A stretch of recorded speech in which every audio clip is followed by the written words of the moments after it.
Welcome. Welcome to the Friday stream. We're gonna be starting a new track for today. I'm actually wanted to work a little on the other track, but I was working on it earlier today, and honestly, I need to take a little break from the track. I've been working on it for a full week now, and I'm kind of debating whether or not I want to do the halftime second drop that I started last stream. I think I might actually just keep a drum and bass, and that would also open up the possibility for maybe doing a VIP remix one day that is actually fully halftime. So I think I need a little break from the track to kind of give me a little bit of rest from that one so that I can come back at it later, and so like with a fresh pair of ears, just listen to it again and see like which version I like more, because I basically have two versions now. I now have a version that goes to the halftime in the second drop, and then I have a version that goes to just drum and bass again in the second drop, which just basically stays a drum and bass. So I'm gonna probably come back to that one at some point. So today I want to do something again, and I think we're just gonna start something new. I figured in the last one I actually used a key that I normally never use. I used the key of G sharp, which is a key that I, well, pretty much never use, and it actually turned out pretty great. So I figured, let's just start one today in another key that I never use. That would be pretty fun, right? So, welcome, Amy or Issa or whatever you want to pronounce it. I always butcher that name. Men can't write a riff, depressing ever one note bass lines. I mean, just throw in some semitones. That would at least get you started to get away from the single note bass lines, right?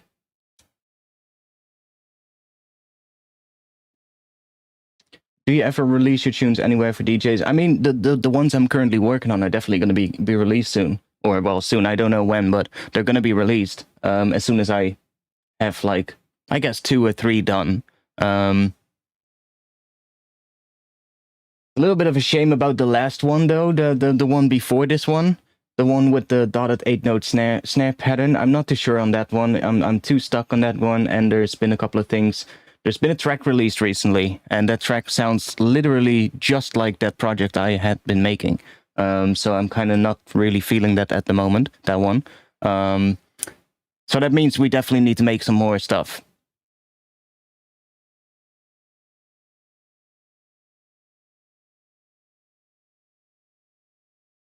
Let's go. Yes, definitely. We're gonna get started. Just reading the chat right now. Let's do a banger like Friendly Intentions or something like this. Friendly Intentions? I have no clue what that is. Which track is it? I don't know the title of the track, but it's a track by the artist Sound, and it was recently promoted on Vision Radio. And I was listening Vision Radio, and that track came on, and I was like, yo, wait a second. That's like literally that project of mine, and it was actually doing, it had a dotted 8-note pattern as well for the snare, and really similar bass line, similar vocal chop layered on top of the bass, similar chords steps layered on top of the bass. It was like pretty much almost the same track, but then instead of having the dotted 8-note pattern just go for like, I think it was 2 bars or something, or 1 bar, something like that. He had sort of like made some gaps in it, and that was actually something that I was gonna try and do with that project of mine. That was the thing that I thought I could do to make it a little bit better and less static. So yeah, and then it got even worse. I got 2 private messages. One wasn't too bad. One just hit me up on Discord and said, "Yo, did you hear that track on the Vision Radio show? It sounded a lot like that project you had been making." I was like, "Yeah, I heard it. And yeah, it sounds similar." So at that point, I was already like, kind of over that tune, you know, if you get what I mean. And then somebody else came in, and sorry, I don't know who you are, I don't know your name, and if you're watching right now, I'm sorry, but it was kind of a dick move. He sent me a message and said, "Yo, did you hear that track on the Vision Radio show?" Pretty much starting the same way. But then he felt the need to kind of push something after it and send that and say, "It was kind of like your track, but then good." And I was like, well, fuck you then. No constructive criticism, nothing. So I'm kind of over that one, to be quite honest.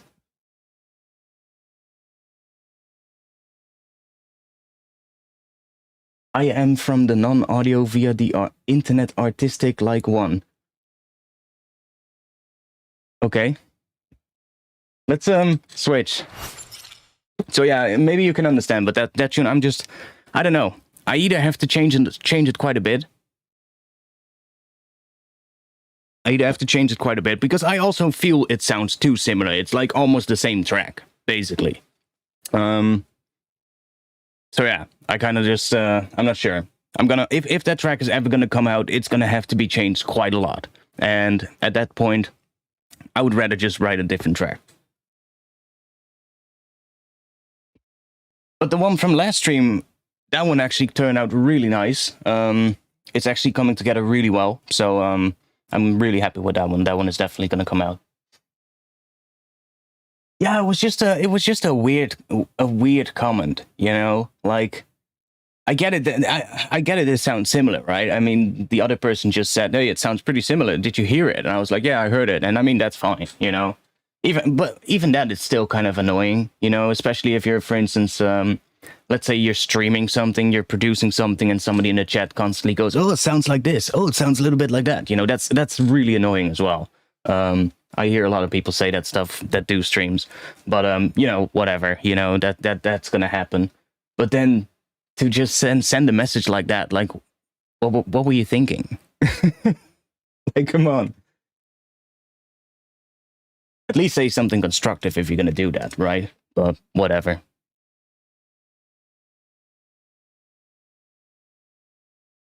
So I want to do something again today. Like I said, I think I want to do another weird skill, or maybe not a weird skill, but just a skill that is different from what I normally use.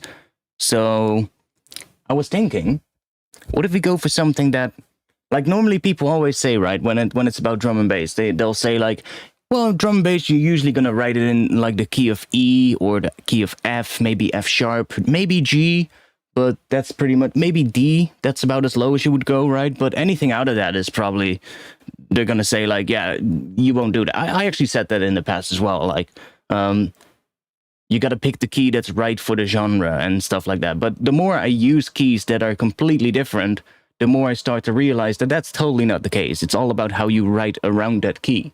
So, do you have a virus to what? No. Mate, you need to check. You need to start checking your messages before you send them. What are you typing? Art, do you have a virus to WNulate? I'm trying to piece them together, but it's not really working. Something with the third being one of those notes. Well, I was saying, like, a lot of times people, and like I said, I said the same thing. Like, if I'm gonna make drum and bass, it's never gonna be sort of like something, I don't know, C sharp, to name one. That would be something I would say, no, that's not good. It's too high for a sub, and it's also too low for a sub, right? So why would you use that key? But honestly, you can do it pretty well.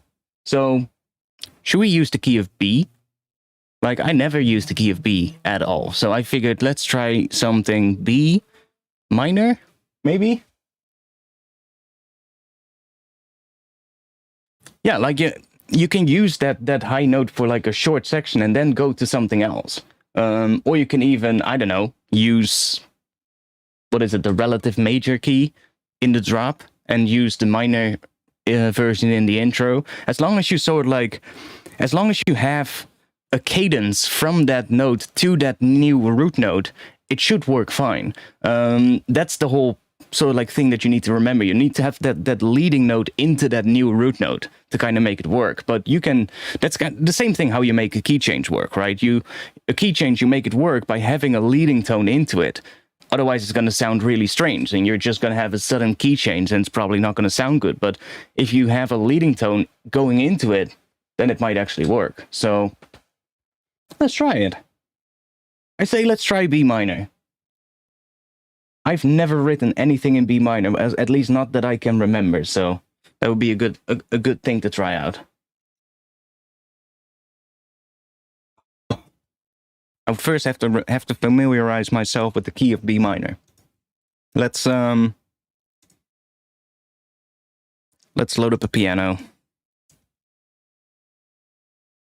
And don't open on my other screen, please. Come on.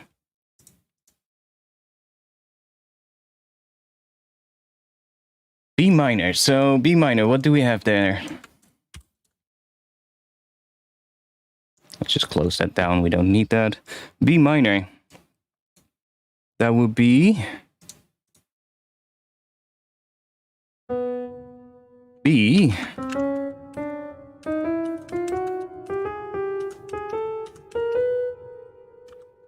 Okay.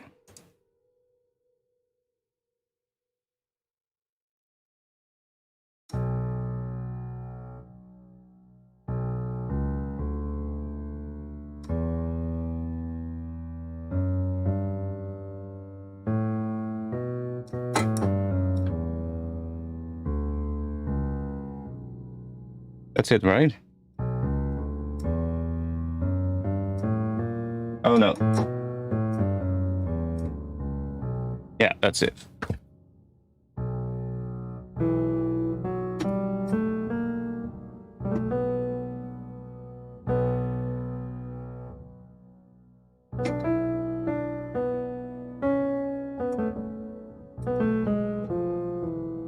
Oh, that's different. Okay. Let's think. I'm gonna quickly check. Do I still have the website open? Yes. Quickly bring up the skill. Let's see what chords we have.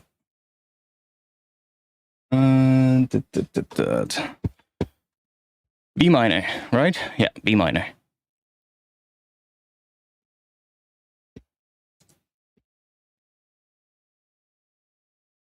You will be writing in my favorite key. That's nice.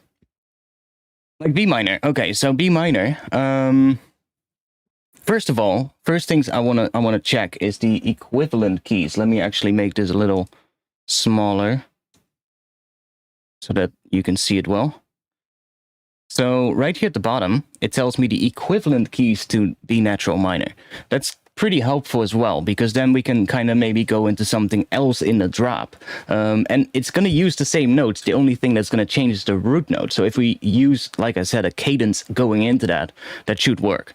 Now, D major, that's the relative major key of B minor. So we could definitely write a drop in D major. That could definitely work. Same thing, F sharp Phrygian. That's one I'm pretty familiar with, so that would definitely work. Although I'm more familiar with F Phrygian, but F sharp Phrygian is not too different. So that could also be an option.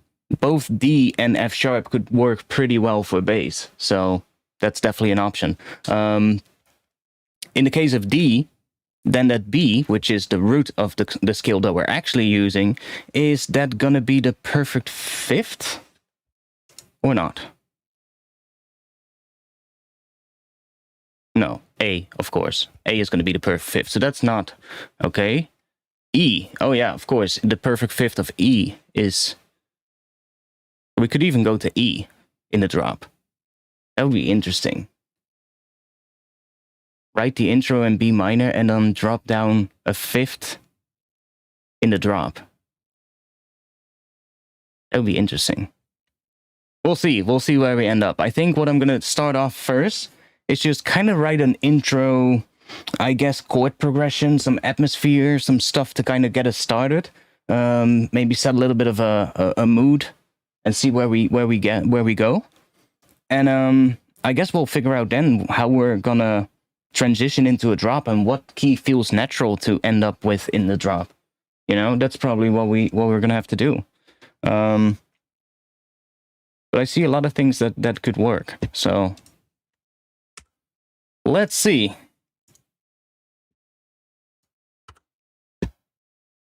I guess I'll just start with a really basic sine wave and just write some notes with a sine wave. Like if I'm writing something like chord progressions, I usually write them with a really simple patch, either just a sine wave or a sol wave. But most of the time, sine wave is even the best because you can really hear what the different notes do with each other. There's like no other extra harmonics interacting with the different notes, so it's kind of nice. So I guess we're gonna start the track based around B minor. So this would be 16. Yeah, this is the first 16 bars. I think let's start with an 8-bar section instead of 16. And that's gonna be based around B minor, and then we'll see after that if we're gonna deviate away from it. ATAC, are you still are you just gonna spout nonsense again all stream, just like last time? Because if you are, then I'm just gonna give you another mute, just like last time.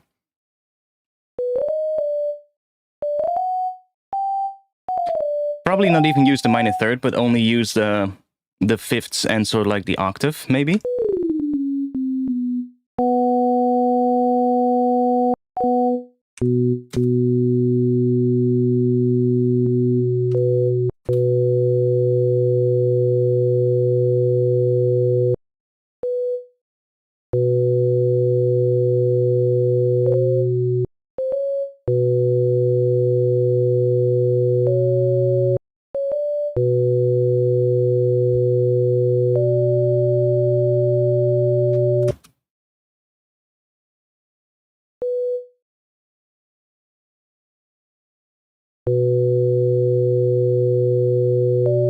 Yo, Kenny, welcome.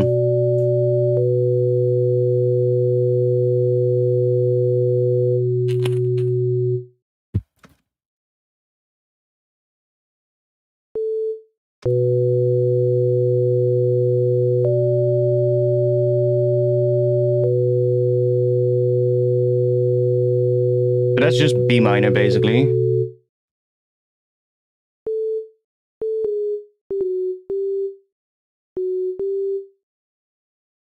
Could go up one semitone with this note, which kind of also, yeah, these two both lead into that, so that would make sense, having that one up there. See what the bottom note has to do. That one sounds a little... Let's just keep that a long note. Can always add another note there. That is going to G. That's in the skill, right?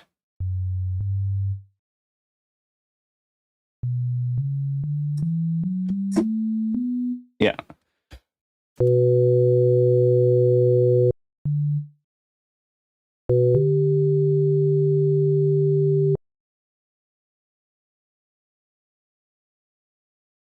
We have 3 notes. Let's do another note. So if I D and G.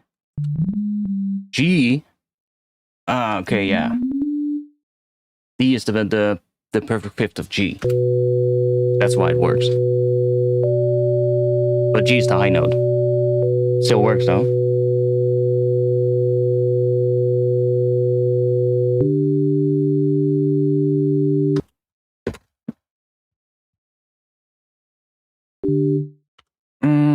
I think we're gonna stick on...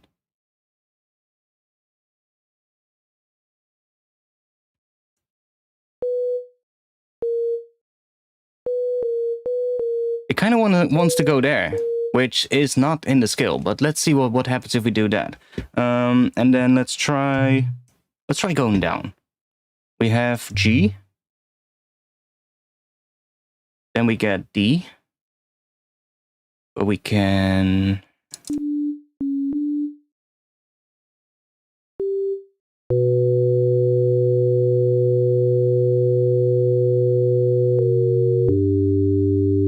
Okay.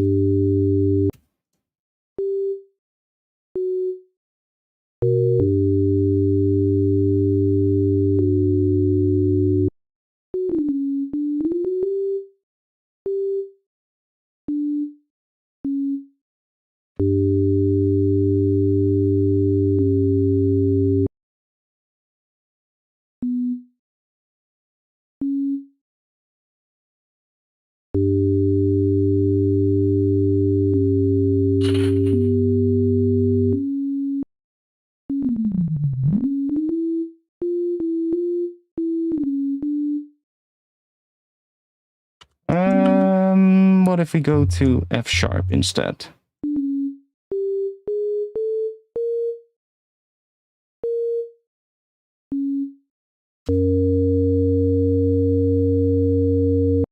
I need to hear it from the start, otherwise it's not going to make sense.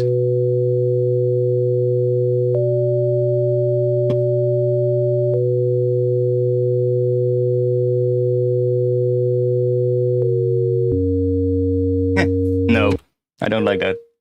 We're not going to use that one. We're going to stick with this. We have E as well.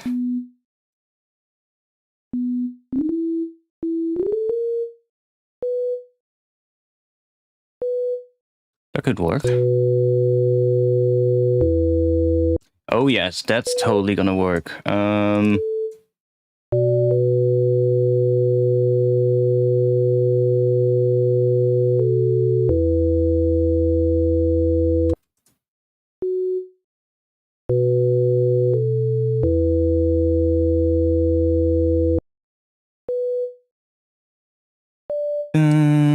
dun. Um.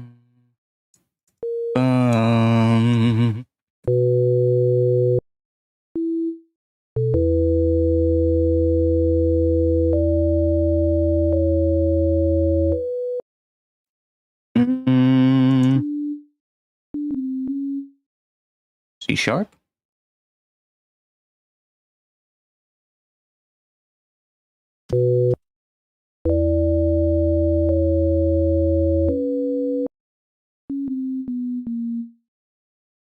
Yeah, that A sharp kind of does work.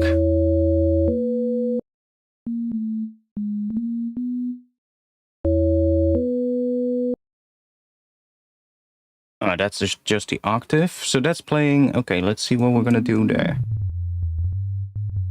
Let's try F sharp. That could work.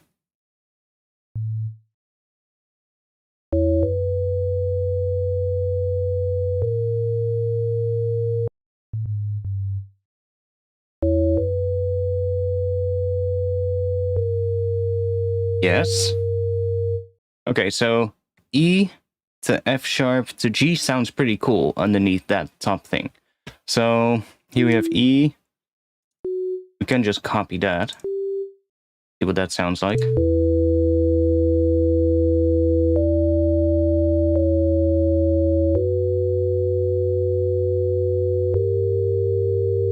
No?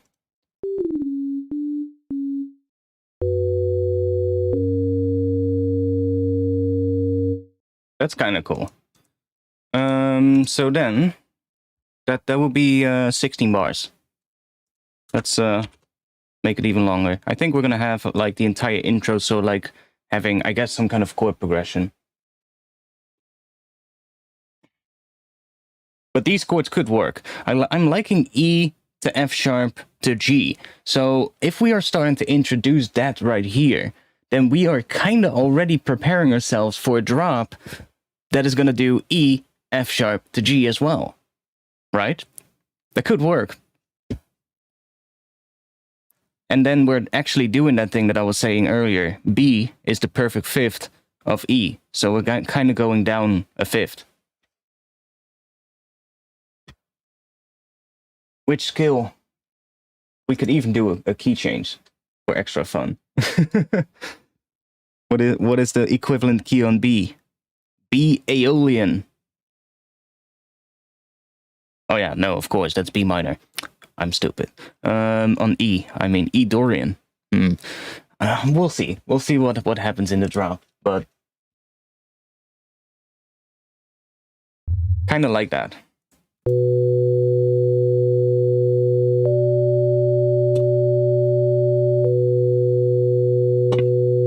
Let's make all the notes the same volume as well, because I think the operator actually has velocity sensitivity right out of the gate. Does it? Yeah, it does.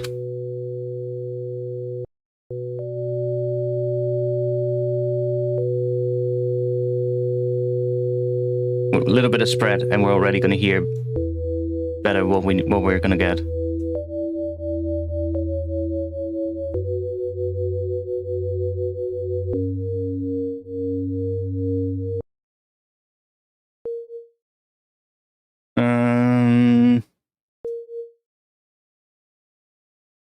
I'm kind of hearing another A sharp there, but that's probably going to be on a lower octave, so maybe there.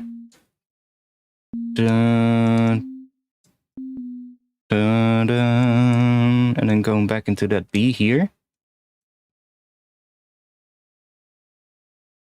Here we have E, so let's go back. Let's repeat this pattern, see if that works. We could do B on top of here, which is the perfect fifth, which is different from here, because here we're doing the octave. And then what would make sense here? Maybe we can introduce the, what is it? E minor, the minor third on G.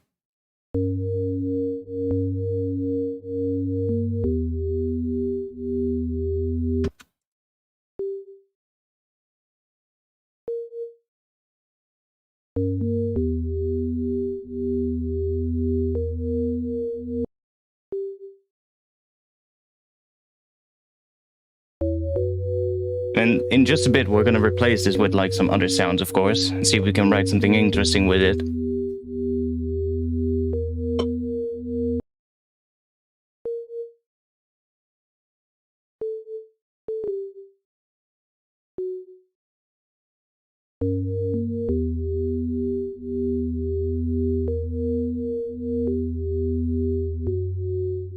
That works.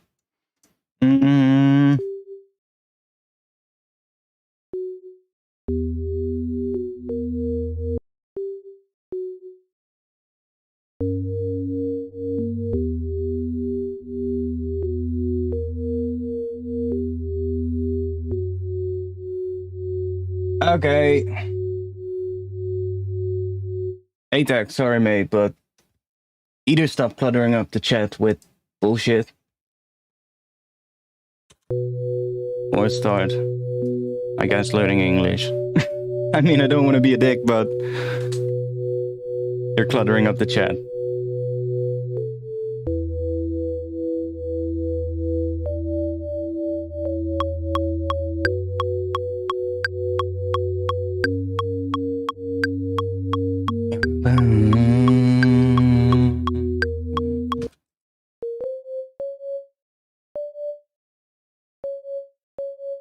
Maybe that, actually.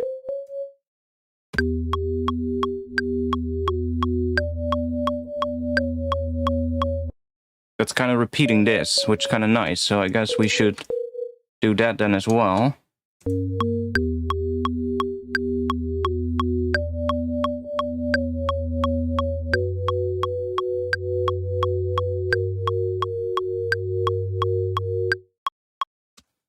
Yeah, I mean, we could go into, I guess,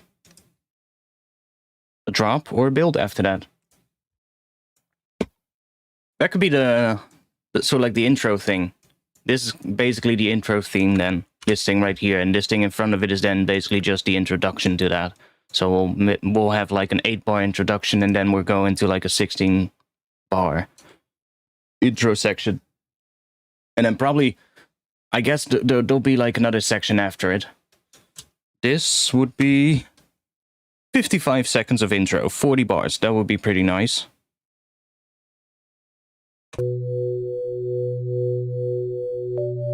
Okay.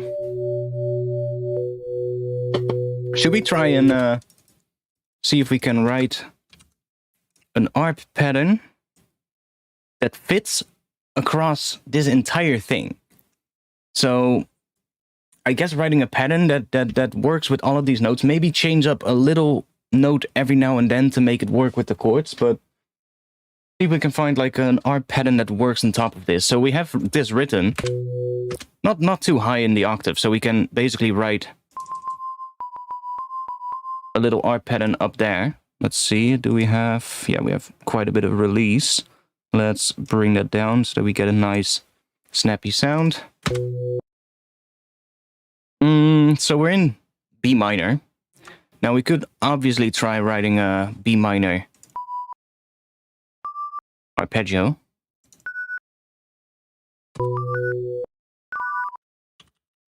Which, the question is that gonna work across this entire thing? Let's see. Let's do...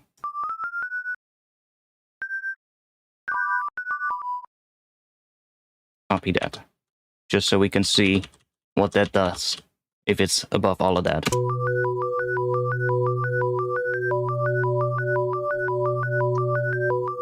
Now, obviously the first section is gonna work, because that's B minor.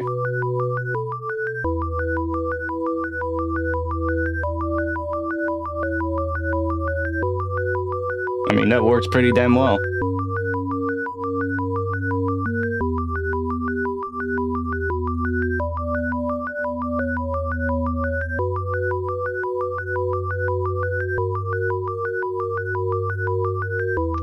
That works pretty well. So B minor would work. A B minor arpeggio, some kind of way. But we can also play around and see what else we have. Because if we're going to go to E minor in the drop, let's see what we get. So E minor. That is not in the scale, but that is. If we're going to go... Well, actually that is. But I'm now kind of in this chord progression. We're not really in B minor anymore. We're in B harmonic minor. So that one... little note right here, that A sharp, turns it into harmonic minor. But we could see this as B minor and just that being a borrowed note outside of the scale. That's also what we could see it as. Because if we're going to be in harmonic minor, then the other scales, like the relative scale, is going to be different as well, of course. There's no relative major from harmonic minor, if I'm correct. So that's going to be different then as well. So then the relative key is not D major, and what is it? The one on F sharp is not going to be F sharp Phrygian, but F sharp major Phrygian. So it's going to be completely different then. Still similar, but different. But hey. Oh, that's weird. I do love that one semitone interval. But this one's probably not going to work well. With some of the chords. Although until now... it does work.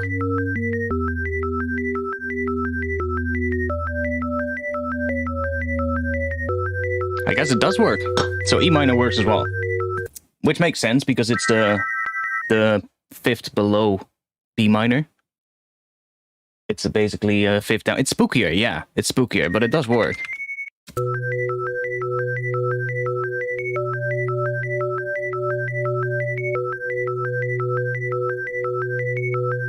And the arp pattern is going to change, obviously. It's just me making a really quick arp pattern just to see what sounds good. I mean, that works too. Sounds less spooky, but still works. And then you can introduce that A sharp every now and then.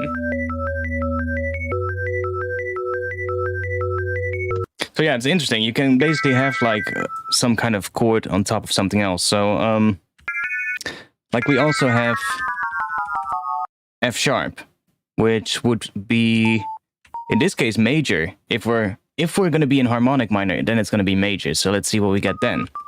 And we get C sharp. I think we do. Yeah, we do.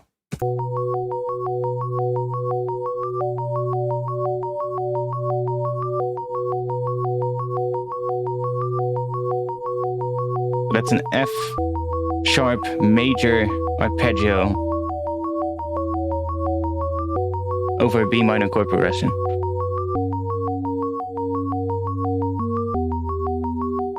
That one does sound a little weird here.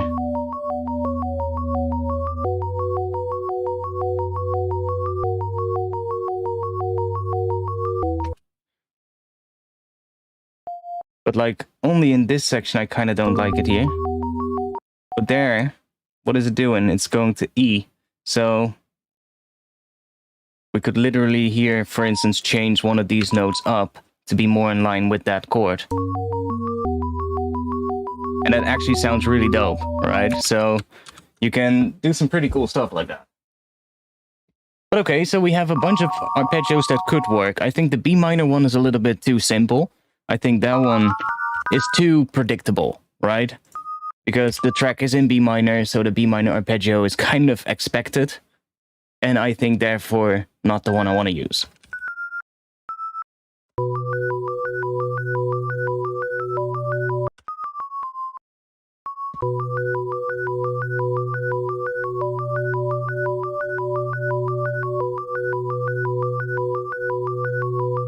This is just an operator, yeah. Just an operator playing a couple of sine waves, that's it. So even though this does work, but it sounds too predictable. So then we had that E minor version, which we could also do here, so it's a little bit lower. Now E minor was kind of cool. Could also take that one.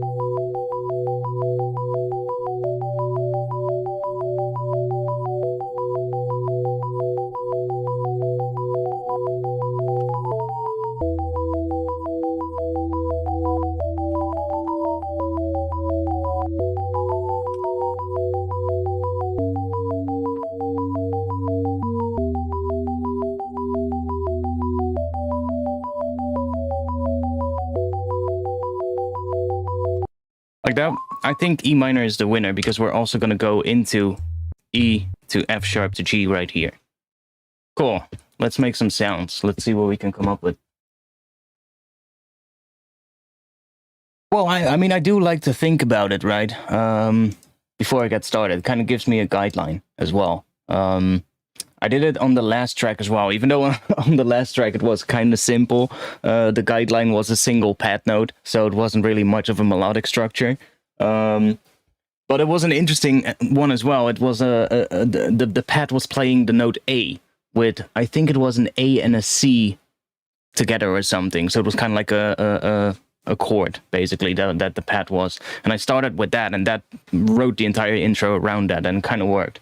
So I usually do this when I want to do something that, how do I say this? Like when I try doing stuff like the more cinematic kind of stuff, that's really orchestral or something like that. When I write stuff like that, I usually start this way as well. I start with just either a piano or a sine wave patch and just write myself basically the structure of how I want the chords to move. And then I'm gonna basically leave that in there, maybe just on a really low volume, and start writing the track around it. And then at some point, just delete that layer, and then see if you need to fill it up with something else that plays those same notes. But it really helps to kind of keep the structure going, basically, and don't... because sometimes when you don't have it underneath it, you're kind of just... you might make a choice that kind of completely deviates away from what the I guess the hook of the whole thing is doing, and then you suddenly end up on something completely else, and it's like, how am I going to transition back, or how am I going to... Plus, right now, you can also really focus on making sure this resolves well. Like, even though this is not hitting the root at all. Like, we're not hitting the root in this progression here at all, because this is kind of the chord progression, right? This is just the introduction to that chord progression, but this is the actual chord progression that we're basically looping over and over, because you can see right here, that loops twice.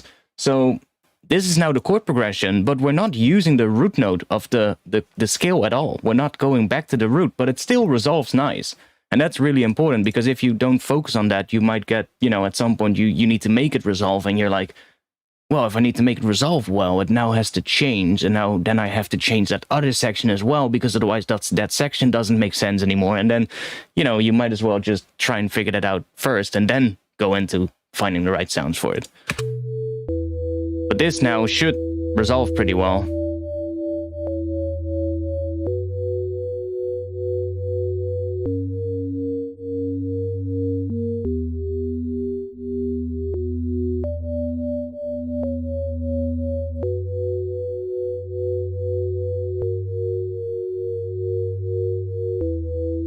See? It doesn't feel like it's returning to home, but it does resolve the progression. It does kind of make sense going back from here into that one. If I'm correct, the last note is moving up a semitone, and the bottom note is moving down 2 semitones. See, so it's both these notes right here that we end on, lead us back into these two notes because it's only a semitone up and two semitones down. So that's how that works basically. And I guess we could even resolve that really easily back into that. What is that? That B minor. Because we're already playing F sharp, so that F sharp is just gonna stay. And we're playing A sharp here, which gonna resolve really nicely back into B as well. So even this would also resolve back into that. So we have two options now. We can keep looping this thing, which sounds great. It doesn't sound weird. It sounds perfectly fine. Or we could actually resolve it back to the root, which is that. So, bunch of options now. We're kind of creating options that we can do, but we're also really limiting the options that we have, right? Because you basically have a limited amount of options, but we're now kind of figuring out which ones sound really good. And then we can later figure out which ones of those we're actually going to end up using. Like, we might even change this chord progression at some point. Like, we might write the intro at some point and think like, hey, you know what? We're actually going to go to F sharp instead of going to E. Because that just works better with the sounds that we made. Or maybe we have to go down to D at some point, because we also have that D major, which we're not using at this point. I love doing that kind of stuff, and I love learning about music theory, because it usually just helps. Especially if you want to write stuff that's like what one of the first people in the chat was saying this stream. I can't write a riff, I'm stuck in one-note bass lines. Well, at that point, music theory will come in handy. You know, you can start thinking about it. Like, let's say your top melody is doing this, then what is a bass line that would complement that top melody? Music theory is something that will help you with finding out the right notes for that. So, and if you want to make something that is just different and just, I guess, has some more, a little bit more of a musical, interesting sound, then yeah, music theory is a big help. Okay.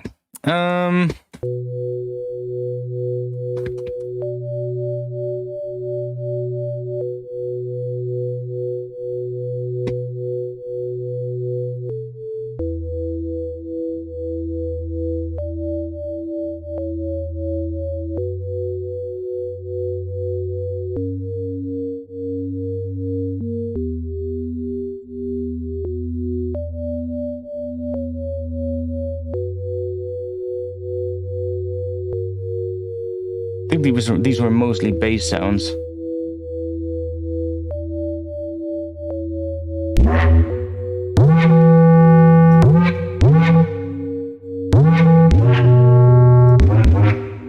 Yeah.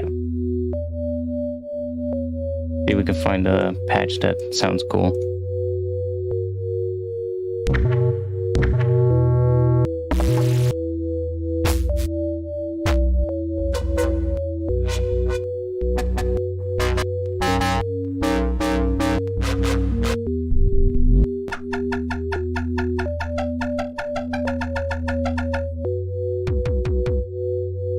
Only made basses in that stream.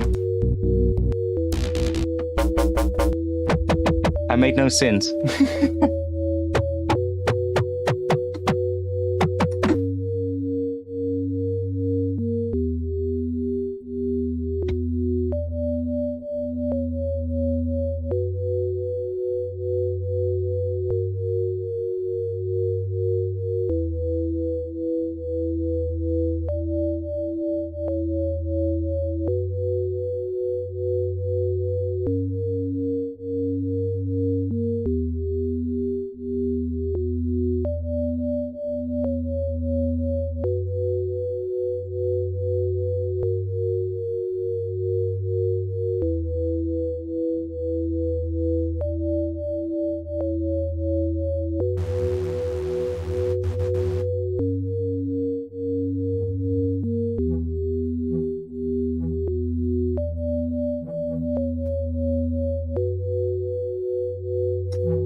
Okay, let's just make a little...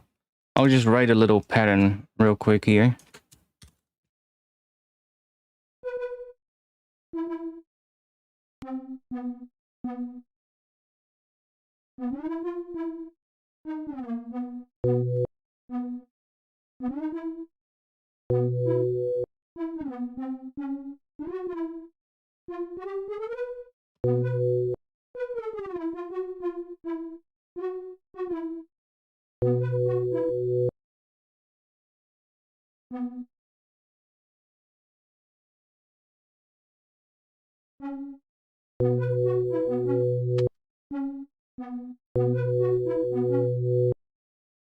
Like that could just work on top of it, something like that.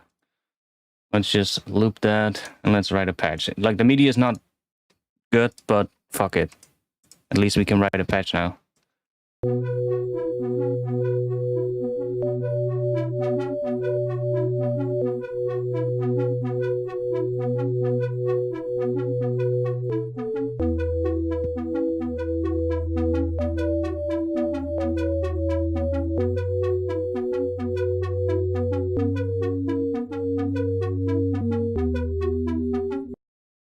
Okay, let's see.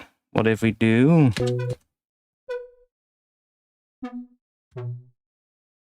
a couple...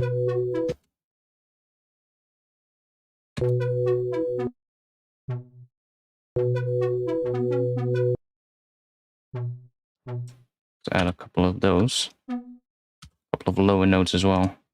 Should I do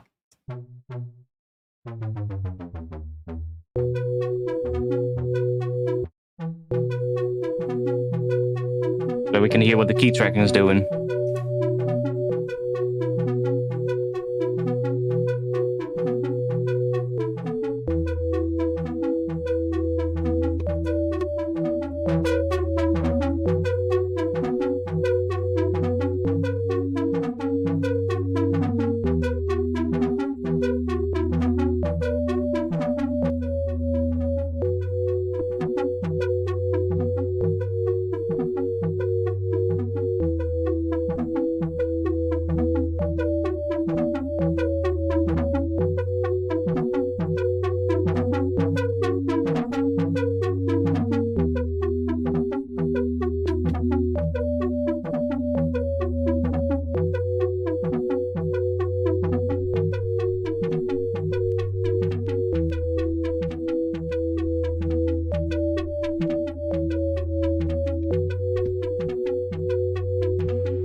Okay. There we go again. I'm gonna give you a timeout, mate. I'm gonna say it again. If you're just gonna be negative in the chat, just like last time, I'm gonna time out you. Simple as that. I don't need negativity in my chat right now.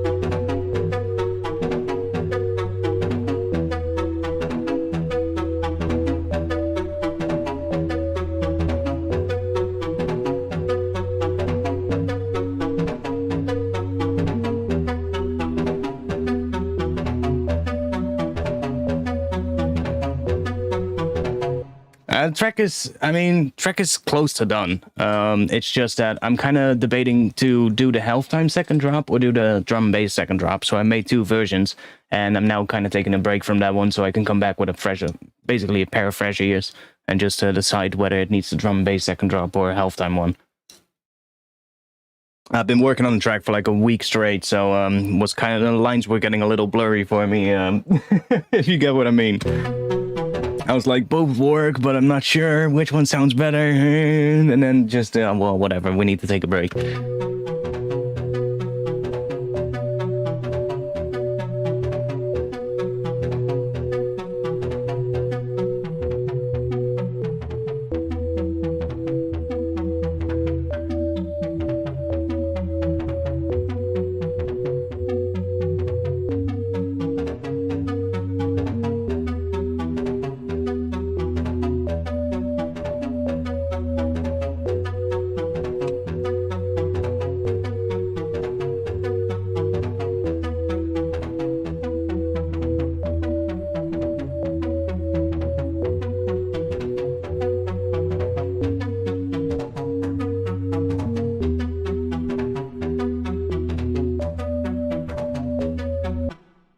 Could be cool.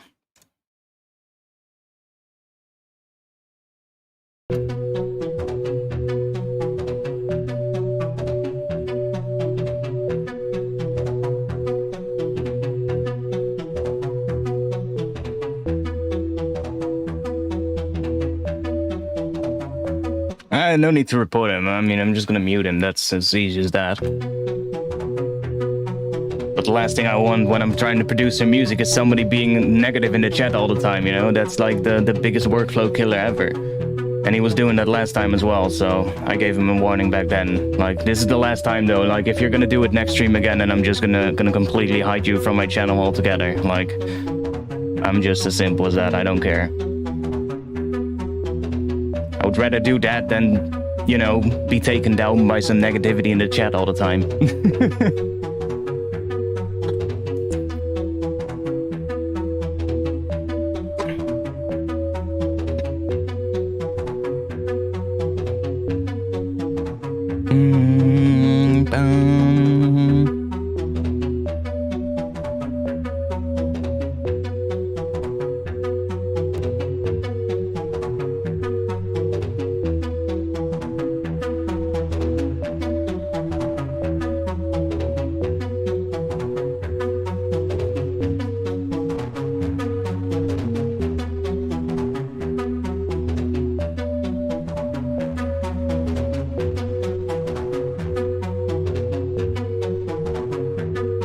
Like, I'm fine with somebody just saying like, oh, I don't like that sound, or oh, I don't like that, but you know, that's miles apart from just sitting there and just saying like, oh, everything you say is just bad. It's just negative, right? That's just like, yeah, well, whatever.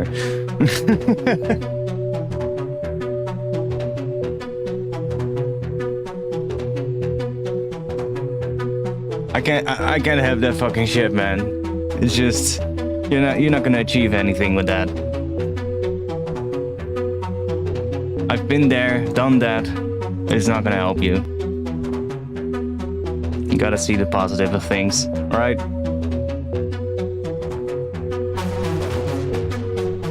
I wanna hear what it sounds like, quite heavy distorted. Ooh.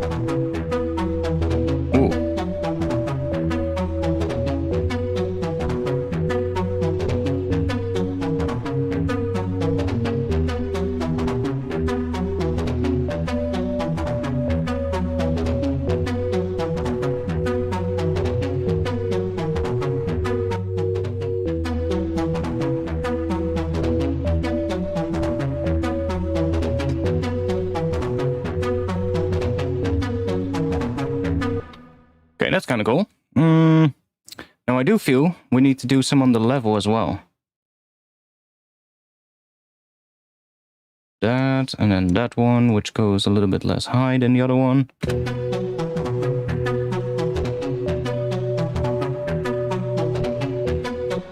Okay, so we have that second layer. Let's assign a macro to that so we control.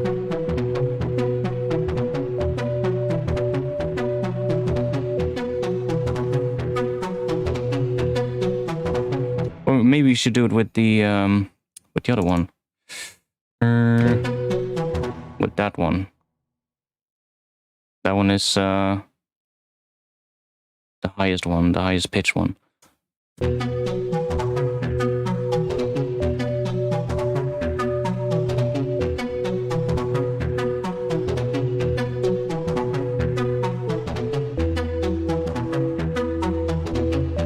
One moment, we got another fucking gigantic insect inside. Go outside, motherfucker.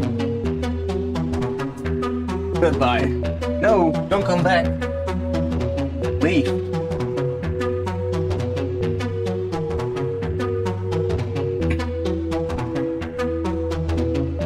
It's gone. What is it always with me and insects during the stream? Always when I'm streaming.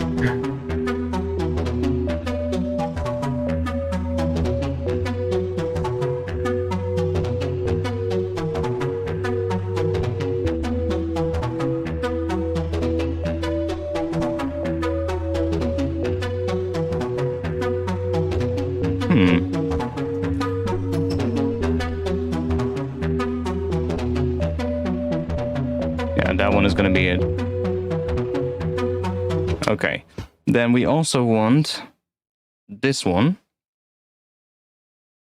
so that we get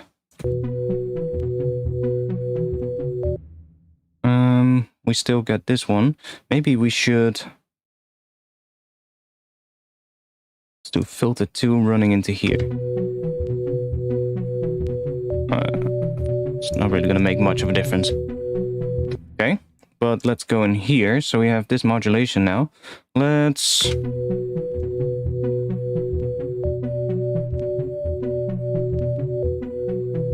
Wait, that's not the right one, I think.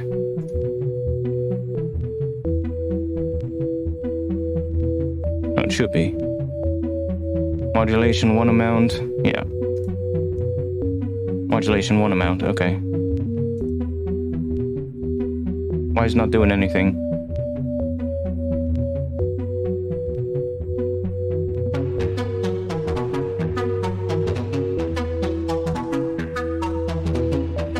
Oh yeah, it is working.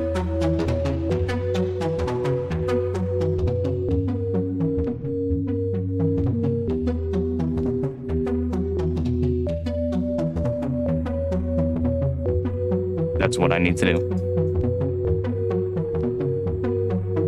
So it's not going down all the way.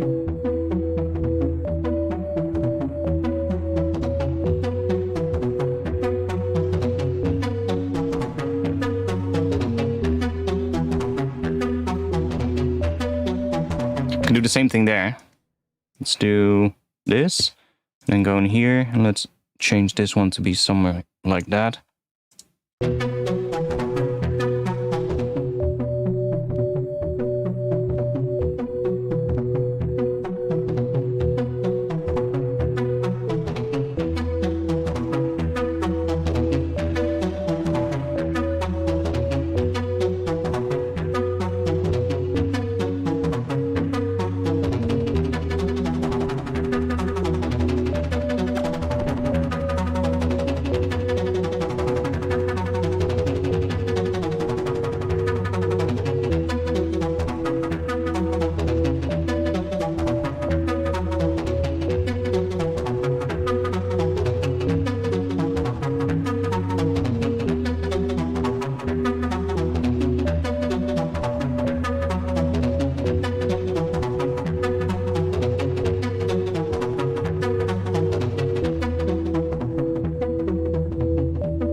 Jesus, is the timeout that short?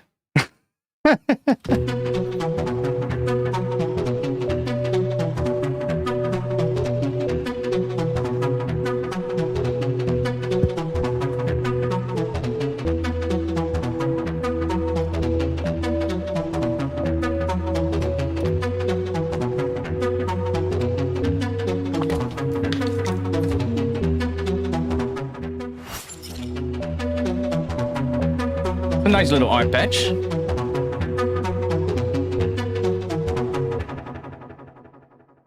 Nice little arpegg. So this is, what are we gonna call that? Open up. Because that's kind of what it's doing, right? Yeah, that's nice.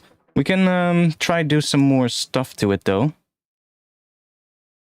We haven't done any FM, but the FM didn't really sound too good because we're also using quite a bit of unison. So it's not really sounding too good if we use FM. But see if we have something else we can do. We can, on the third one, we're doing the sync. So if we do some distortion spread on that one, that's the distortion, right? They call this the distortion, right? Wave morph, spectral morph, wave morph. Yeah, I think it is. So then we would get, yeah, it's the distortion spread. So if we bring this one up or down, we will give it basically a different amount of sync per voice.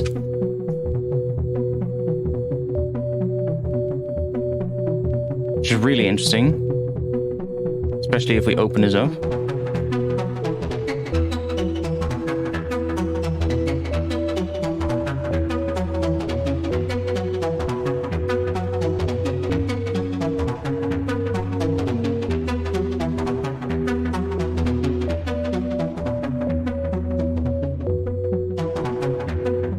What if we assign this one to here with just a little bit, so we get a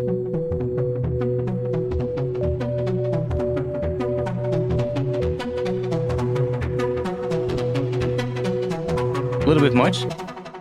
Bring it down to maybe something like that. Or we can go down.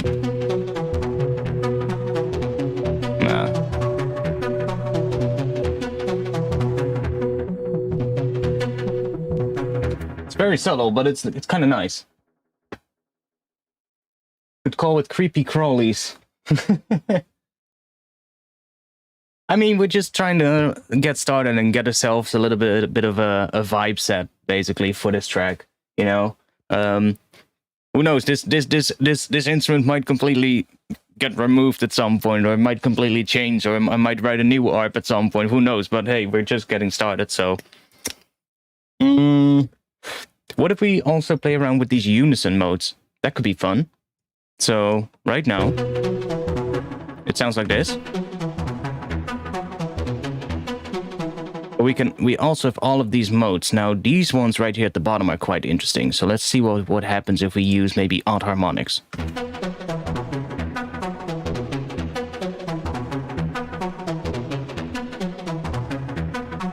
Okay, we need to hear just that note so that we can actually hear what that's doing.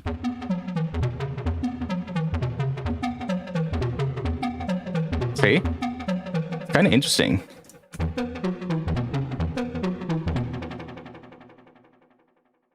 Not gonna go for the chords. Let's try that.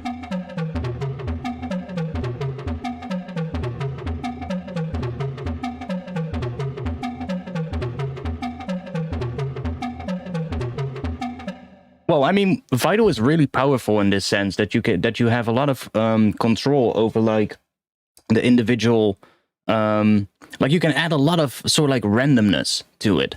So that's kind of cool. Especially with like these other things right here, like with these randomizers and stuff like that. You have a lot of, like here you have just your regular randomizers, but you also got these things right here. You can really do a lot with Vital. So it's really powerful. But these unison modes are quite interesting.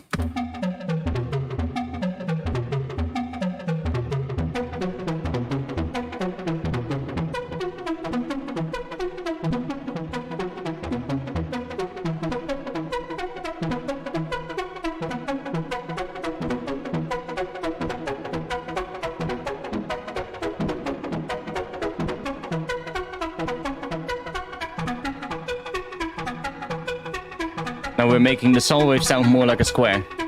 We're giving it basically only the odd harmonics or something. Let's just leave that one on unison.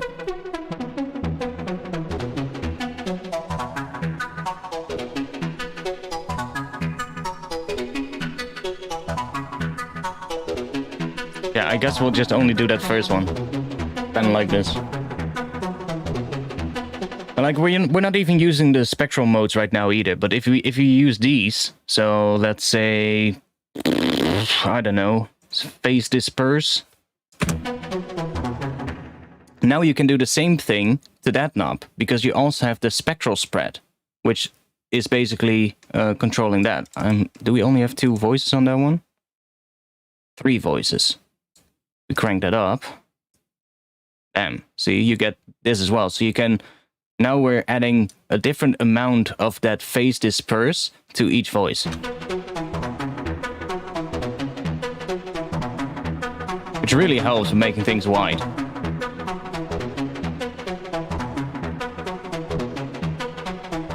Not that we really need it on this one. It's, you don't really hear much of a difference at this one because it's just so detuned already.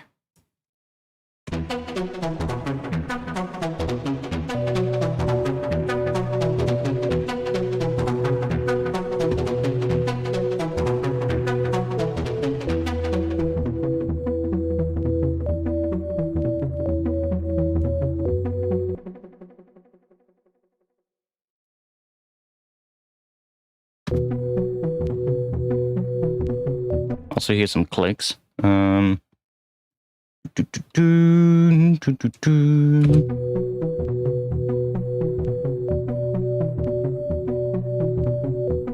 that the annoying multiband?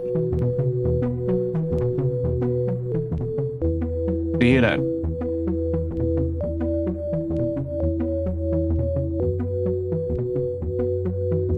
It's like one single click happening. Oh, it's probably because of these overlapping notes. No, it's not. Well, there is a little click happening between these 2 notes.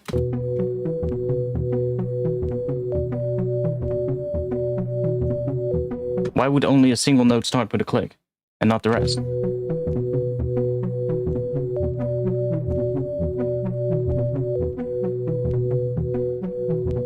That's annoying.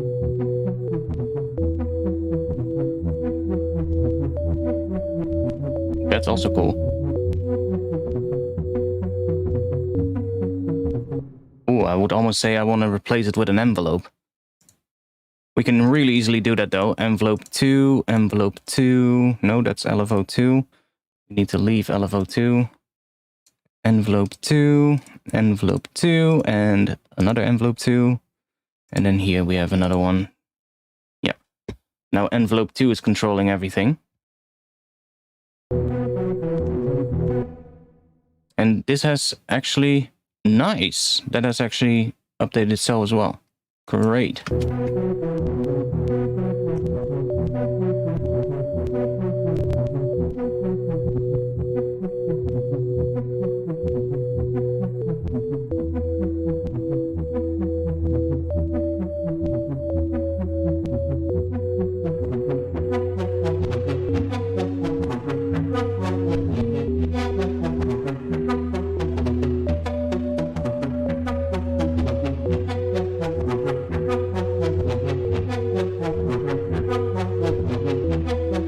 No, Vital doesn't have an option to modulate these. Or has it? No, it hasn't. It doesn't have that, sadly.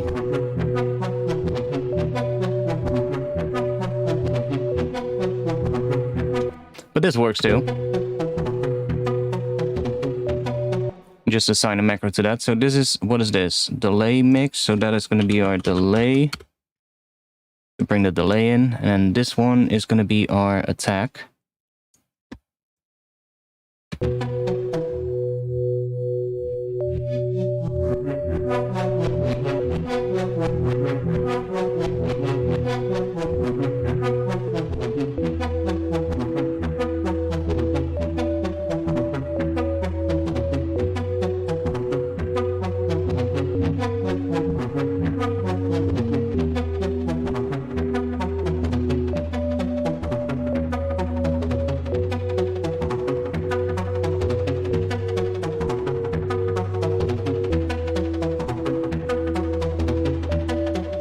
So this is our attack.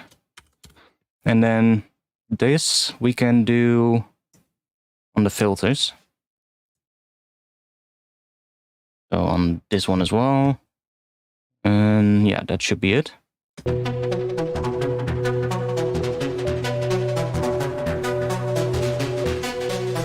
That's going to allow us to do that. Now let's see, because that's maybe a bit much.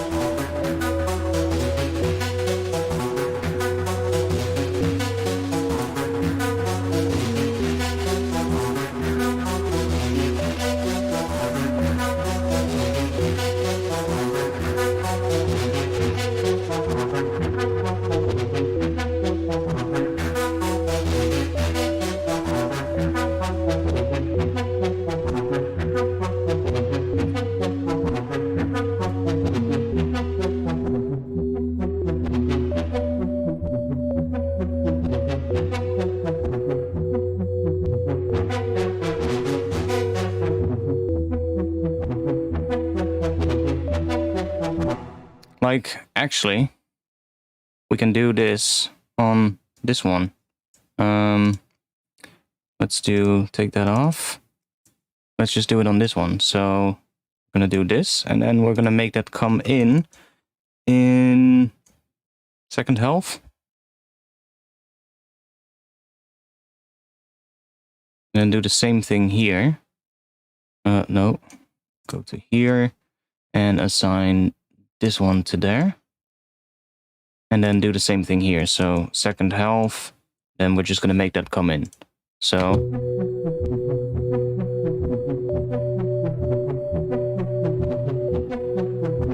and from now, it's going to start bringing up the filter as well.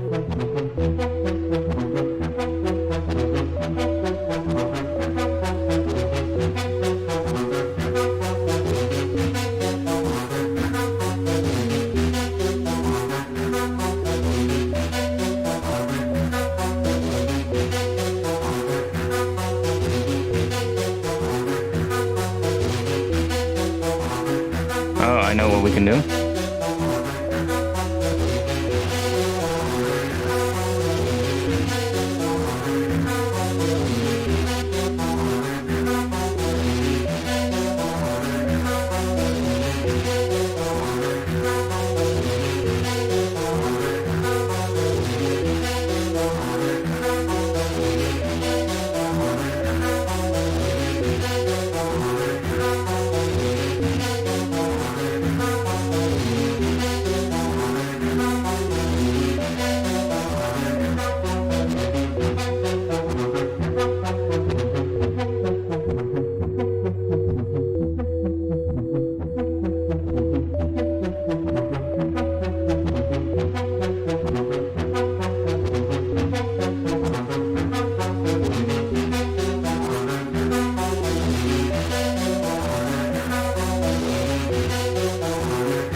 Interesting.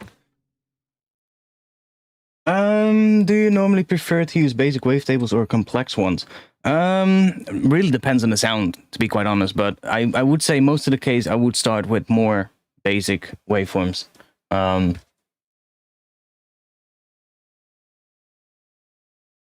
That's what I usually do anyway.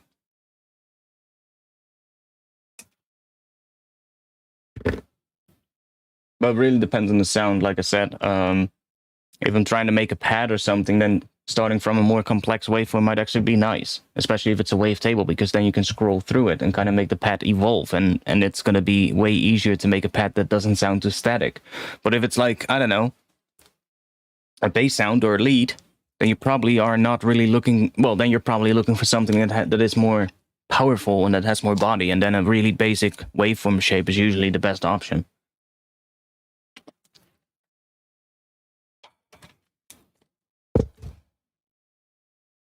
Okay, maybe we're gonna use this one.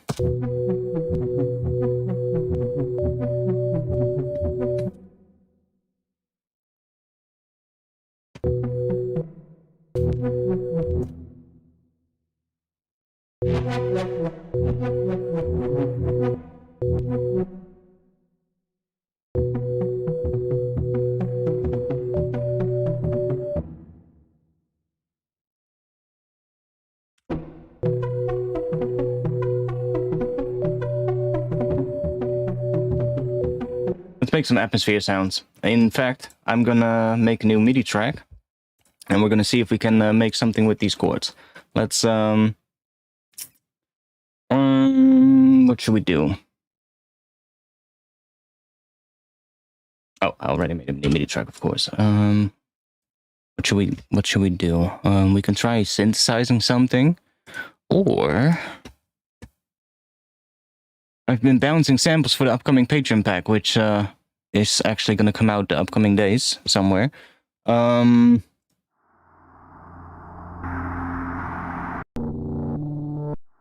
we have some nice...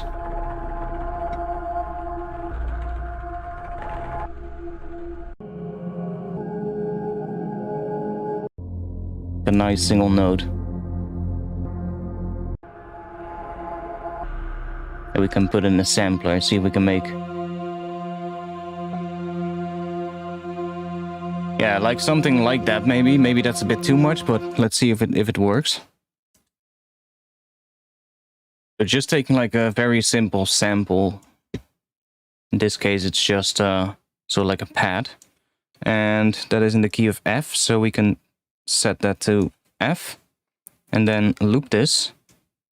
Set up like a looping range here, just give it a crossfade. And now if we put this on here, it should still sound in key.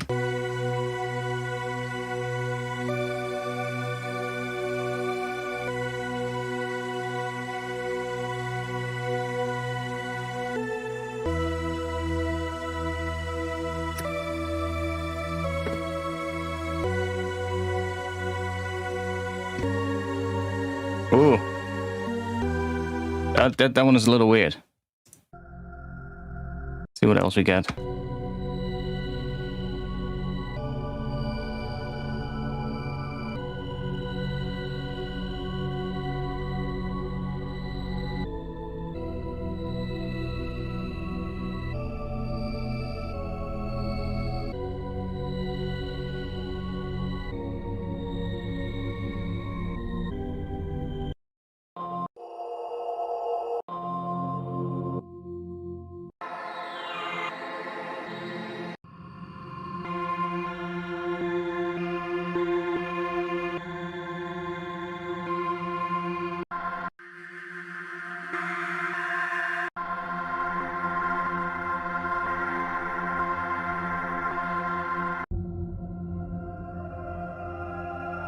That one is interesting. That has a couple of different notes in it as well.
was a bit high pitched. Let's go put a pitch device in front of it.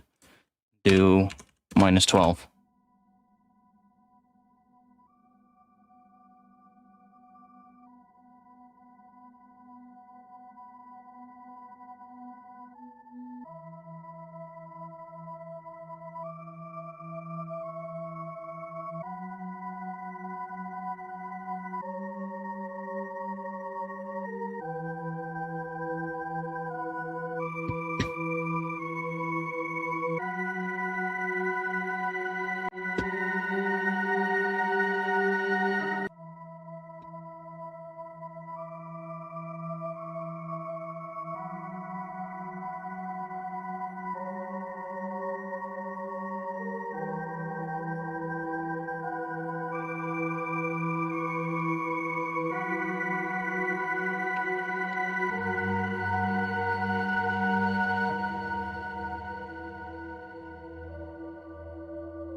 I mean, I do kind of like the sound of it. It's just a sample, like I said. It's just, and sometimes using a sample can yield some really interesting results. Because now we have this, right? And we can easily sort of like add some pads underneath it that are way more simple than this one. In terms of how they sound, like just a basic saw wave pad to give it some body or something like that, or maybe add a sine wave pad to add some harmonics here and there. But this kind of adds some texture, right? So it already gives us a starting point that's a little bit more interesting than just a very basic patch. Like right off the bat, that would sound a lot more interesting.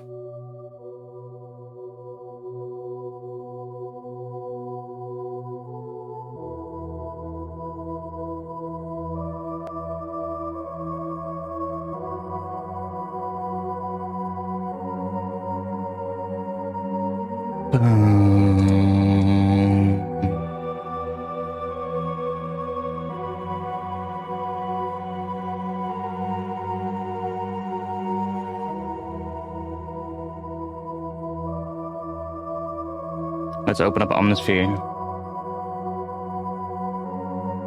That was quick.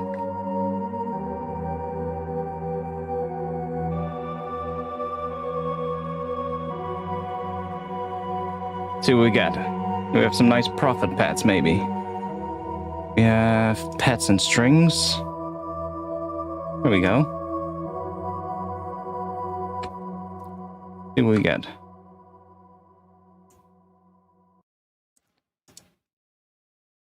Can find one that might be nice to sort of like bring in.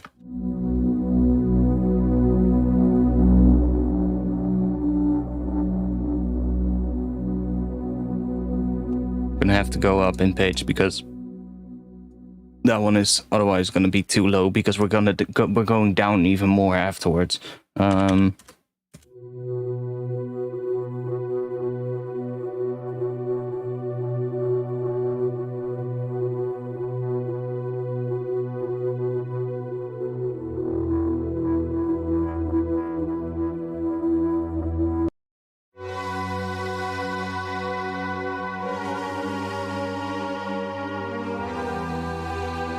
Ooh, I do like that.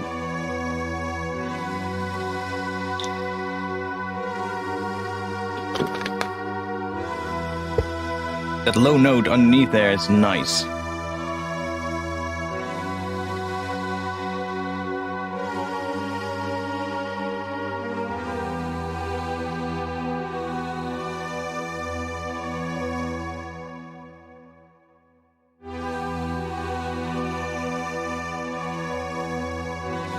Oh, that's the wrong track.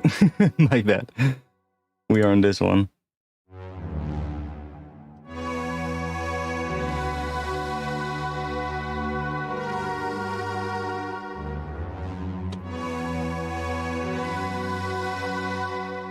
that actually works too, that D.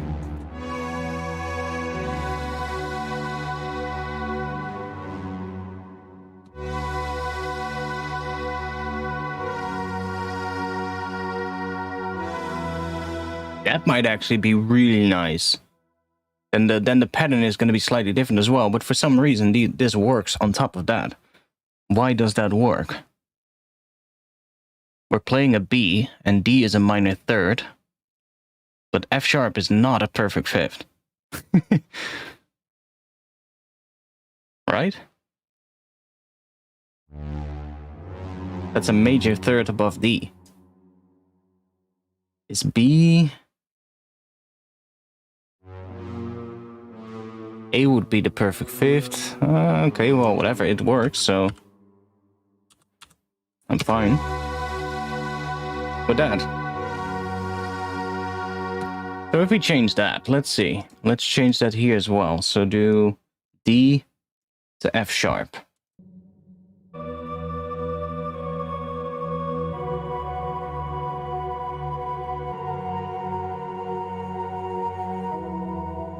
I like that. See what these two sound together.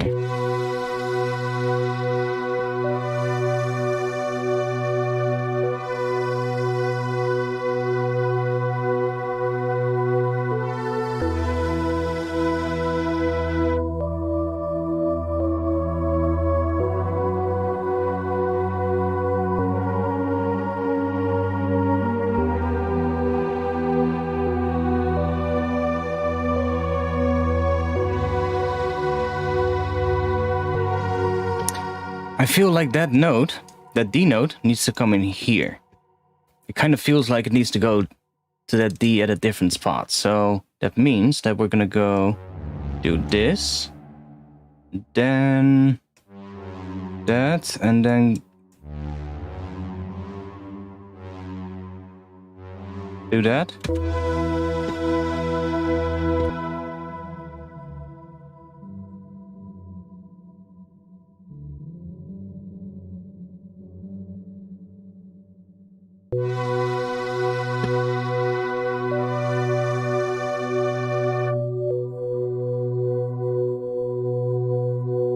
Let's mute the sine wave.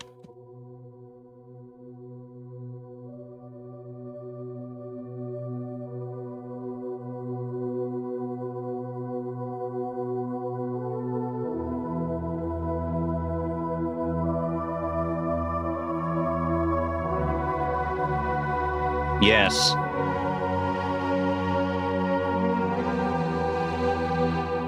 Might actually do something different for this one as well. We're playing C sharp and A sharp. What if we go down to C sharp?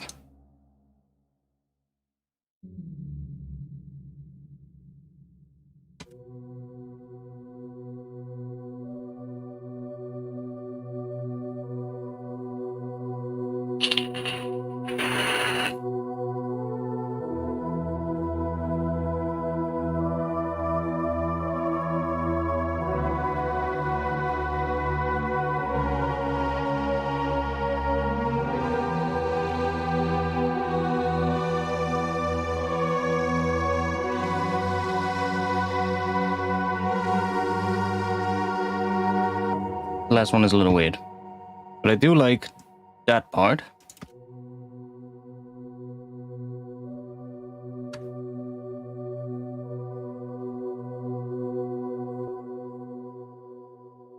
Bring this bad boy back for now, even though the pattern is probably not the right one, but see if we can automate that one a little bit. Yeah, that's gonna have to change. Let's see if we can come up with a good pattern on top of that.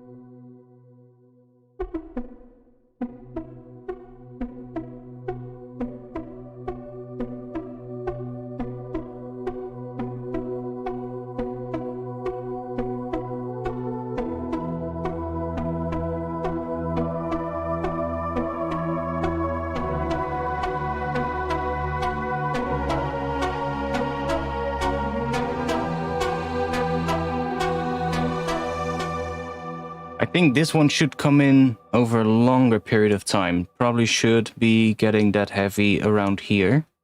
And then really go build up. Because we're probably going to have another sort of like 16 bar section after this. So you're going to have to envision that we're going to have sort of like up until here. And there's where the drop will be. So we have some more space after this.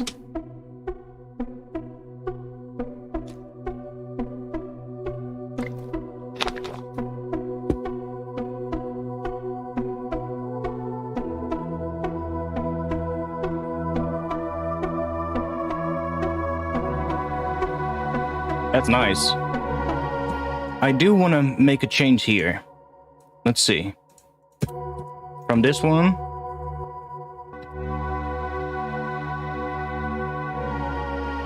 I don't like that change.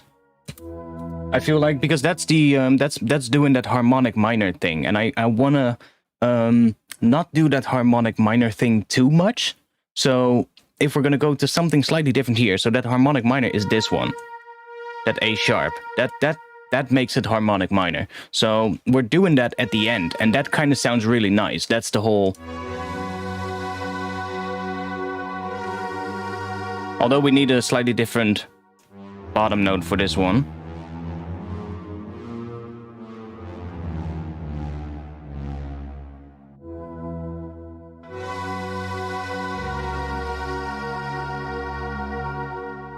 Do something like that, maybe. But that is kind of like the resolution of the whole phrase, if you get what I mean. So if we're going to do that here as well, it kind of feels like it's already getting towards the end of the phrase, which is not where it's at. So let's see if we can find a better thing for that.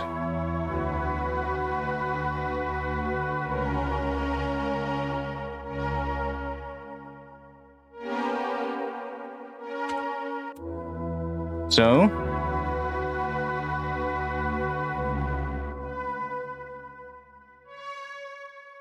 that would be the same note as the bottom note.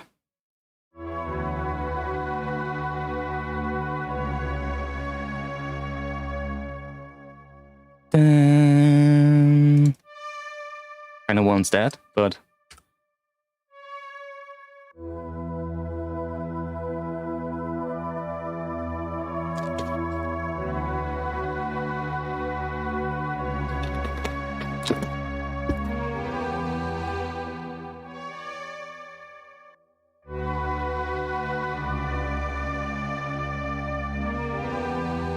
that could work too, having that D on top of the C sharp, because they're spread so far apart, it still sounds good. So it doesn't really matter too much. But let's see if we can throw a G in there. So that would turn this, I guess, if we're missing the third of this chord, but if the third is there, which would be that would be, well, it could be that, or it could be that. But then it's going to be harmonic minor again, so we would do that. That would be a G major. A G major over C sharp.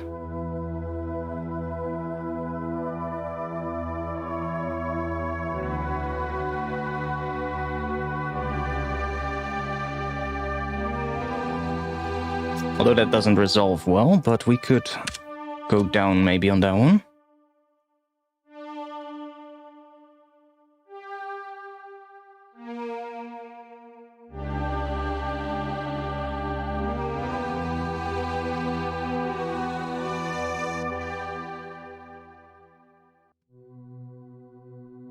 See what we get now. Where that progression now sort of like resolves or goes on in that section.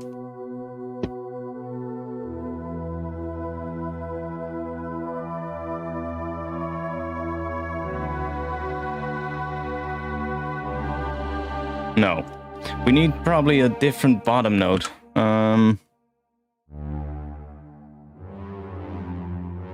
Let's go to F sharp, which then leads us back into E.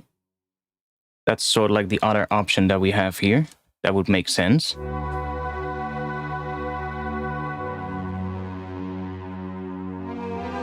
Yeah, that does make sense. That F sharp as a bass note. So on top of there, we could have an C sharp.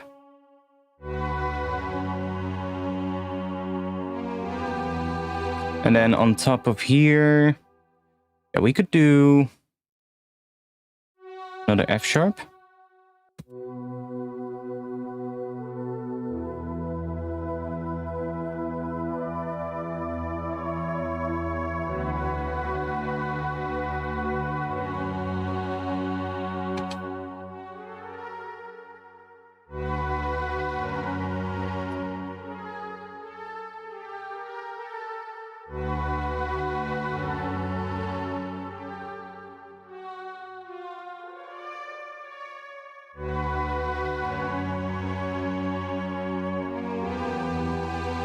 That works, I think.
Now we're gonna have to think here as well. If we're gonna start going into build here, we're probably not gonna do much chord changes after this. We're probably gonna stick to a single chord, which if the drop is gonna be around at E,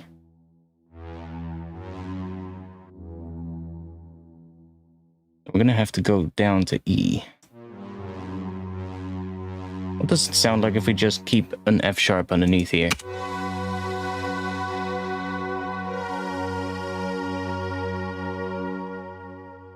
That works.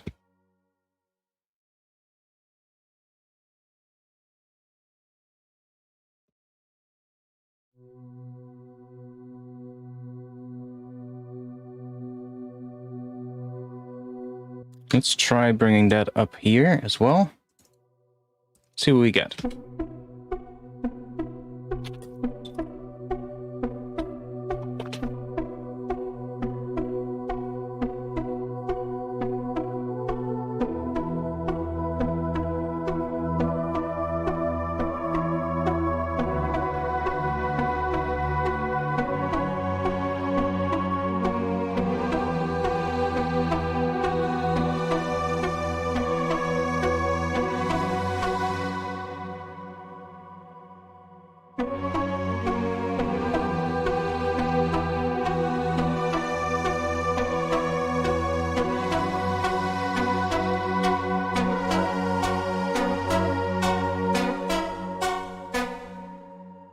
I mean, we could repeat it one more time in this section, honestly. Oh.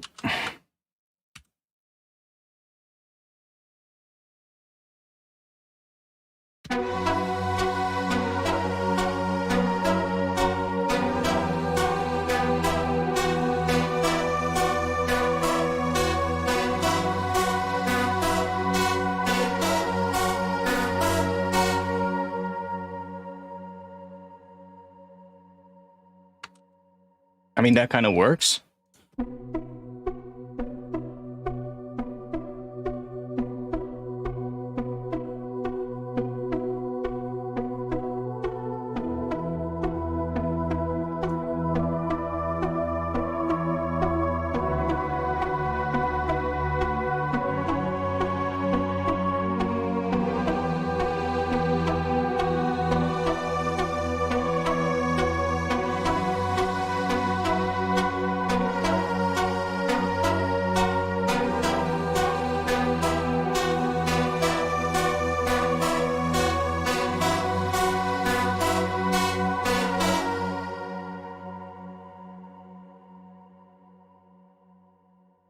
Which one had the release? Echo 1. Oh. Bring it up a bit.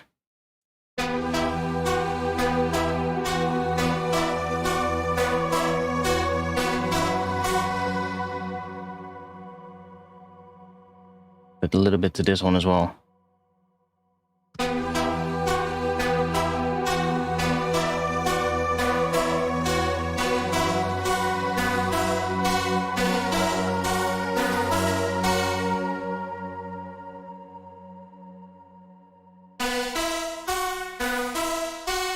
That's so strange, but hey. Let's see, we're gonna close you down again.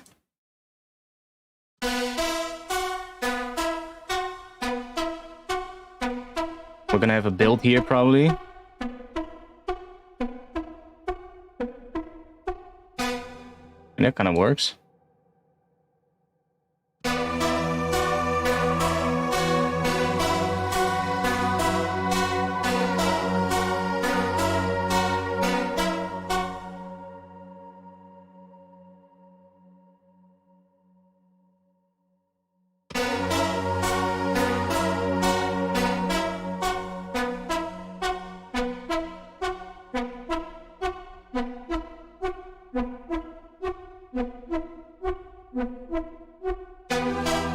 Is that doing something? Oh yeah, it is. Oh, it might actually be nice to start like that.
There it goes up a little bit too much, but you can play around with that.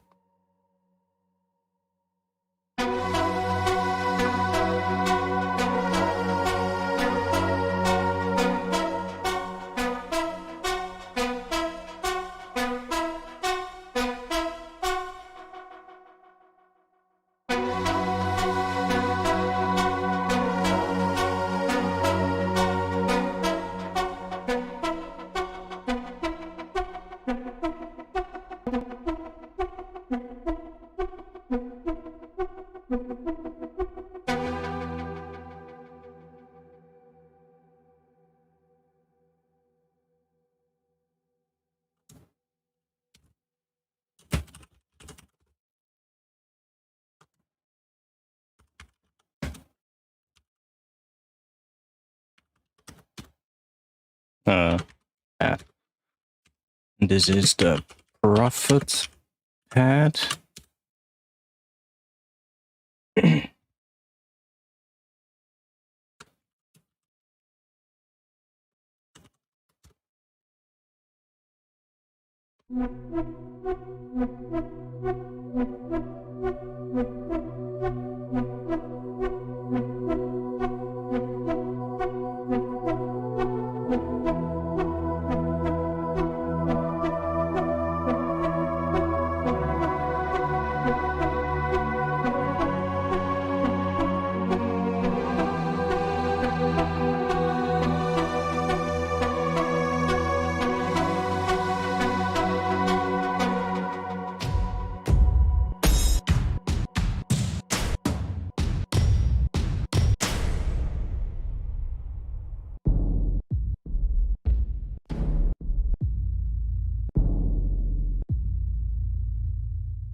Do we have some good ones?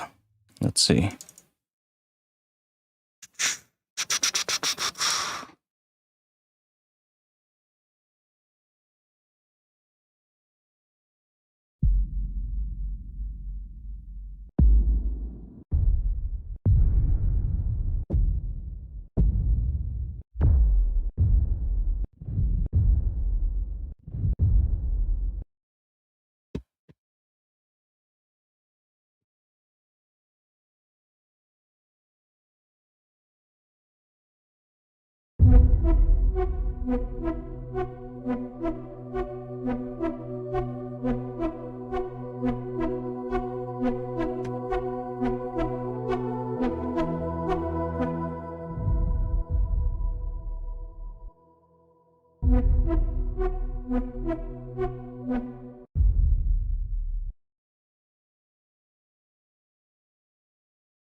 Do we have, let's see, noise tails?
Guys, if you are too annoyed by ATEC in the chat, just let me know if he keeps spouting random shit, because I'm pretty close to giving him the final mute.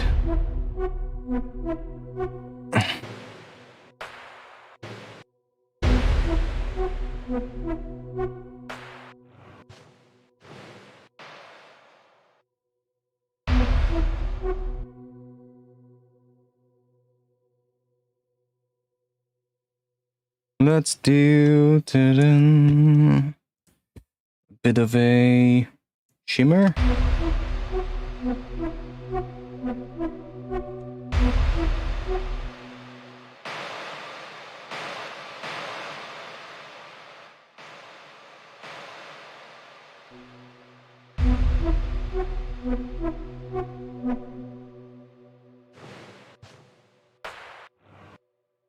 Maybe just a very subtle one.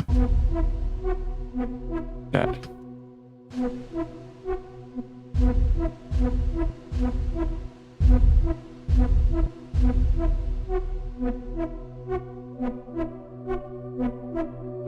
I see the Twitch chat as well. Don't worry. I see you guys.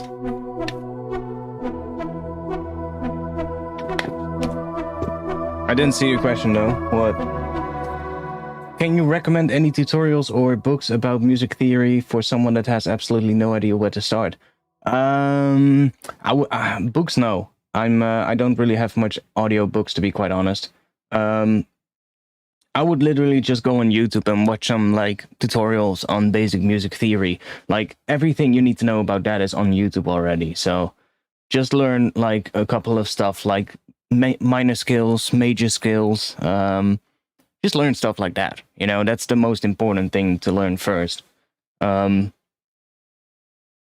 after that, there's like a bunch of websites that can help with like learning theory. I guess what is it called? Hook theory is quite helpful. That website. What is it called? Hook theory dot something. I think there's also a website, music theory dot something, either .com or .net, that has a lot of valuable information. See, what was it again? Booktheory.com. Yeah.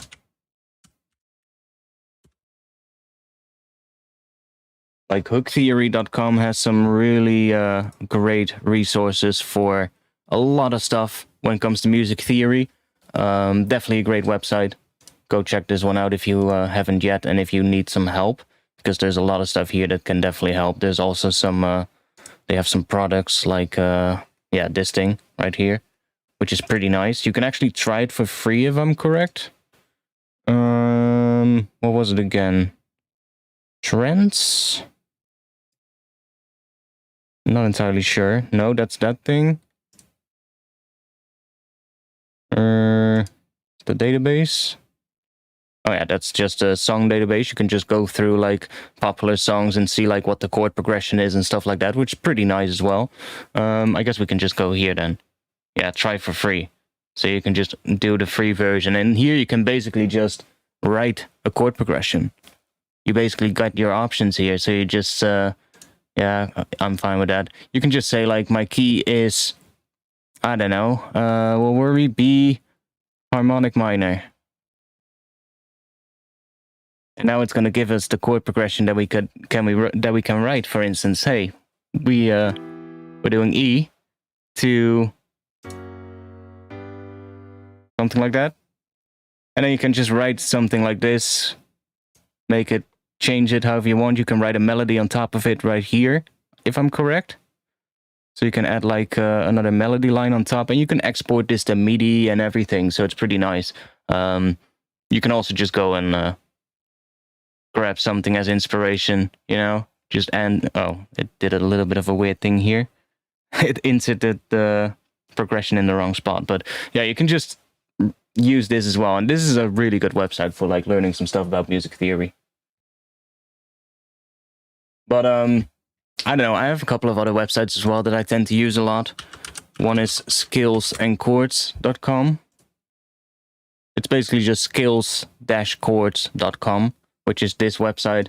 Just has like other tools that you can use to, I guess, here, analyze songs and all that kind of stuff. You got your skill tools, and I most of the time use that skill tool. That's quite helpful. Just enter the notes that you're using, and it will spit out a bunch of skills, and you can click on the skills and find out what the notes in that skill is. Pretty helpful as well.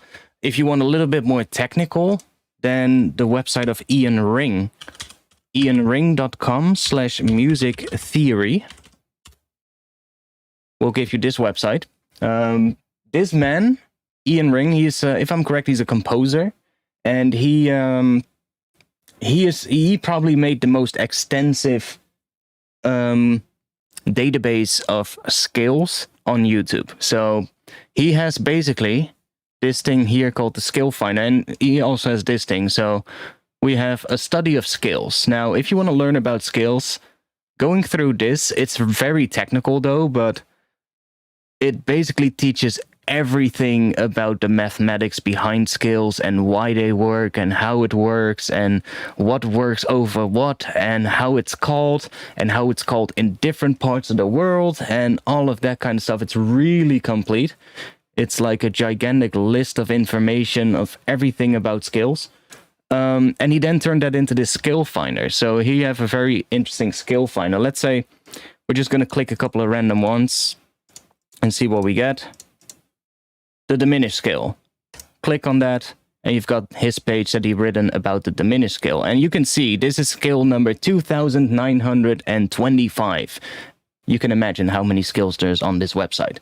And it gives you all the information about that particular scale. Gives you the information about the distances between the note, like I said, how it's called. And all of these things you can click again as well for more information here. Interval structure, and then it takes you somewhere. It takes you to the skill page that I just showed. But there's so much information down here. Here you've got your chords, the modes of it, whatever you all have here. This is, I think, skills that are very similar. And all of these links here lead you to more pages of other skills. So this is a very technical website, though. This one really, really goes deep into the techniques of music theory and the stuff behind it. But it's quite cool. And overall, like, websites like that can definitely help. I'm not much of a reader though. I don't really read much books. So yeah, can't really help you much with that. But this is one website that I recently found that definitely has a lot of this one has a lot of information that is, I would say, like, this one has the more like obscure information when it comes to music theory. This one has a lot of like the technical stuff, but also a lot of like, most websites will just tell you about the most common skills, for instance. This one tells you about a lot of uncommon skills as well, even skills that aren't even named yet. So this one will give you even options that don't even have a name, but in theory could be a skill. It doesn't have a name because it doesn't really sound too good, but there are even skills on this website that don't have a name. So, and you can then just go here. Welcome to the exciting universe. 824 minor lowest. You get everything in that's basically written in this page in video format as well. So it's really, yeah, it's definitely powerful. But there's so much stuff on that website that even I don't know what it means. So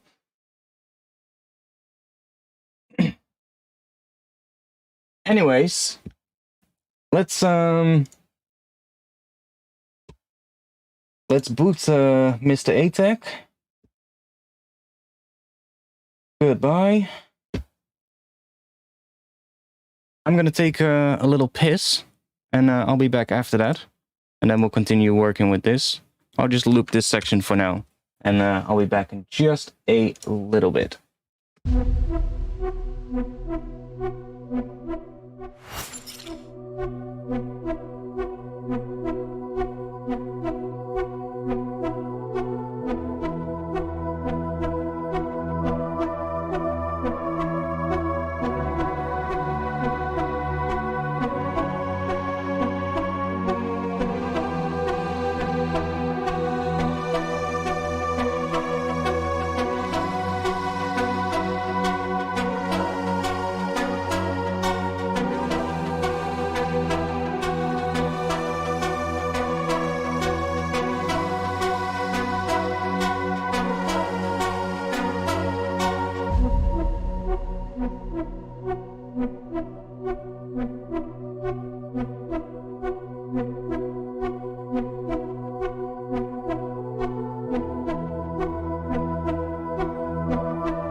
Okay, I'm back.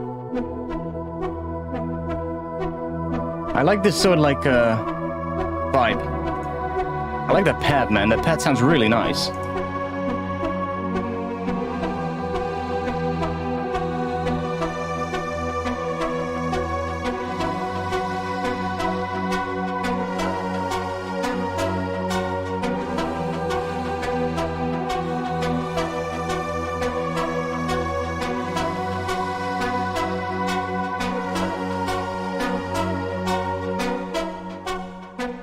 Okay.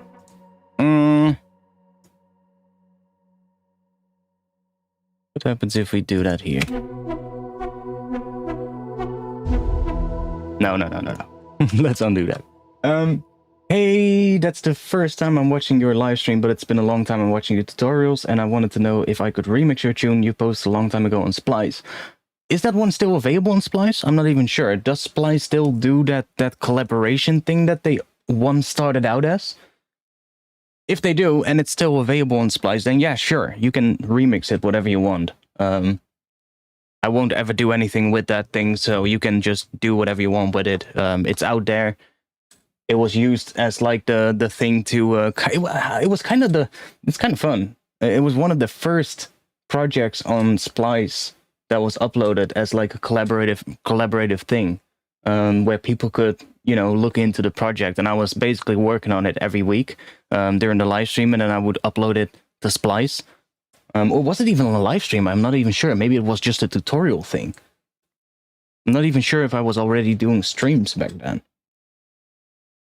I don't have the files anymore for that thing, so I cannot help you with it. So you would have to see if it's still available on Splice. If it's not, then too bad. Then it's gonna be lost forever because I don't have the files anymore. That's from way back in the day, from back on my old computer days. That's like yeah, that thing is ancient. So sorry, I can't help you with that, sadly.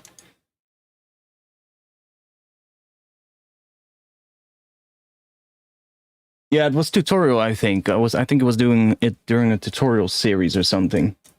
Yeah, I remember it was the Tutorial Tuesday series where I was making a track from scratch, which I never finished. That was one of the first... Was that a drum and bass thing? I think it was. I think it was a drum and bass thing. I think that was sort of like around the time when I was getting back into drum and bass after not having made it for a really long time. And I was like, yeah, I'm just going to make some drum and bass again, if I'm correct. Or it could be a glitch up thing, because I was also doing a lot of glitch up back then. See, that's how long it is ago. I don't even remember anymore how it sounded.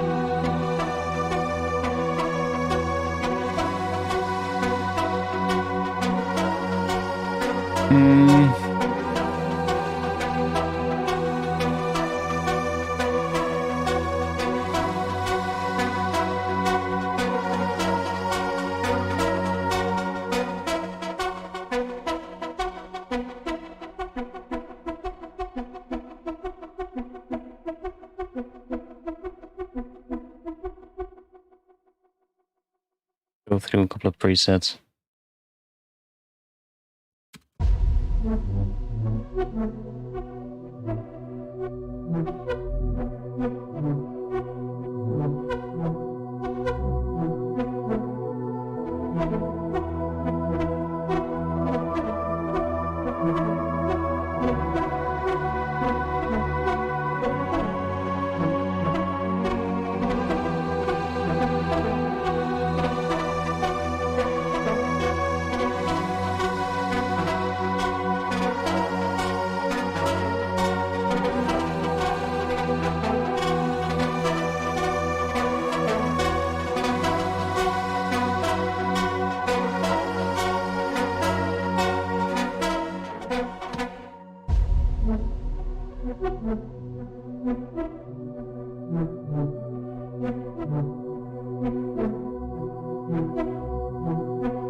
I love what Portal does to it. It actually it makes a really interesting sort of like change. No, I did save now.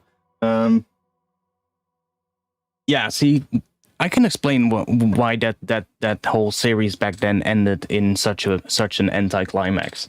It was after this whole. I remember it now. Now you say it was a Neuro thing. Was it the Samurai tune? Was it the Samurai tune? No, I don't think so. I think that was later. Anyways, it was like I had been doing the dubstep stuff and glitch up a lot, right?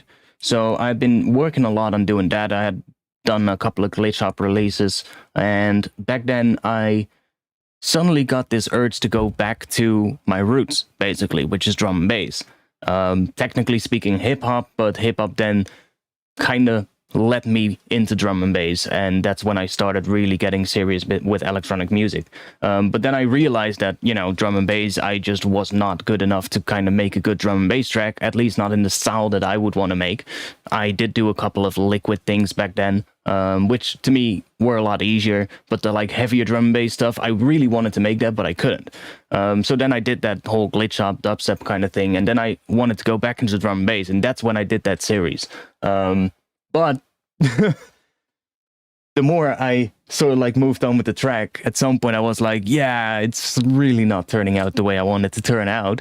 And then I had a whole other phase. But I've improved so much since back then. Yeah, I know. It was a very orchestral intro, like I used to do back then. But the main thing I used to do back then, I would make my intros so big and epic that, since my skill for like writing really heavy drops wasn't that good as it is now, all the things that I would make would just sound really epic first. The intro would be really epic, and then the drop hits, and then it would be like almost an anticlimax, right? So now it's different. Now I know to kind of hold back in the intro every now and then, or just start, you know, introducing it in a way that you're kind of decreasing the energy slightly in some kind of way so that the drop hits hard again. But I didn't do all that kind of stuff back then, so that's a pain.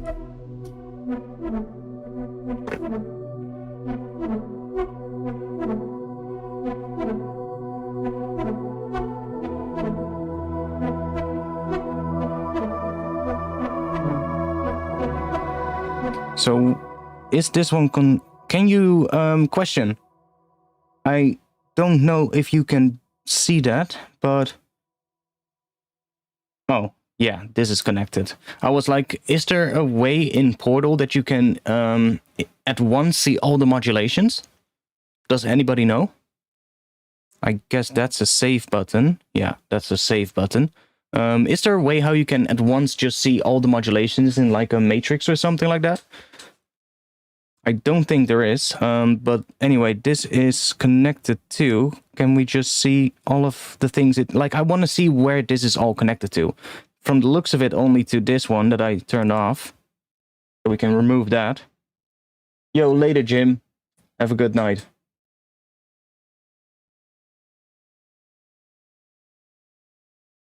Oh, you're gonna start working. Well, have a good day, good night at work then. You've never seen this plugin before. This thing is amazing.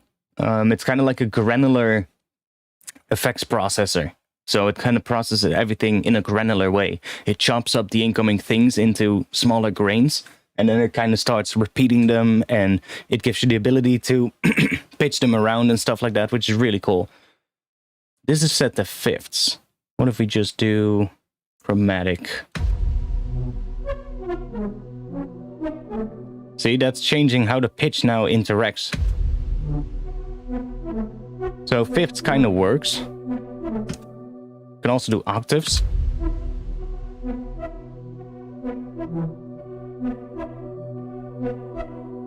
And this is connected to the pitch, so that's changing the pitch itself, and it's connected to the stretch as well. And I don't think there's anything else connected to this one. No. So, okay. See if we can...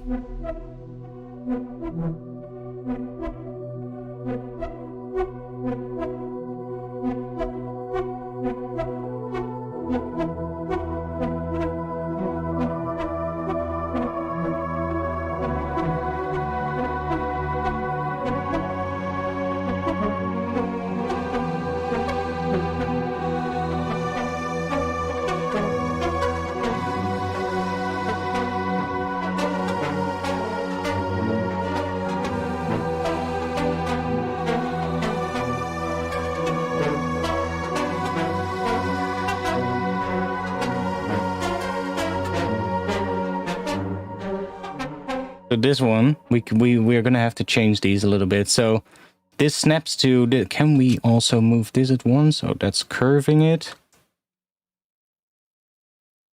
Can we move 2 points at once? Or this entire thing? Don't think so. we have to do it like this.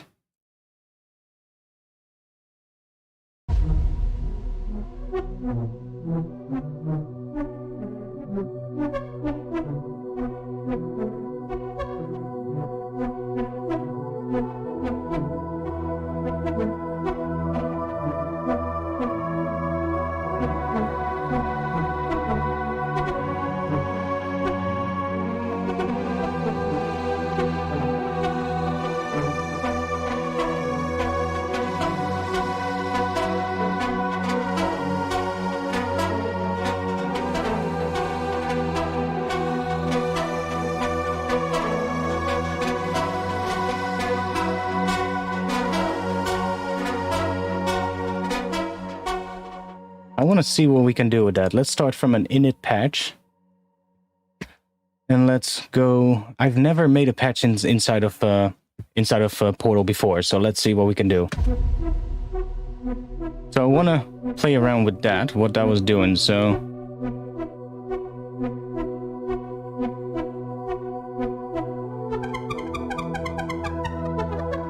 Okay. So we can set that to fifths.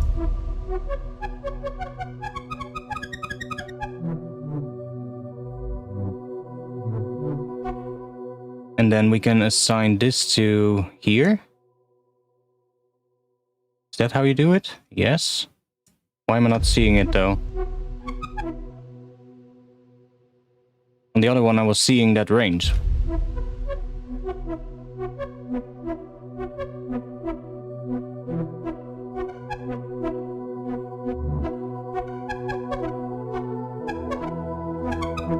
Those curves are a little weird, but...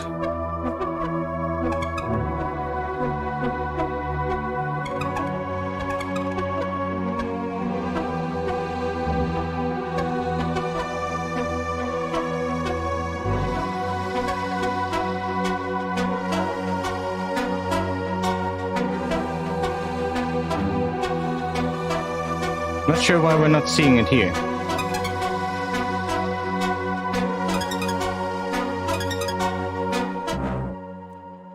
Maybe we have to do it in a different way. Ah. What's the difference then? Interesting, but what's the difference?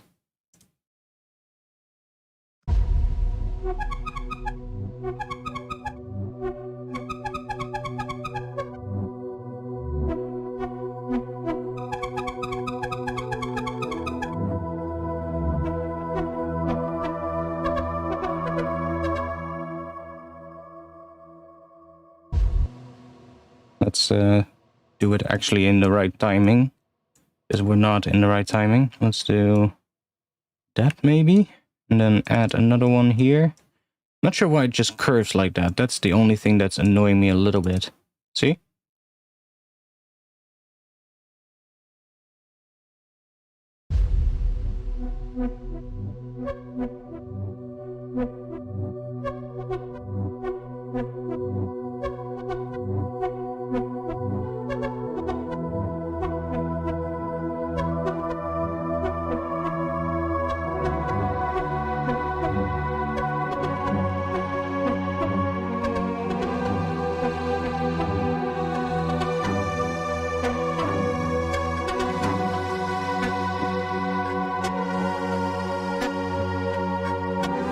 See, now you can hear, if I play this by itself, you can hear what it's doing.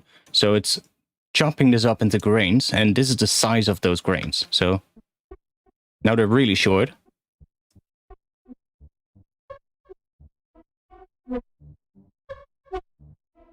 So now they're just... So now it's actually looping them, see? Now we get two of the same grains after each other, because we have a ratio of 2/1.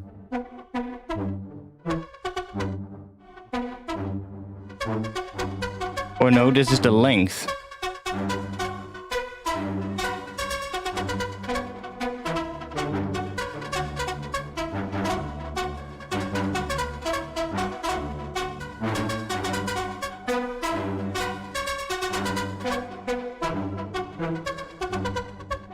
Some really interesting stuff with this.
we can go back into that. But this thing is so nice.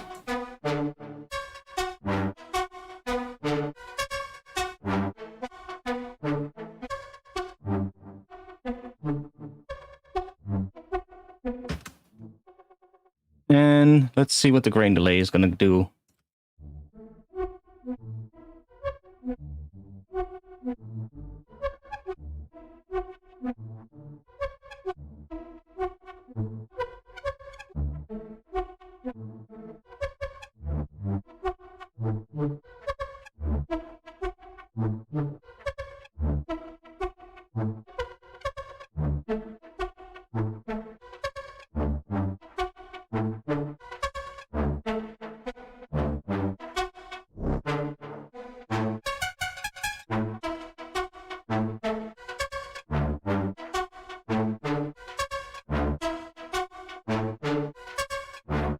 Okay, grain delay is not really doing much for me. Now we can assign this one to some stuff. Let's do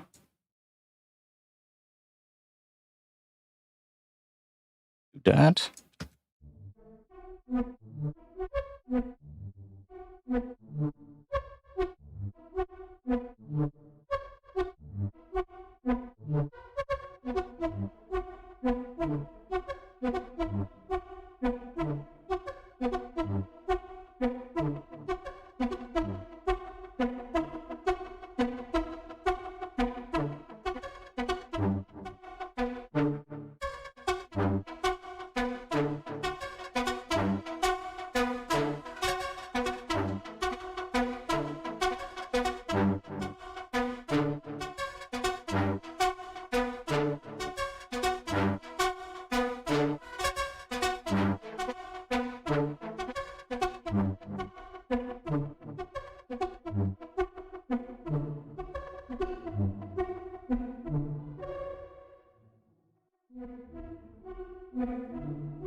Interesting.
It just makes that ARP sound so much more interesting than what it actually is, right? Because it really is just that.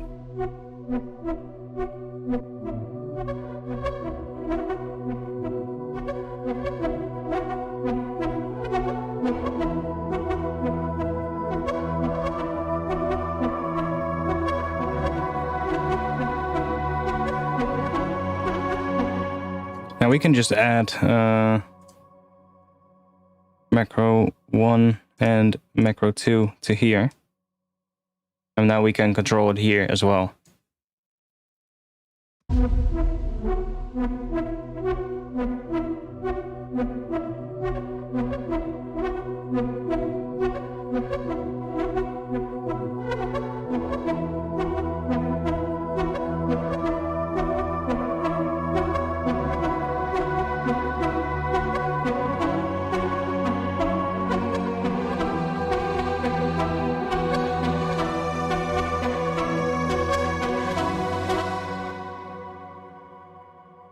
Should we just automate some movement on this? How do we do that again? I think that. How we do that?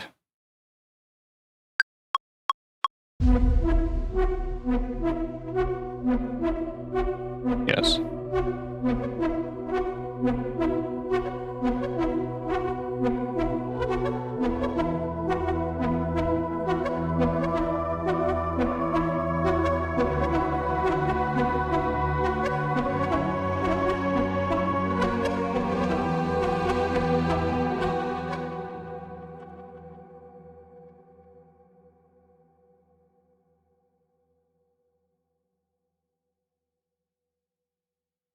Bring these up. Let's see where they're gonna start. I think it's going in opposite direction. I didn't want to click that. I think it's going in opposite direction. Yeah, see? Maybe we need to flip these around. Yeah. Then it's in the right spot. I was like, Okay, so here. That's like nice and weird for the start, I guess. And then we're gonna go into the more of the regular pattern when it goes and sort of like opens up a bit. So now we can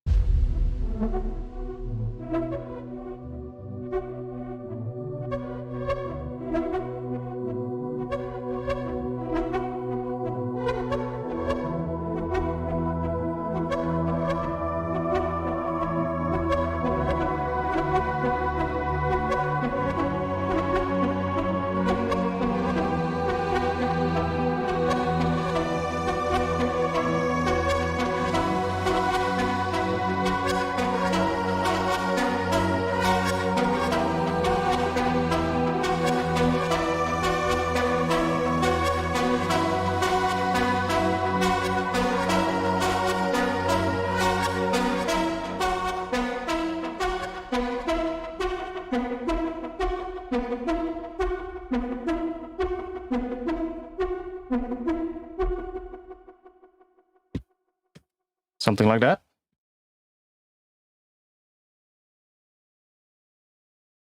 So that's just going to be moving a little bit, gives it a little bit more of an interesting sound than just that simple arp. Now let's see, what are we going to do?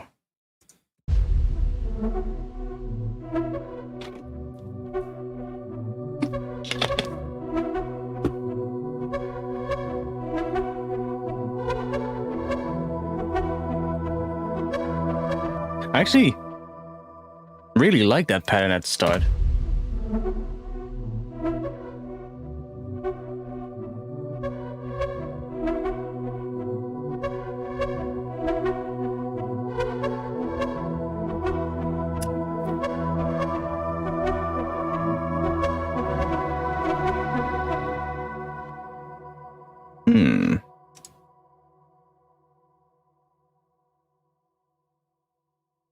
Let's see.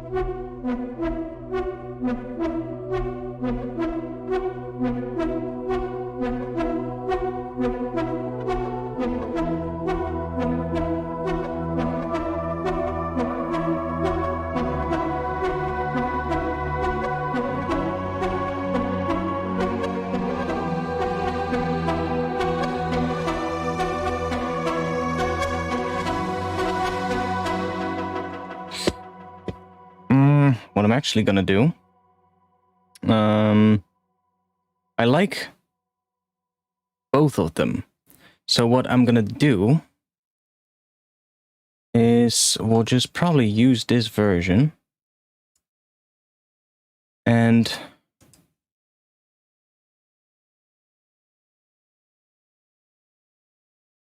let's see. So we had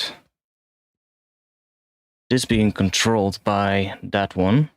It's not controlling anything else.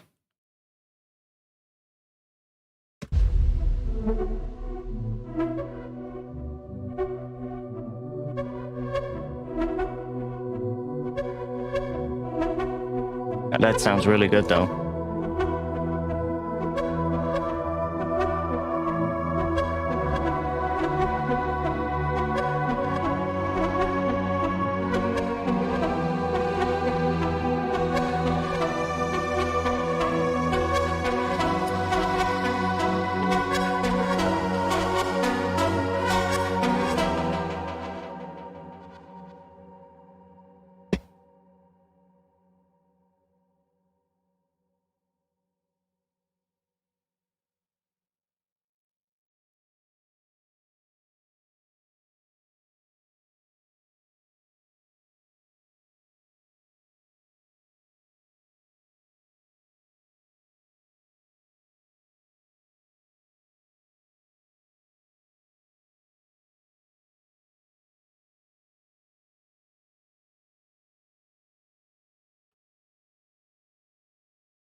That's what it needed, totally.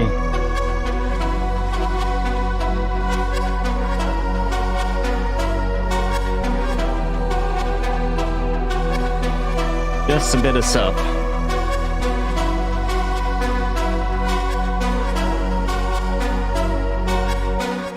That sounds nice. But that also kind of makes it sound as if here a new section starts, which is kind of what we were missing, because this is kind of the introduction. So you have to see that here we have basically the pattern starts. So this repeats up until here, and then it repeats again, and then we get another part until here. So this is roughly where the drop should start. See? So we basically get two sections here. So we should get another section after this where we probably will have to build, and also that bass stops and we sort of like start building up tension towards a drop. The ARP might continue and start fading out, maybe high passed, I don't know. The automation right now is that it closes down. Could work if there's like a couple of rises in this section as well, but we'll see. I don't think there will be much drums in this intro though. I think we'll do mostly without drums.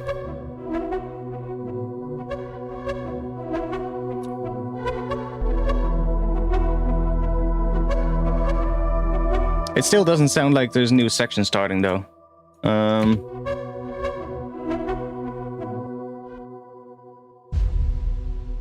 Let's see without the ARP. See if it's the ARP that's putting me off or...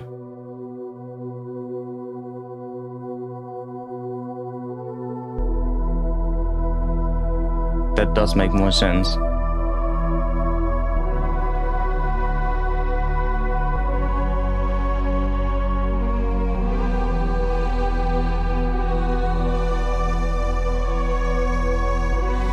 I'm gonna come back to the ARP later.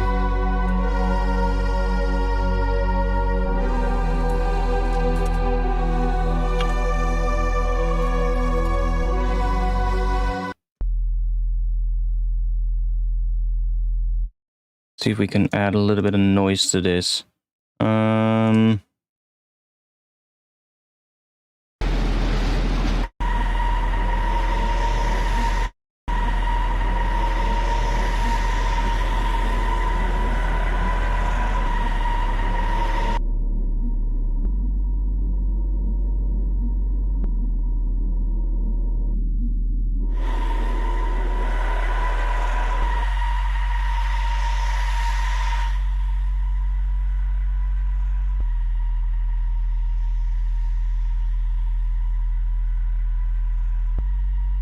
very subtle, but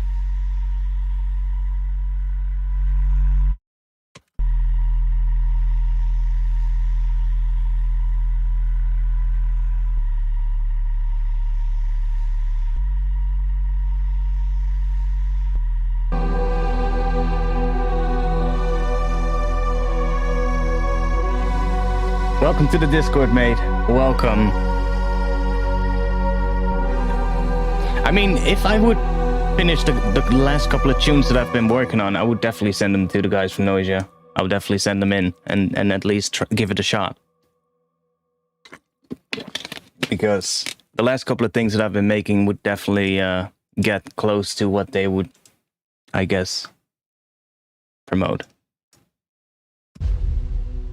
It has a bit of the sound of like I've always been inspired by people like Noisia, Blackstone Empire, you know, all of those big names that I used to look up to when I was growing up, right? So it makes sense that that is also the type of drum and bass that I want to make, right?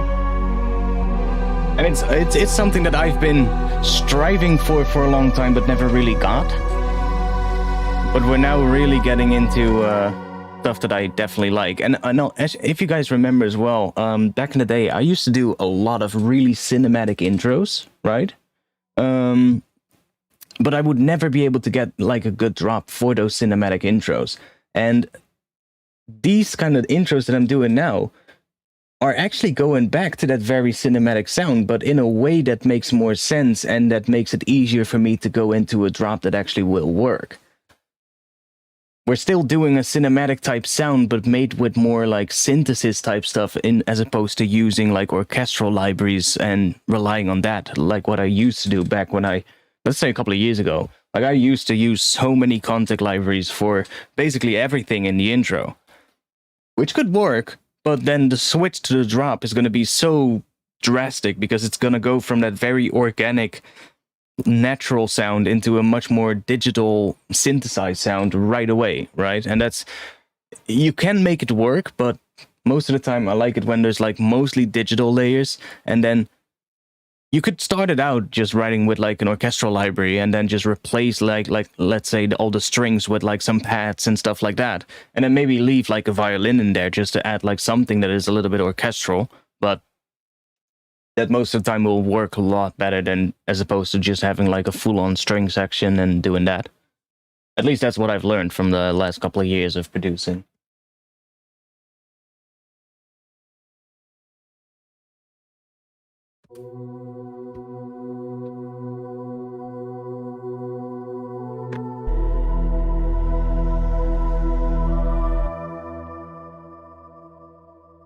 So I'm still not entirely sure about this pattern, and the thing I'm most not sure about is the top part.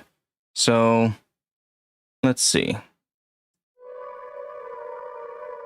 This part right here.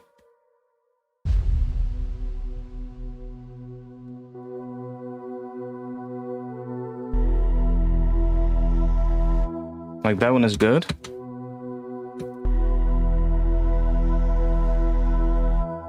Dun, dun. Maybe we should go down instead, because see, in this intro we're also going up, and that's why it kind of sounds like this pattern is not sort of like ending here and we're starting a new pattern, but we're kind of repeating the same pattern. It feels like it's just looping, which is not what it's supposed to do. This should be the introduction, and then we should go into like the actual theme. So let's see. Before we do that, though, let's just make a copy of this one. Oh, no, we don't have to. We still have it here as well. So if we don't like it, we can always just copy this one. But maybe I should copy it so that we have all the automation as well in case I do something that changes that. Let's just copy that over here and do the same thing for this one. We have a full copy of whatever we had. And then we can see if we can make a better one here.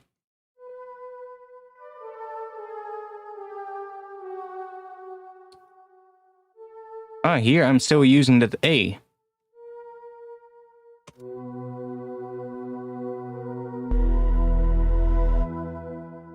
Now it does make more sense. That was still the A. That's from the regular B minor, but we have kind of shifted to B harmonic minor.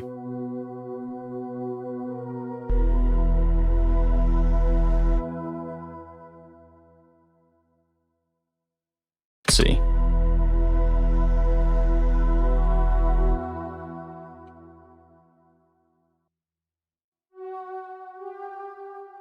It's like almost a vocal layer in that pad as well. Like a choir-ish layer. You hear that? That one especially.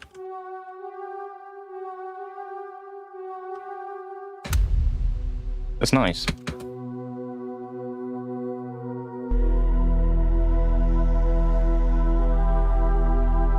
Ooh, that's sick.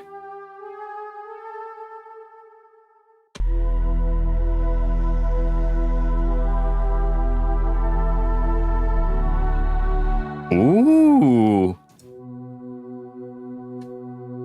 That moment you find something.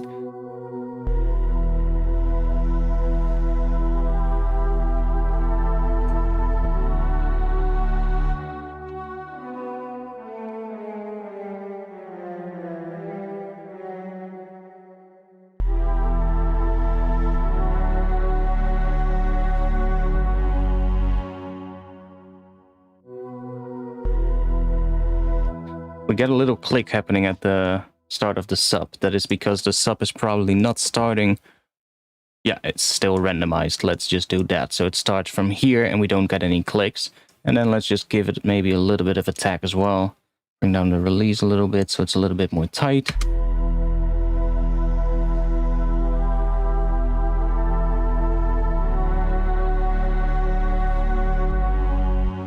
Ooh, then this one needs to change.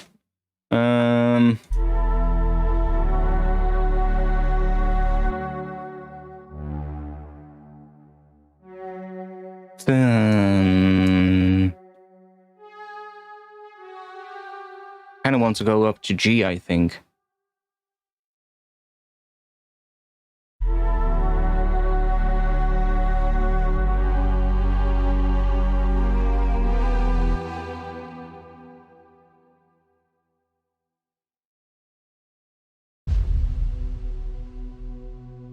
It's already, we can also copy this one over here.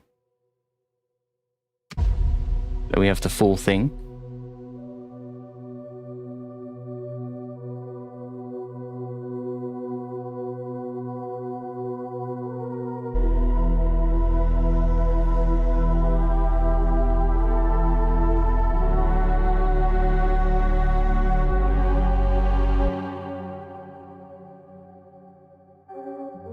Should it even have a double thing here?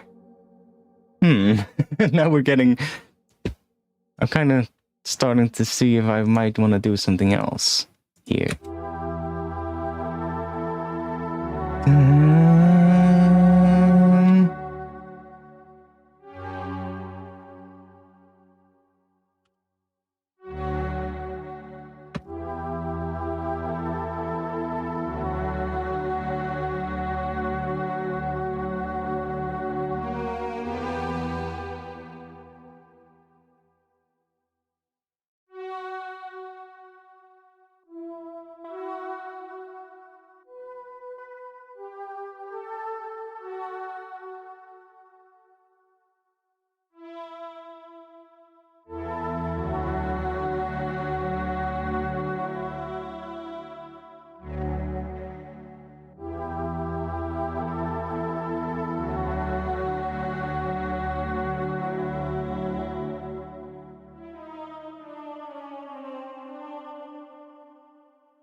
Oh, I think the velocity also has to do with that. We're just gonna make the velocities all the same for now.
See what we get.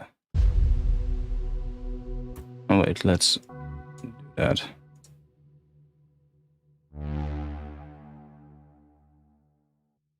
And the bass notes have changed as well.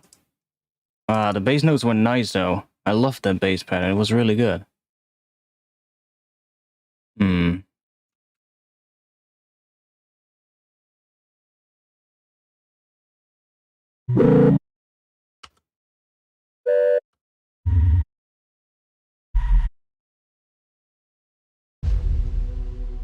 Let's see what this sounds like.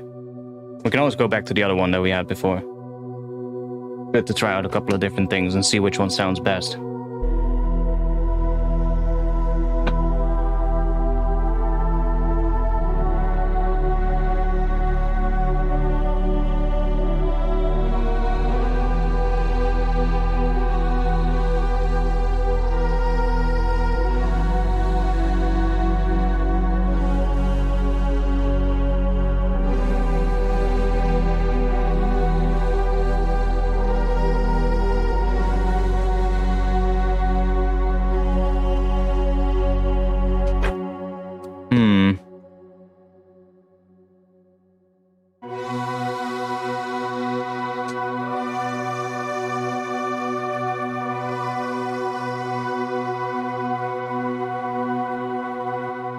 Yo, why didn't it copy the automation though?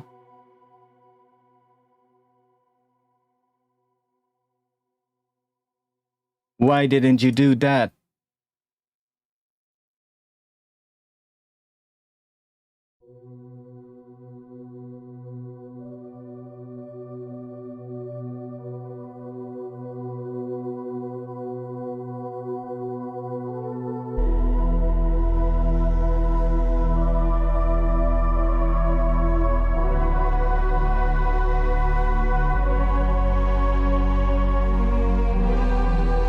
Yeah, that note going up is nicer, man. I like that way more.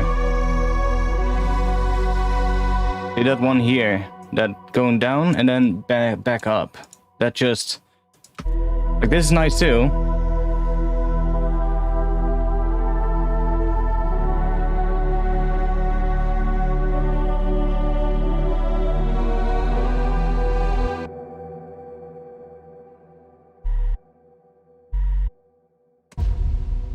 See what it sounds like. Because that's the only difference between these bass lines, see? The only difference is that extra note.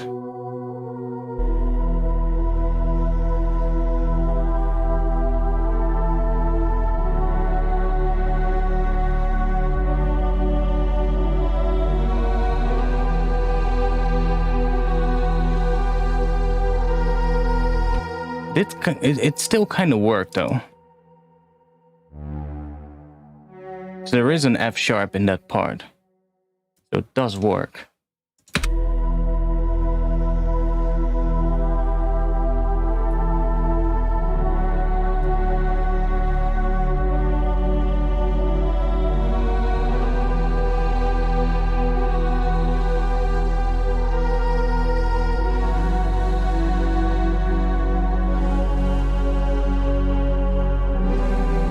Which one should we do? Let's call, this one is version B. And this one is version A. Which part are we gonna do? Which one do you guys like more? I'll play them both.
I've already decided. This one. I've already decided.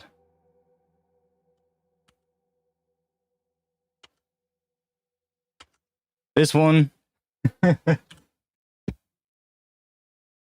need a drink.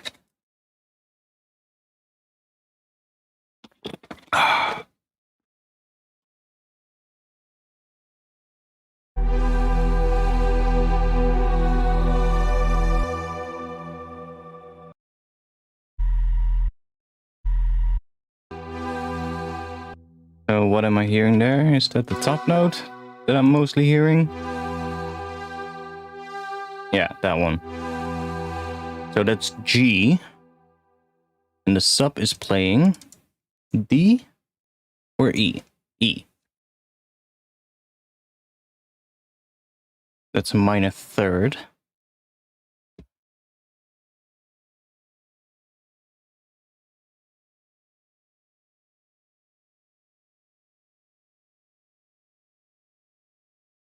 I'm thinking what kind of note would be cool on top of it.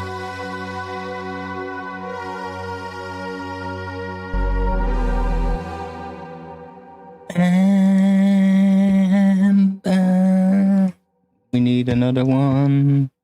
Another sound.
that's what we're in.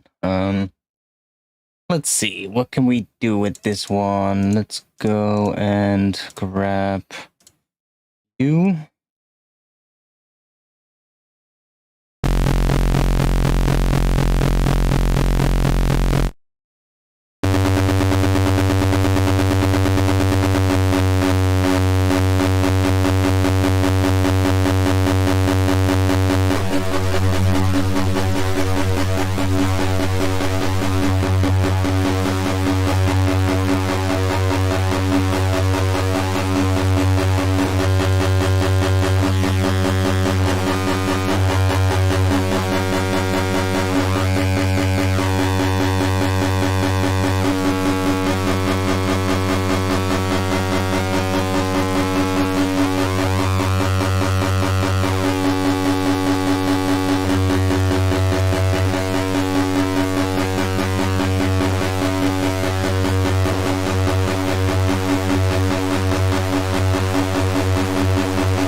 Sure. Sure.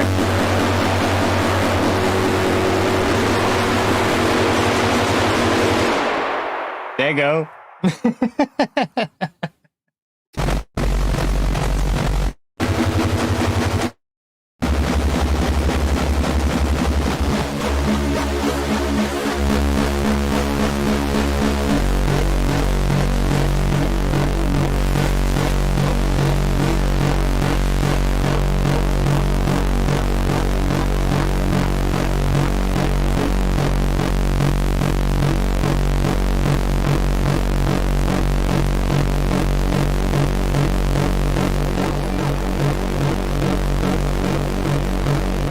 You're welcome, mate.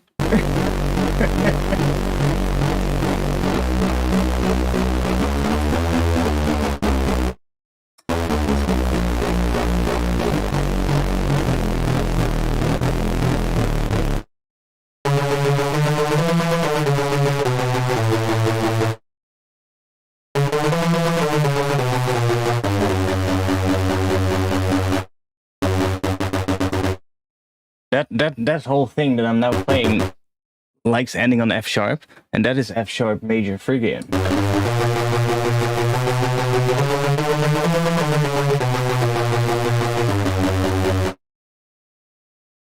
Which could be fun for a drop.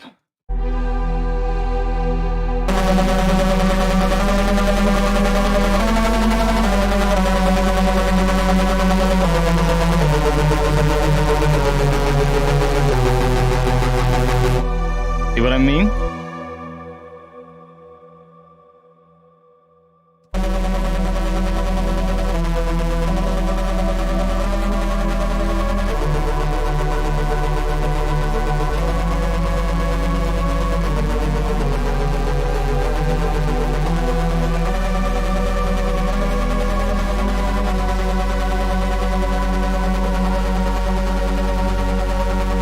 That kind of ends on F sharp, and that works with that end. So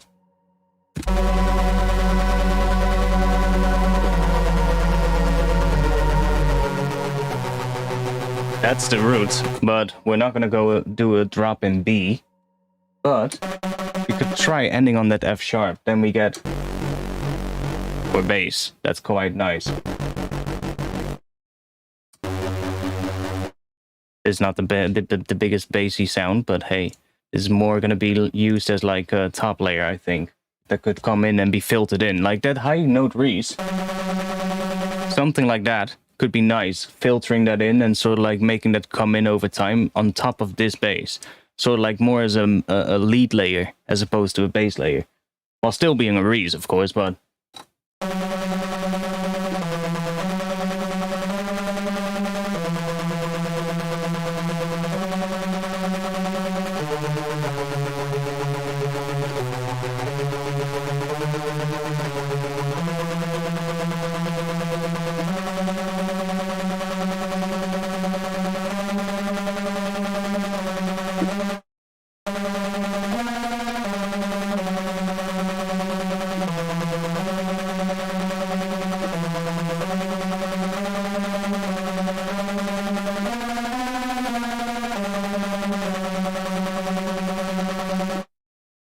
See if we can make it end on F sharp so that it feels natural for a drop going into F sharp. That would be nice. Then we're sort of modulating between that B harmonic minor and F sharp major friggin. Hey.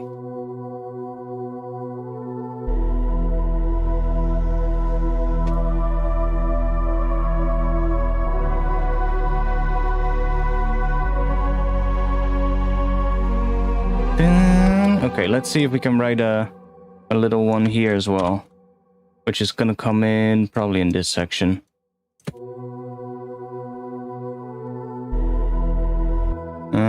Dun dun dun, that is doing E.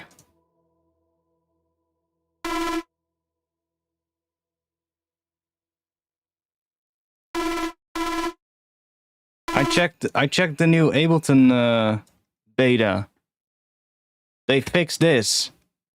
They fixed that thing where it switches to the 116 thing by default. For me, at least, because for other people it switches to 1.8 and other people it switches to a different setting. And it switches back to narrow now, just by default. Only one big fucking issue. They only fixed it in here, in session view. They didn't fix it in the arrangement view. Like facepalm moment, holy shit.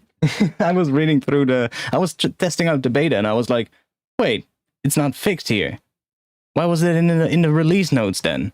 And I was checking and I was going back and I read the release notes carefully and I was like, it actually says we fixed the thing in session mode or in session view. And I was like, oh, god damn it. Oh, I can't wait to the day that they actually fix that thing because it's so annoying. It's so annoying. You make a new MIDI track, make a new MIDI clip, and if you make a clip that's like this big, then it's not that big of a deal. See? Now it switches to 16th notes, so it's great. You can immediately make like a 16-note drum pattern, right? Hi-hats right here, maybe shakers on like the 16s. So you can make a really interesting pattern like that very quickly. But if you decide, I want to make a nice intro pad that's 32 bars long, and you do this, 32, bam. Now it still snaps to 16s, and you first have to do this, switch it back to narrow. Like, why did they completely why did they think that was a good idea to switch it to a static grid size while it before was actually adapting to however big the clip was by default? Like, why did they think that was a good idea to change is beyond me, but whatever. Like, it just doesn't make sense.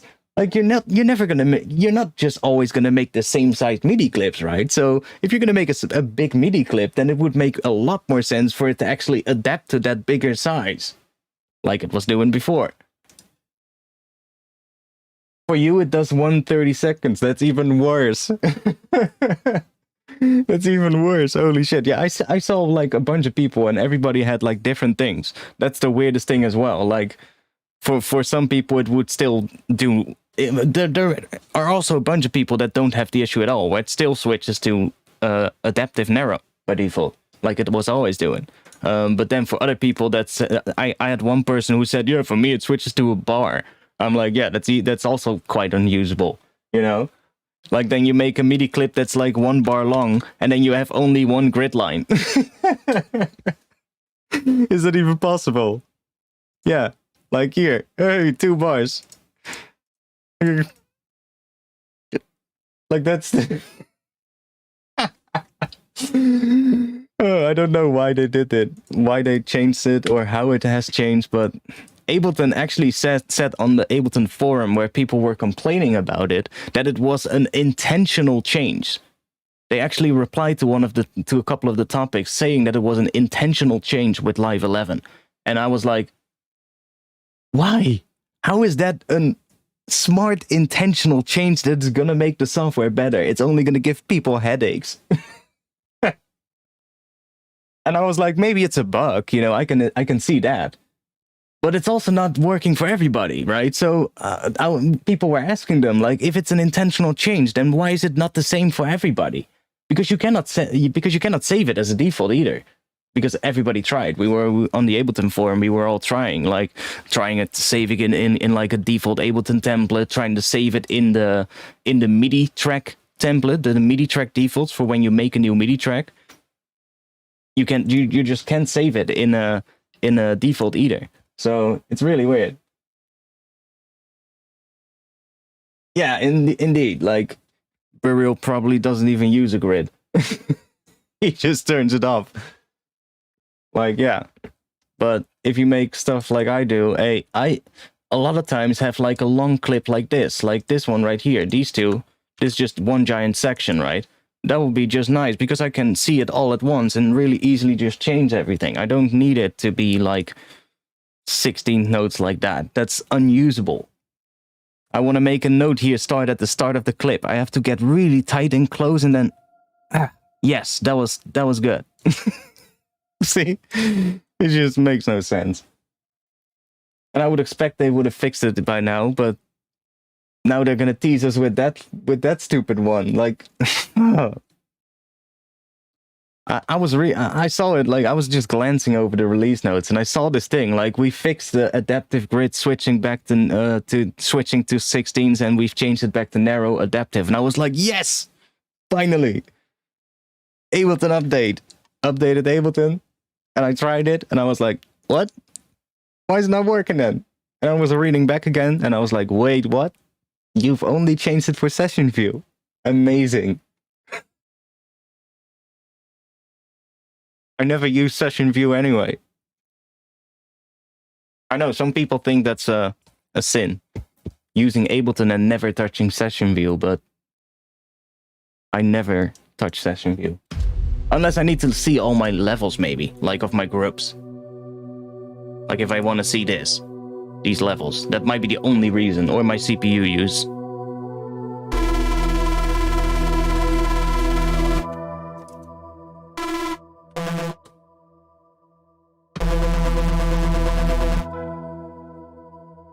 That one also sounds cool.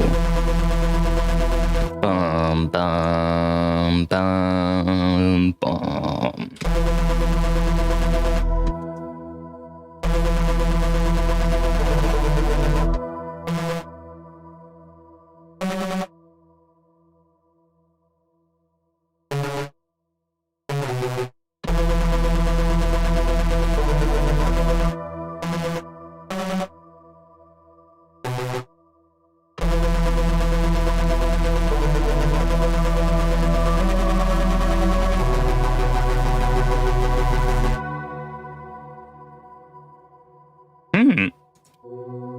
Like this, it doesn't need to come in right away like this. It needs to be filtered in, but...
No, I just learned the skill out of my head because I want to potentially also use a note that is maybe not in the skill every now and then.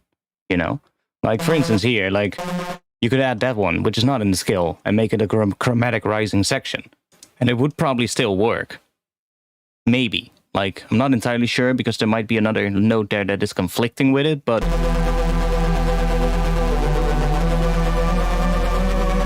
didn't work. But sometimes that does work, you know, depending on whatever else is going on in the track.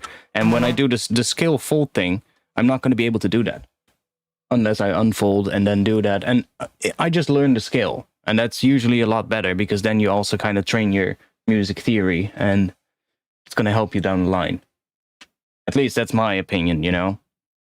It's a great feature, but I would rather actually learn just what the skill itself is, and that also helps me to be able to play it and be able to just jam a little bit on top of it. Even though I'm not the best keyboard player, I can still kind of jam away and maybe record it and catch a couple of ideas that way.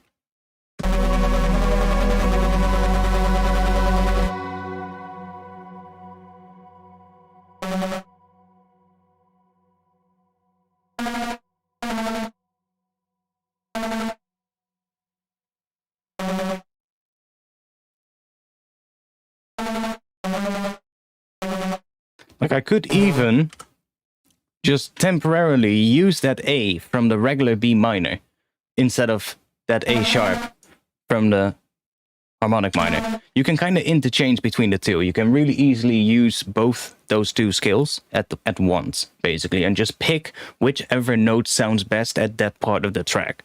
It's a really easy trick, but it works very well. Same can be done with the melodic minor as well. You can kind of go back and forth between these two in different sections of your track without any issues.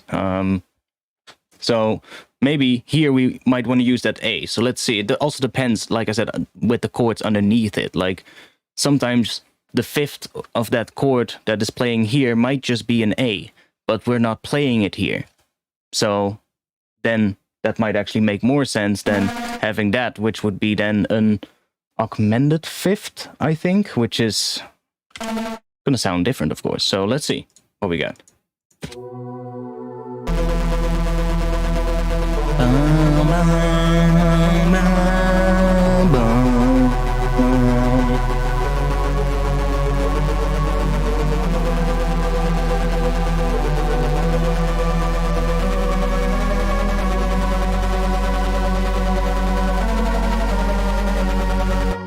See? Instead of that.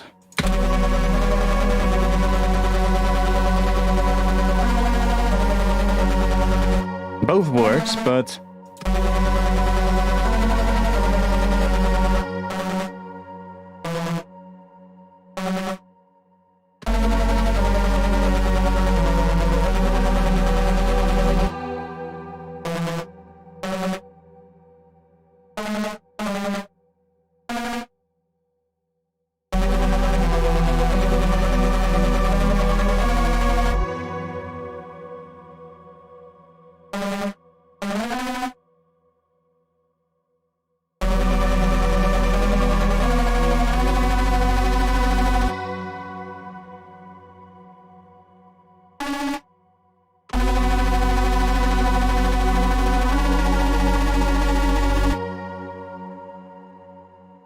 I kind of want to go back to that lower one.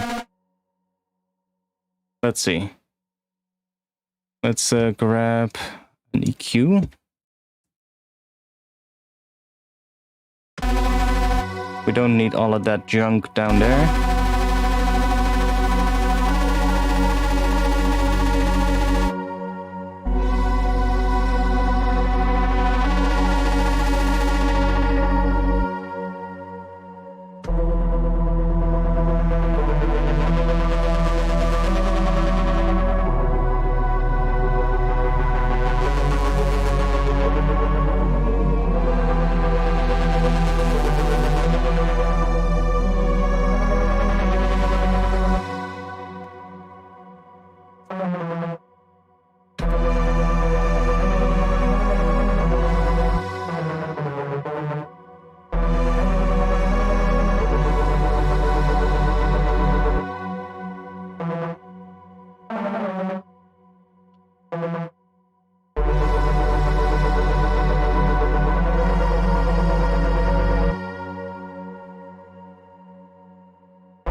Gonna have to do a lot of automation on this one to make that work.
Okay, and let's do a bit of reverb on it.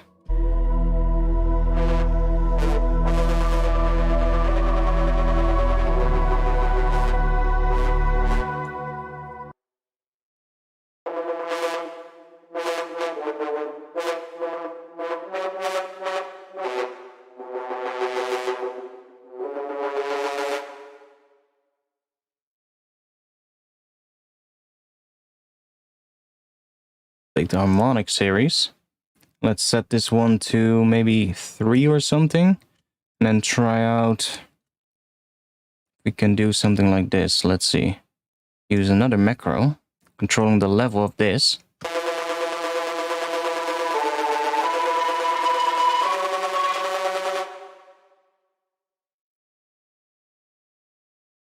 Let's just set it to a sine.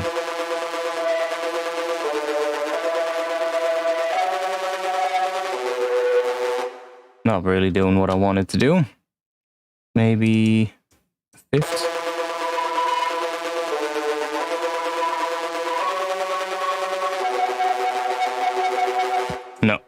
No.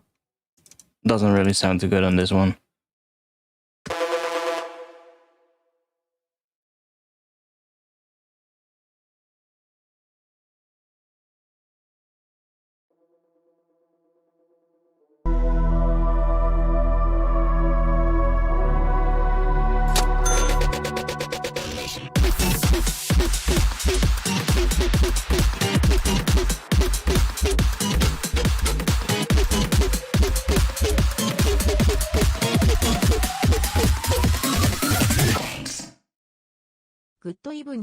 Good evening, medic. Welcome. I'm just seeing that it's already almost midnight. I am gonna go and work a bit on whatever comes after it.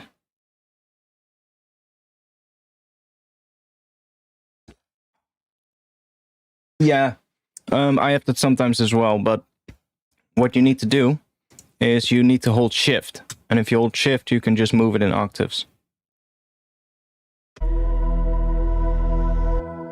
Let's see if we can at least sort of like start transitioning a bit into whatever could be a drop or something, because we're kind of getting stuck a little with this now. The top notes are a little bit not doing the right thing, but that's gonna have to be figured out.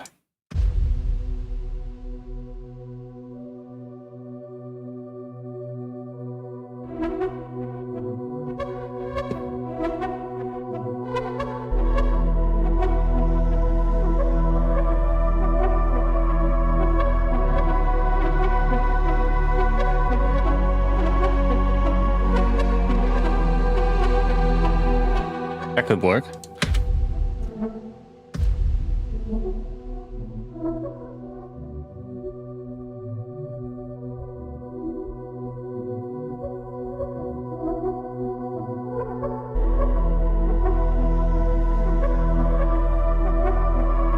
Oh yeah, that I kind of like that actually.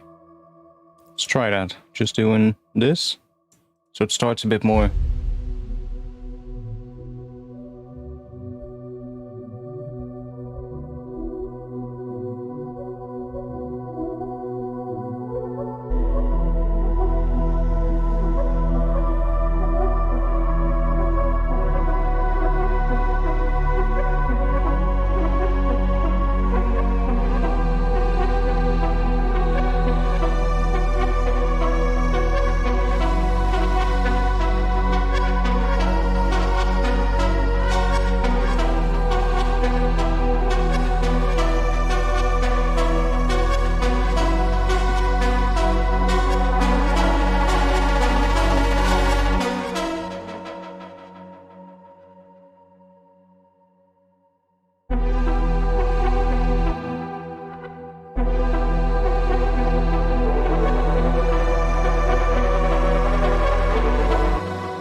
Yeah, we're probably gonna make that pattern come in just later then. I like that first part a lot, so why don't we just move those there?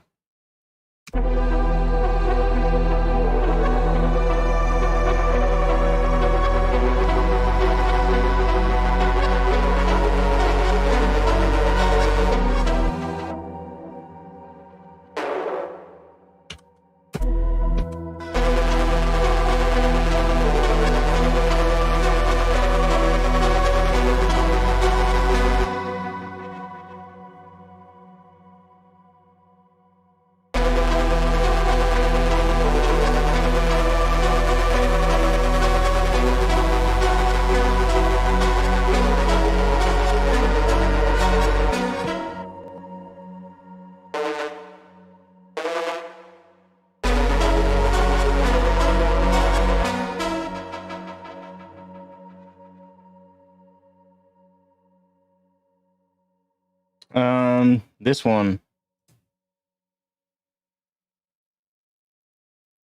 That looks like that.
Let's make another MIDI track.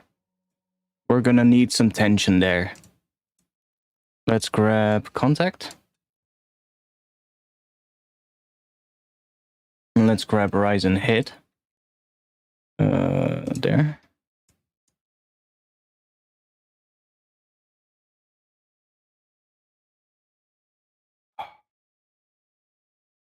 And let's see, that's probably gonna happen in this section, which is 8 bars long. 8 times 4 is 32. So 32 bars, that's the maximum amount of time that we have here as well. So, or 32 beats, I should say. And we're gonna have that continue into the next section here. There we go again. Narrow. And doesn't really matter which notes we're gonna pick. The only difference here is that all of these green ones, they all play the exact same note. It's just that these green ones have the rise, and then the hit after it, and then the red ones is only the hit. It's a little quiet, but there we go. See, but they're all the exact same, so that's really the only difference. And the switch is happening somewhere, I think at C3 or something. Yeah. C3, and then from D, it's going up to like the just a hit. So if we just take any one here, then we should be good.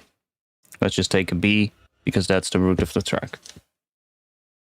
So now, we got this sort of like thing coming up during this section. Now we're gonna find an interesting one.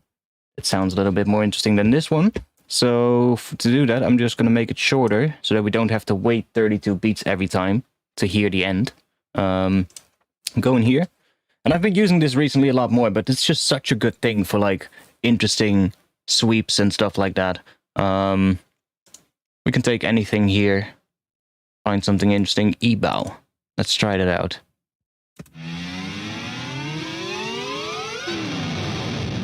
Okay, maybe a bit much. That's not really what we're looking for. One good thing that we can do is we can say if we want ones that glide up or if we want ones that just stay on the same pitch.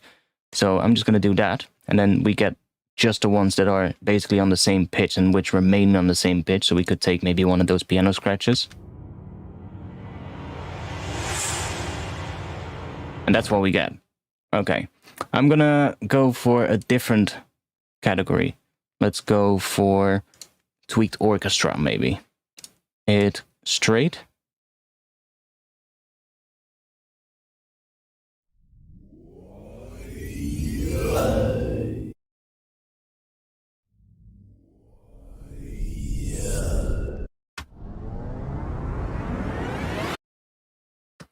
That's the only thing that's annoying. It doesn't remember that when it exits out of here. So that's the only thing that's annoying.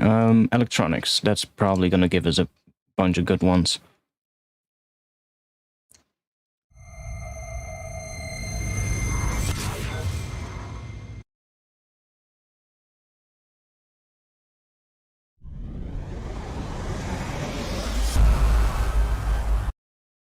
And we can play around with what hit we're going to use as well. I'm just looking for one that sounds interesting.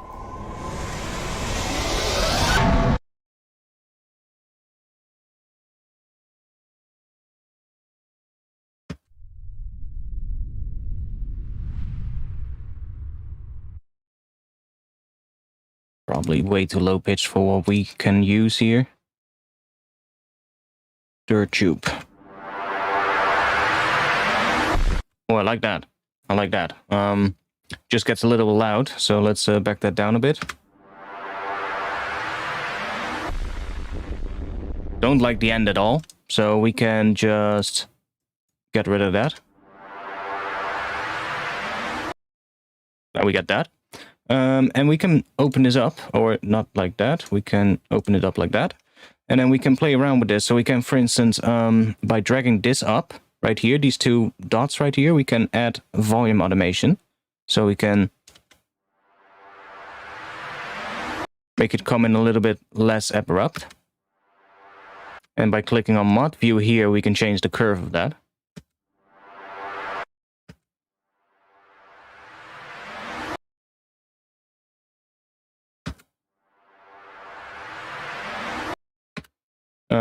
That's fine. And we have all of these effects as well, which are quite interesting. Don't really use them much, but they are quite cool. You have all of these different things here. And these can all be modulated as well. That's quite the fun thing. So like, let's say there's mono to stereo and stuff like that. Mono to dirt, stereo opener. There's all kinds of interesting ones here.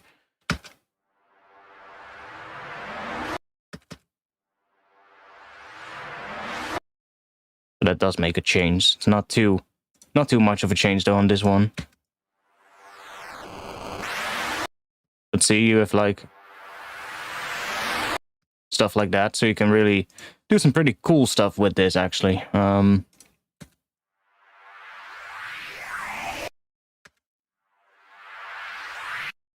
let's just go back to that one, which it was. Was it Fat Tube? Bass Tube? Or is it Fat Tube or something? Dirty Tube. Yeah. Let's see if we can find another layer.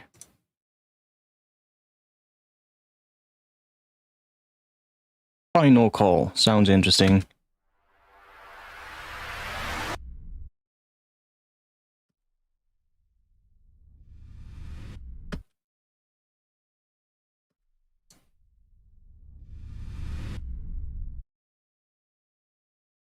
Doesn't sound that interesting in the whole thing.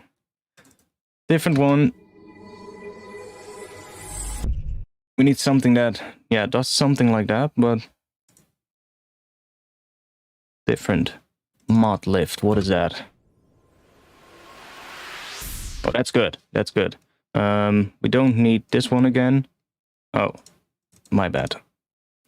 Bring that one up and that one down.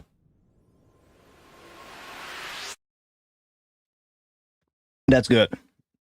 And then we need another thing. Let's go to a different category.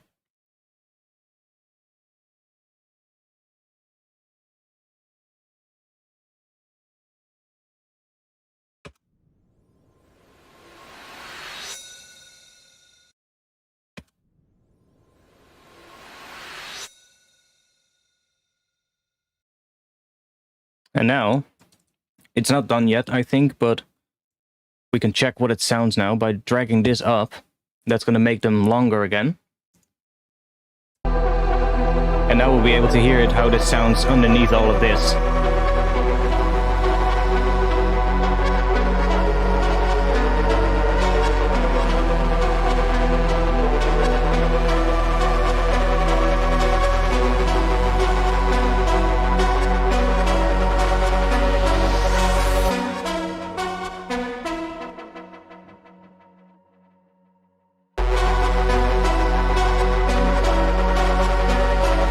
Oh, well. Not really enjoying this last one, and we need one that has more stuff in it. Let's link them. Make them the same level. Bread and butter. One of these sub ones, maybe.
I had that other one turned off still.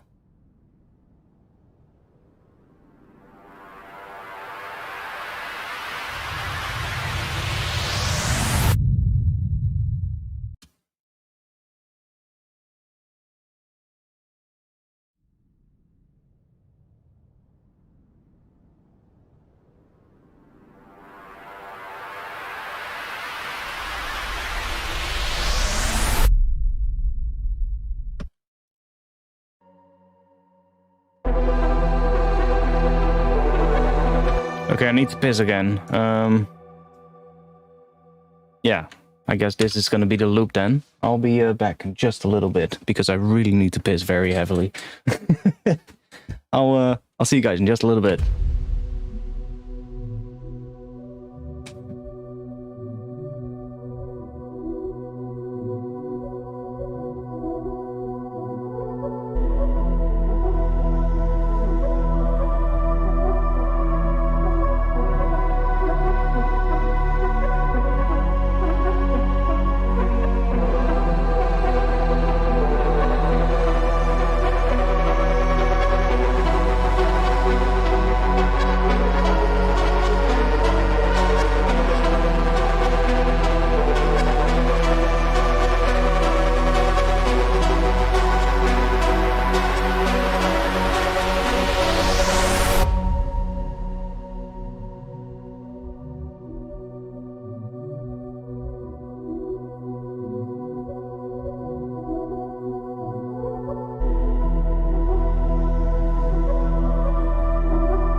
Okay, we're back. Let's see. I'm gonna make a riser, like an actual riser, because I'm thinking we might want to do this here, and then transition into something where we already have the riser sort of like coming in, but this pattern kind of still continues with the chords, and then in the second half of that, which is this section, the chords are kind of gonna probably get a little bit less melodic and more like sticking around the key where we want to end up on. So we will have to find out how we're going to transition into that. And the whole pattern is going to do that as well. We're going to have to sort of like, most of the melodic things are probably going to get either high passed, low passed, filtered out with, or faded out with volume, or maybe reverb on them to push them into the background, stuff like that. Really get a lot of things out of the way, and then sort of like bring up some other stuff that is really building up the tension in a more atonal kind of way. I'm not sure if there's going to be a vocal in this track. If there is, then we might want to introduce that as well, and then we could use some kind of vocal ambience to kind of come in and build up towards the drop, which is then going to be here. So not sure what kind of drop we're going to do, but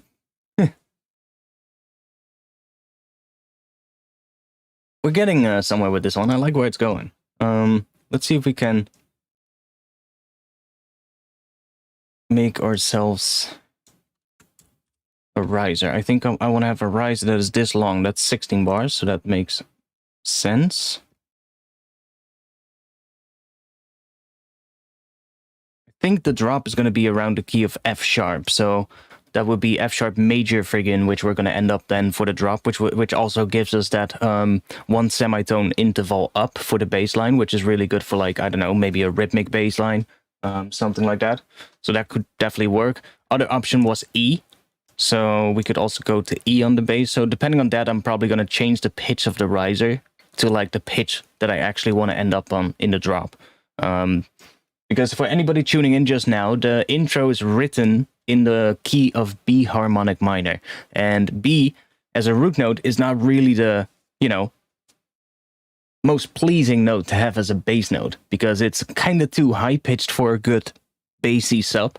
But if you play it an octave lower, it's also kind of too low-pitched to be a good sub, because most speakers won't be able to reproduce it. So it's kind of like, we're kind of gonna, the intro is around B minor or B harmonic minor, but we're then going to modulate into something else in the drop, which is a different mode of that same scale. I'm not sure which one we're going to end up on. That's the whole point. We're going to have to figure out as we go how that's going to work. But let's, riser. Should we make a riser? I'm just going to make a really simple one, because I can always improve it later. We're just going to need one that has like a, I don't know, triangle wave going up or something. That's always a good start. Triangle wave. Let's make it like that. And give that 1 octave, maybe. Yeah, I'll just do it with the MPE. That's, or no, let's not do it. It's a riser. It's gonna be annoying. Let's just do it with the pitch bend itself. So just don't enable MPE. Make sure it's turned off here as well. Let's just do a pitch bend automation right here.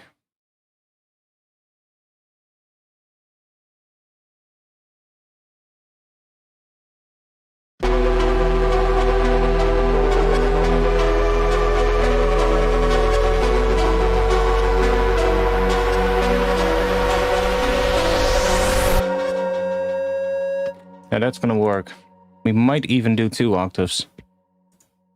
Because then we kind of have sort of like another full octave on that end part where it stops.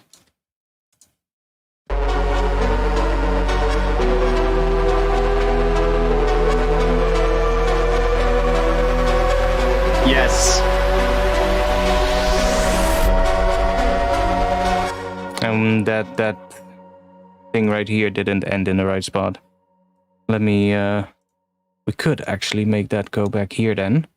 Let's see how this sounds now, how that ends. Because it's then going to keep rising, so I'm just going to bring that, do that. Let's see.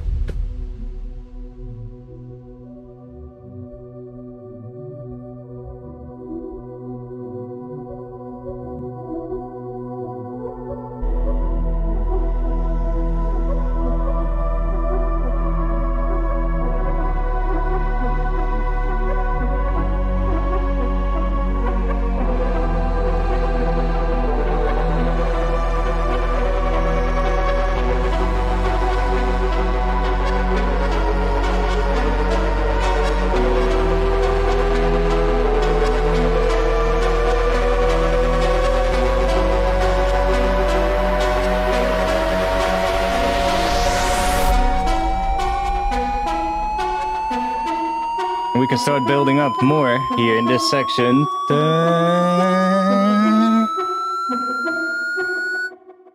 Then we have to drop. That could work.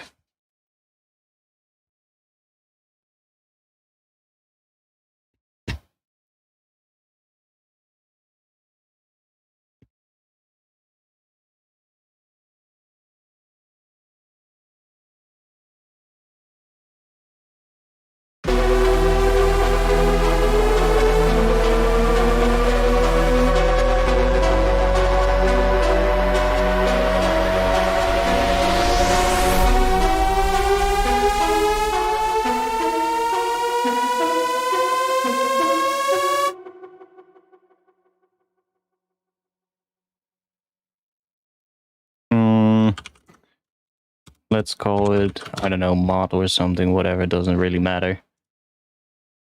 Because we're just gonna have this rising along with this.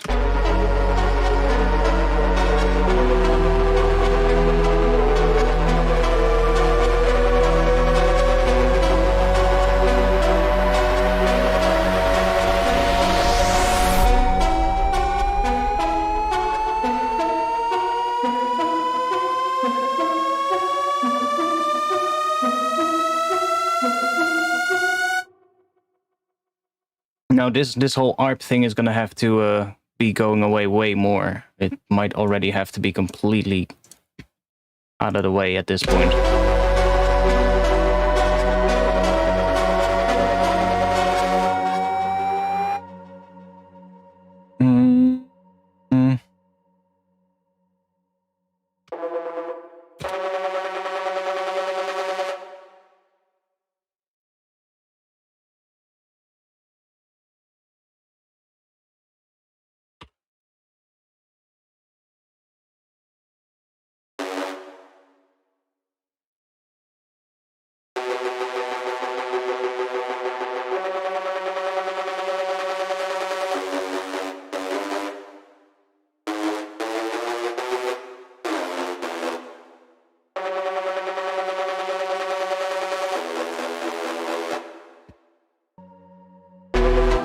I'm gonna freeze this contact real quick, which is that reverse thing, so that we don't have to wait and start it from the start of the clip. We can just start it wherever we want.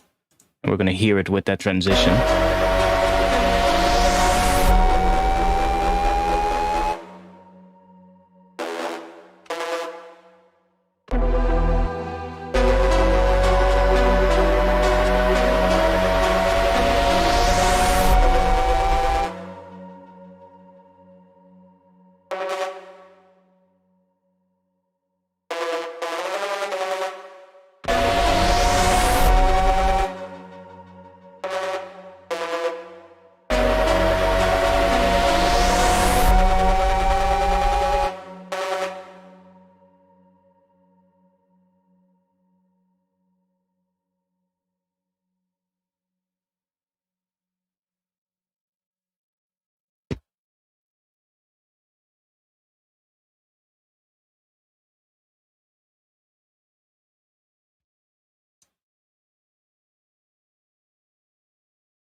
Oh.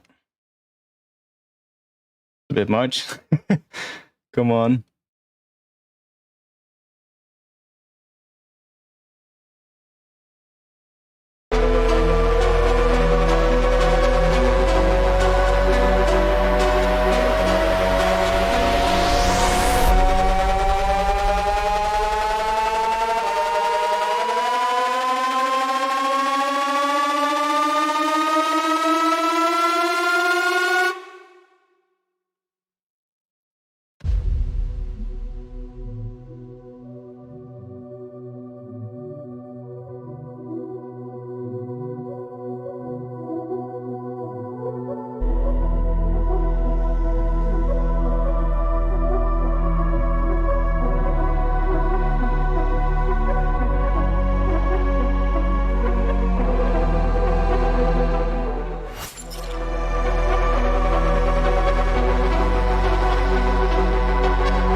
Yes, that's going to be nice, taking the sub out again there, so that we kind of already sort of like get rid of the bass.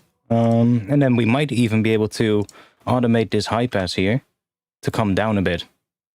So, could do... I'm not going to go down where there's actually sub, but more like...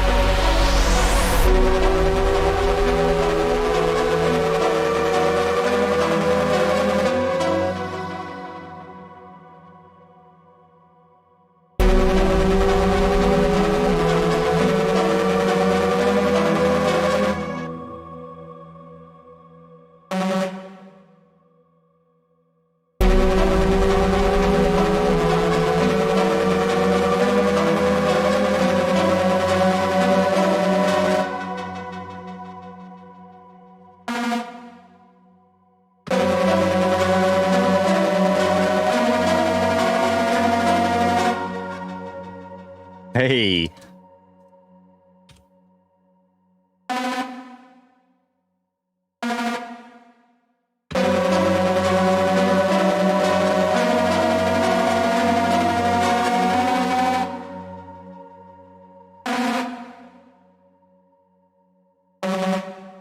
Like, we're now sticking around at F sharp a lot in this re, so it's kind of like feeling like we have to go back to that F sharp, if you get what I mean. So we're going in the right direction of sort of like trying to get to that F sharp instead of going back to B, which is what it technically would feel like. It technically feels like it should go back to B because that's the scale we're working in, right? But I'm trying to purposely stay away from that one. So see if we can end up on that F sharp, which would temporarily make the drop, make it go to that F sharp major Phrygian or Phrygian dominant. And then we could, in the breakdown, for instance, go back to B minor, or just completely not go back to B minor at all until the last moment of the track, like the outro of the track, and then just end the track the same way how we started, with that chord and a little thing on B minor. That would be a really interesting thing, by the way, just have like a track, because I never do some stuff like that. I always just pick a scale, that's my route, and there we go. But this is really fun. And it sounds beautiful. Like those pads have a really interesting sort of like movement to it, which I really like. Because this is just B minor. And here we're going into different things. It's still in B minor.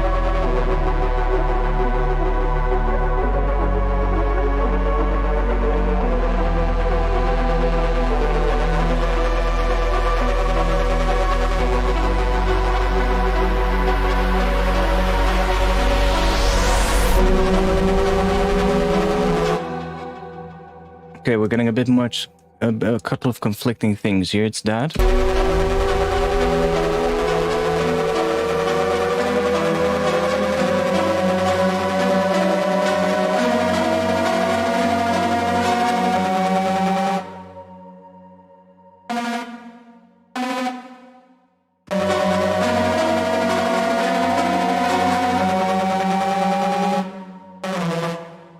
Or it could go, or we could go to B.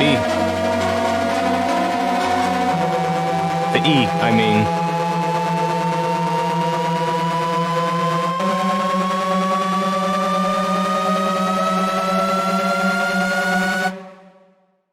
Dun dun dun dun dun dun dun dun dun. Something we need to drop there. Let's see what. Let's just add a little bass sound there. We're just quickly gonna see if we can put a bass sound there in maybe the key of F sharp, and then see what that would sound like after this. So we have to figure out if that's gonna work. I'm just gonna do, yeah, let's just do that. Just a bass that repeats every, I don't know, every beat. Let's grab one of those. I made a bunch of these stabby ones that could work for something like that.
Sure. That'll work for now.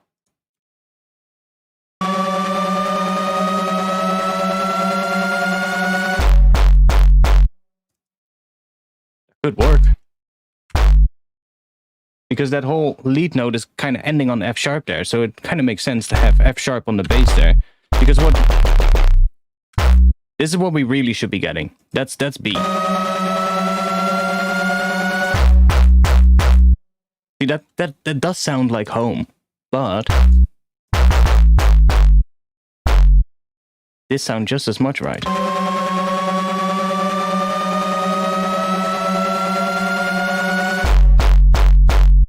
See? That works just as well. We could probably also do G. That's gonna... Then that F sharp leads into G, which I'm not sure what we have in G.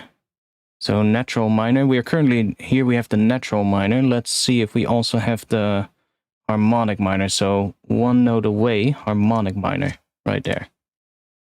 So in harmonic minor... G would be major. So we would also be able to do a G, maybe. See what that would do.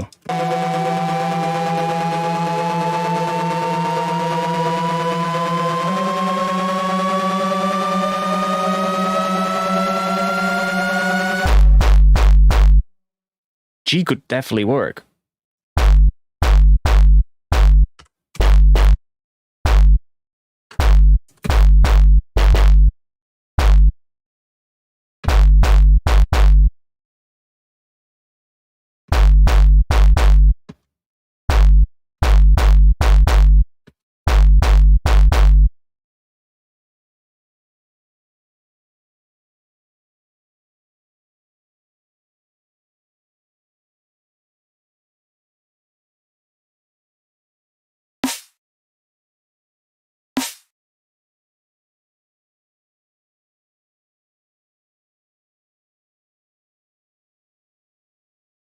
Oh no, we don't need a drum rack. Do it like this.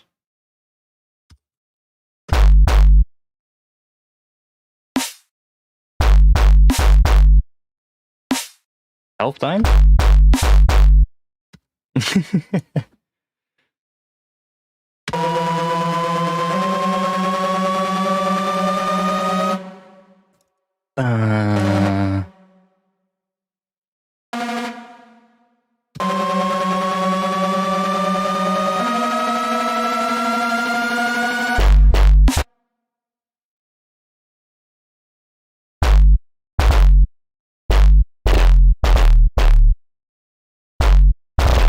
other option would be D.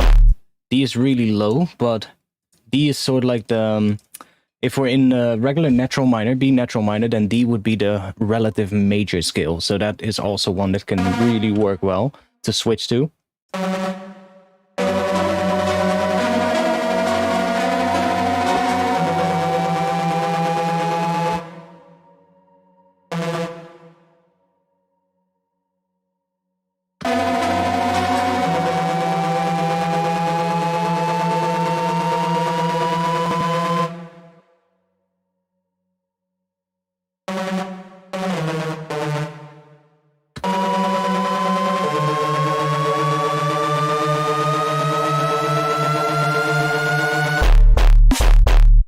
I could go to D as well.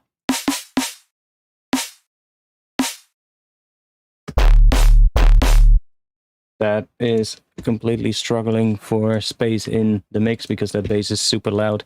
But let's see.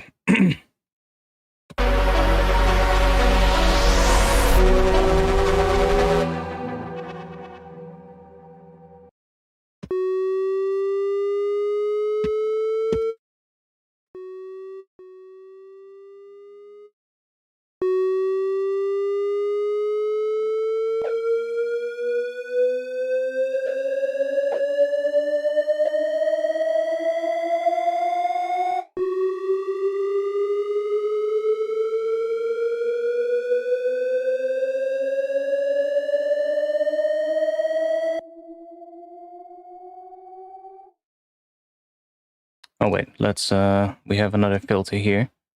Let's grab... oh, why don't we just... yeah, why don't we just run this one through the same filter? It starts a bit more like that.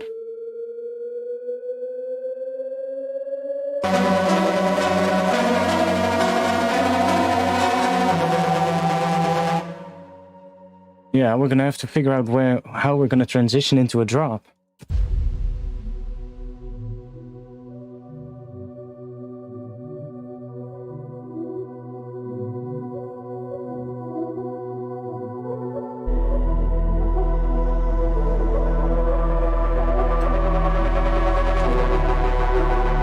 I don't like that that Reese coming in so quickly, so probably wanted to come in here.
Okay, let's add some more stuff to build this up so that I can hear how that's gonna work going into a drop. We need what do we need?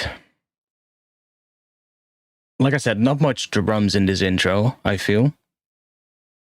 So maybe just a kick drum coming up on 16s, something like that. I think that would work with this. Add another channel here. Let's find a kick drum real quick. Do I have a nice one somewhere? Let's see. Well, I have the Patreon packs. There were a couple of kick drums in there, I think.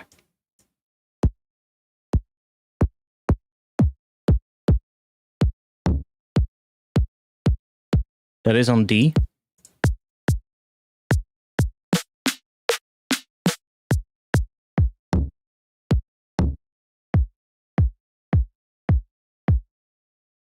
Try that one. Yo, welcome back, I guess.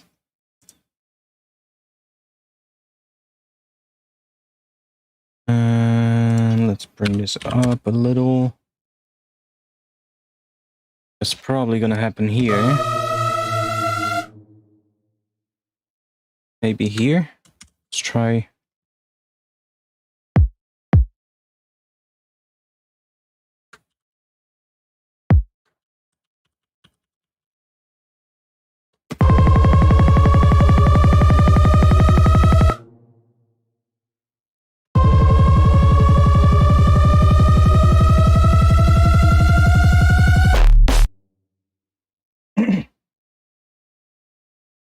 How is it I can see those others? Because I'm also streaming to YouTube at the same time. And there's more people watching from YouTube than there's on Twitch, like usual. I have a much bigger audience on YouTube than on Twitch, so yeah, you're also seeing the YouTube chat on screen.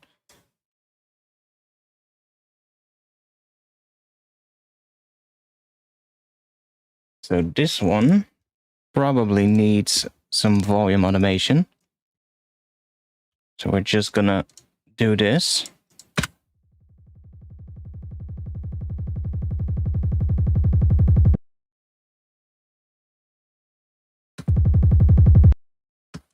Maybe do a little thing at the end. Could have a little gap with a vocal maybe. Then go into a drop. Yeah, I just use Restream to stream it to both at the same time. Because sometimes, you know, sometimes people have like issues with their YouTube or something, and YouTube doesn't want to play correctly on their computer, or it's buffering constantly for them or something like that, and then they can just switch the switch and it'll just be fine there. So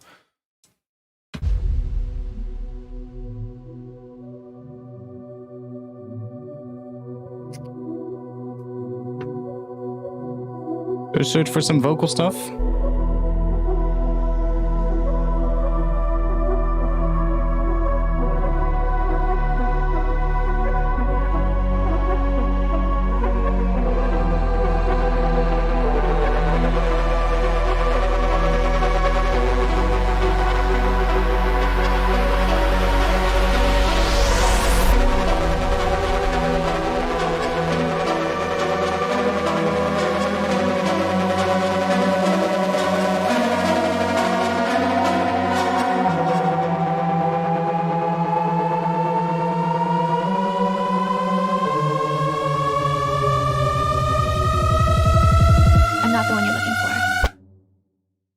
We're gonna have to cut some stuff out here. Let's see.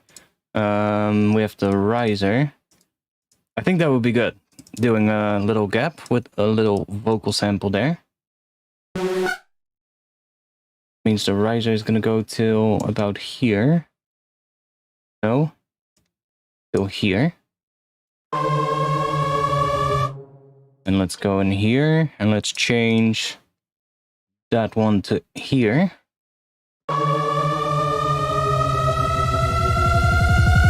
I'm not the one you're looking for.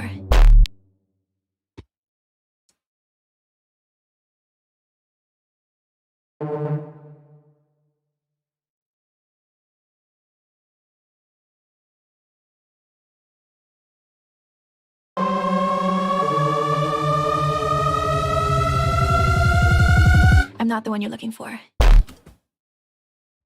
Could work.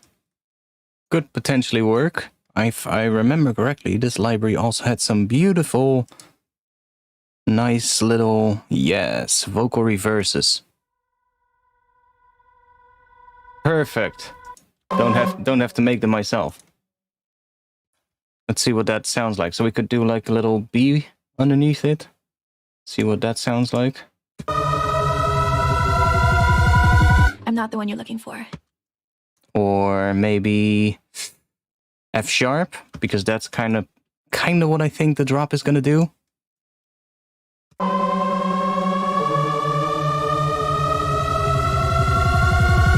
I'm not the one you're looking for. I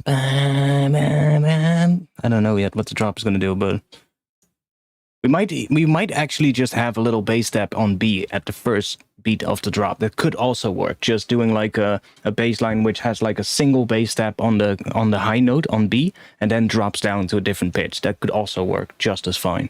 And then it would probably make sense to drop down either to F sharp or to E, because F sharp would be, what is that? Or maybe to G. Like then would probably make sense to either drop down to G or to E, because then we have like the minor third and the, what is it? The root underneath that one. I'm not the one you're looking for.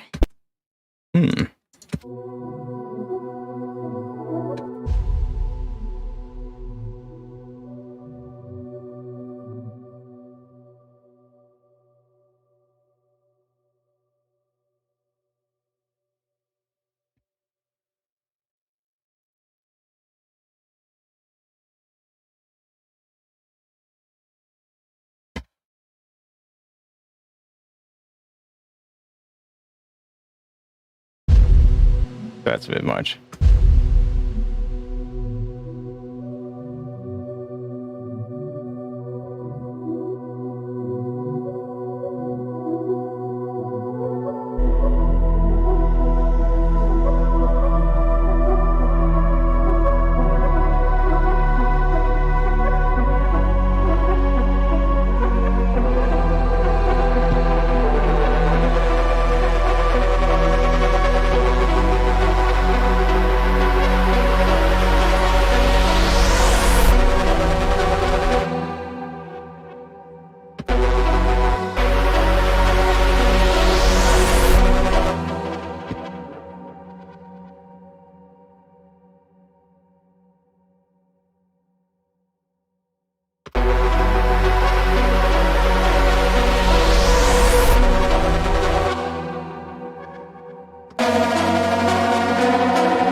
That's nice. I like that. Has a little bit of a click at the start, but that's fixed like that.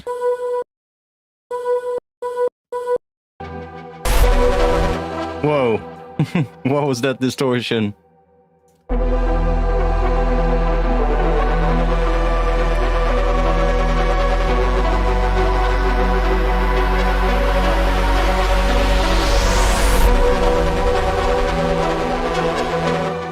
Like, we could even use this as a melodic element.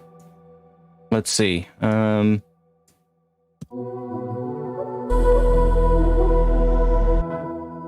Ooh.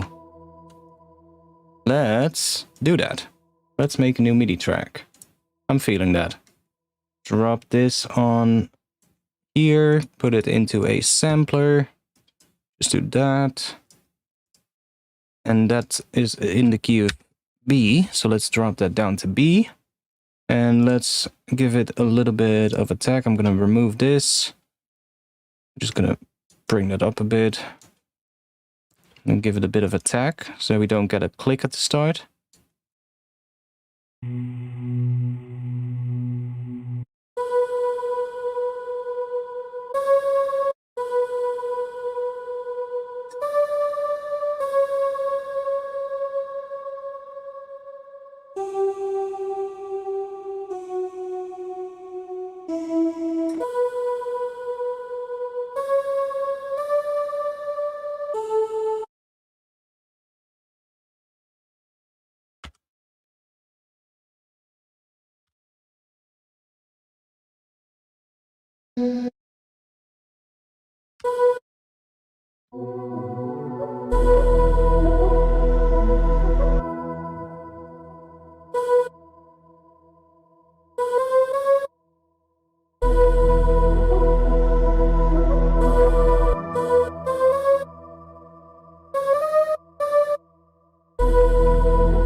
Yeah, we're gonna have to bring some other elements in as well and really start building up here for this to work. But it's totally gonna work. What else is in that pack? We have all these things as well. There might be some cool things in here. These roads trapped here. These roads go forever. Let me. These roads go forever. I don't know whoever picks me up. These.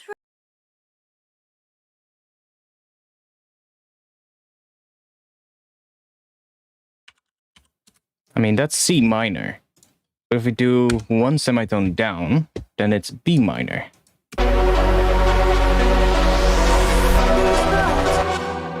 Let's try it somewhere else where it's a little bit less heavy. See what we get. These roads go forever. I don't know whoever picks me up. These roads go forever. These roads go forever. These roads go. These roads go forever. What else do we have? Ooh, no, won't tell. I'll drive down there. The day I die, the day I die, I'm coming for you. The day I die, I'm coming for you.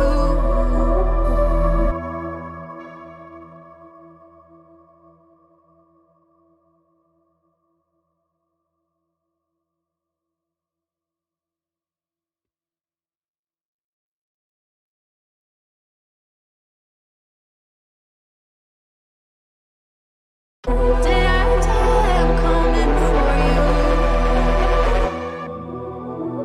Day I die, I'm coming for you.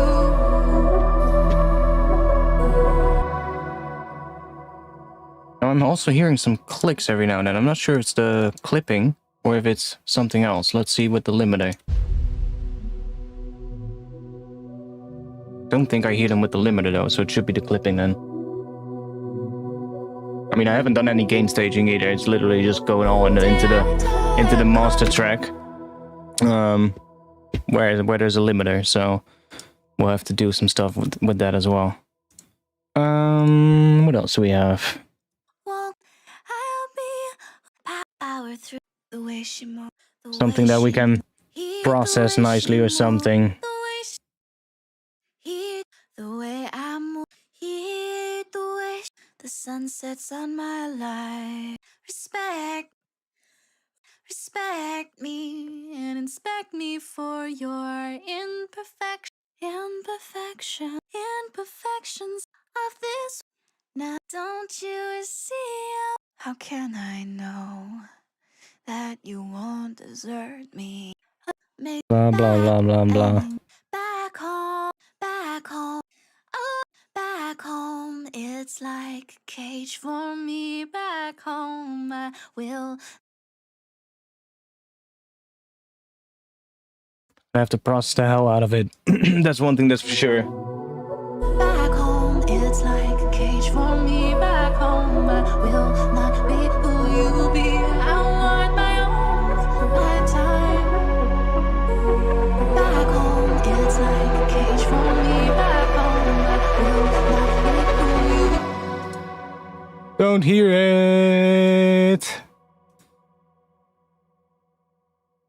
Let's just slam me through an OTT. Back home, it's like a cage for me. Back home, I will not be who you be. I want my own, my time. Like a cage for me. Back home, I will not be who you be. I want my own, my time.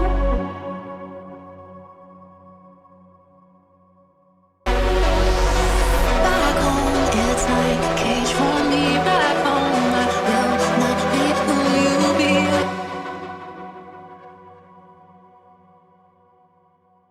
Now I do kind of like that.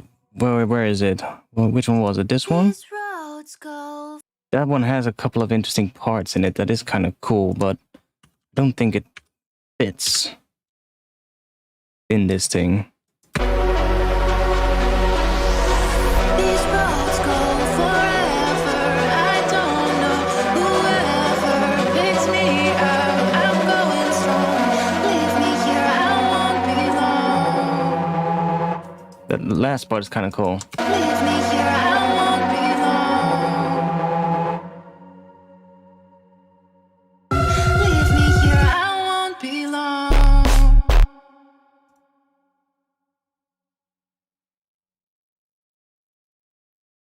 Mm-hmm.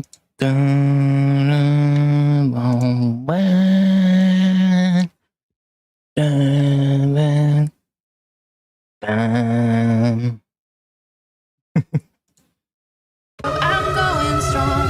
Leave me here. I won't be long. What is that?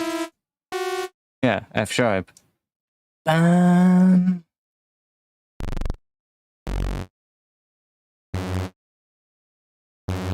It does feel like F sharp needs to come in there, so nice. Picks me up. I'm going strong. Leave me here. I won't be long. Forget the drums for now. Let's get rid of those because those absolutely suck.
Leave me here. I won't be long.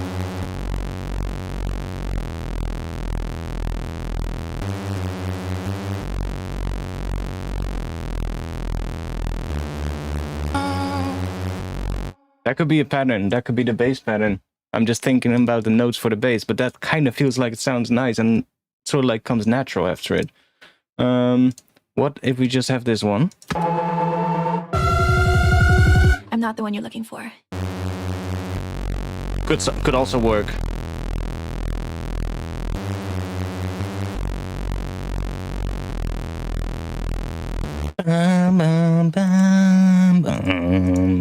I'm kind of feeling that pattern. See if we have a Reese. Well, we have the Cessna Reese. I'm not the one you're looking for.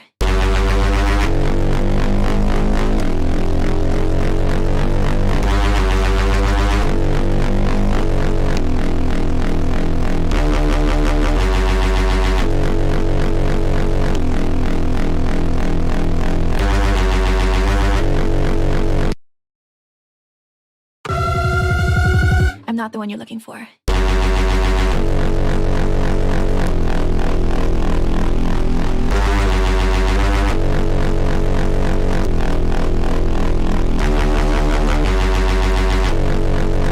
Thing is heavy as fuck. I'm not the one you're looking for.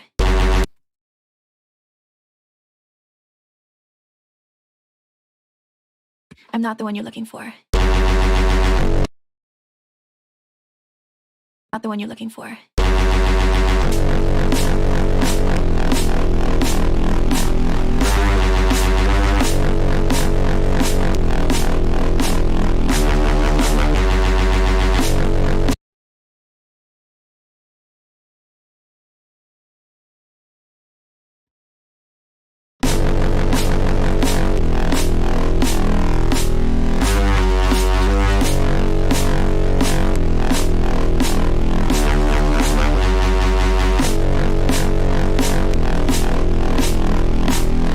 Now, obviously, we need to start doing some housekeeping here.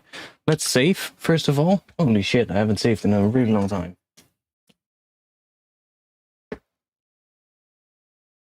Okay, let's see. Let's do a couple of things. Let's make a group for the drums. All the drums are going to be in there.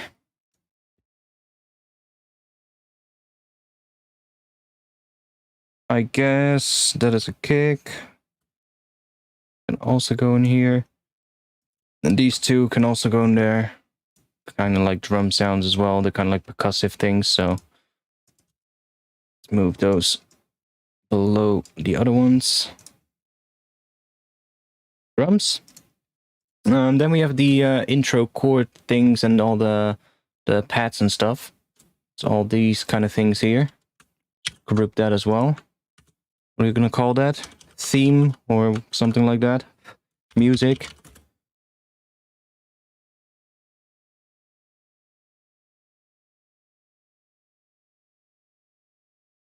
That can be in a group called bass. We make the bass that color. Right there. Reese lead. It is kind of a bass, but it's more used as a lead, so I'm gonna drop that in here. Let's just call this, by the way, let's just call it Atmos. There's gonna be the leads and stuff in there as well, but I'm just gonna drop all the atmosphere and shit in there. That. This is all vocals. Let's group that in a group called vocals. And this is that's also bass. We can go in there, call that bass. And that was a bass step. Let's just drop that in there, even though we're not using it. Now we can do that. Okay, cool. So now, let's bring all of these down to -8, so that we have some headroom. And we actually got some room to work with. Boost that up with like 8 decibels as well.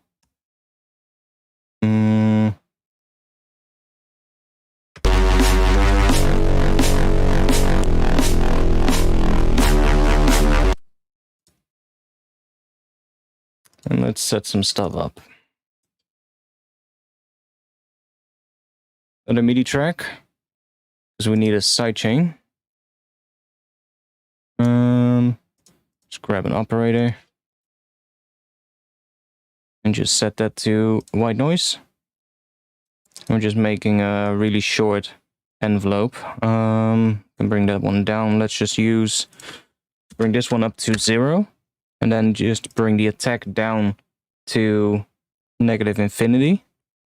Or no, the attack is going to be brought up to 1 millisecond. Just so we have that. And then we're going to bring the peak down to -infinity. So we get just a click that's 1 millisecond long. Really short. Drop that on here. So then we get this. It's super short. Bring that up to maybe 0. So that we literally just get that. That's going to be your sidechain trigger.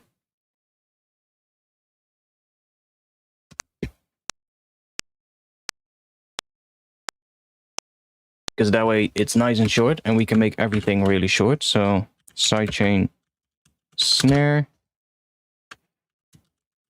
Snare. This is the build kick.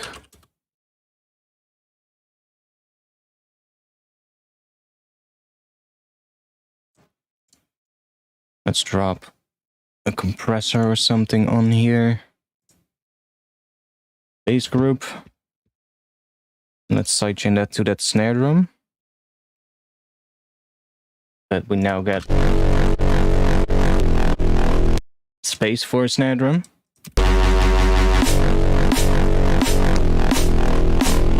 Now we actually have a room for it. I'm not sure if that bass is going to be the one, but it might be the right notes. Like the notes should be good for that bass line. Or we could maybe introduce that earlier and then go into a more rhythmic bass. Sort of like replace or make the lead one play those notes.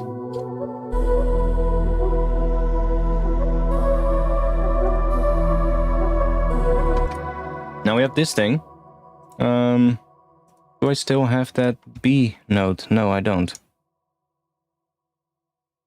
Where is it? Vocal effects, reverse.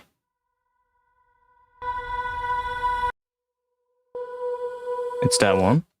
Let's put that right here in front of this thing. So we get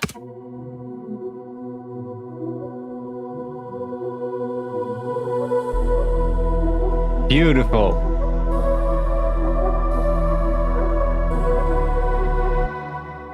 That's perfect. I'm only going to unwarp it because I don't want to get any strange warping artifacts coming from here. Then let's just do that. Is that literally just really exactly? Wow. Nice. Oh. Oh. Okay. Oh, nice. Just get rid of the click at the end. That's so good. This is so good. This works so much better. I'm gonna bring this one down though to minus 4.1, so it's the same level as that other layer.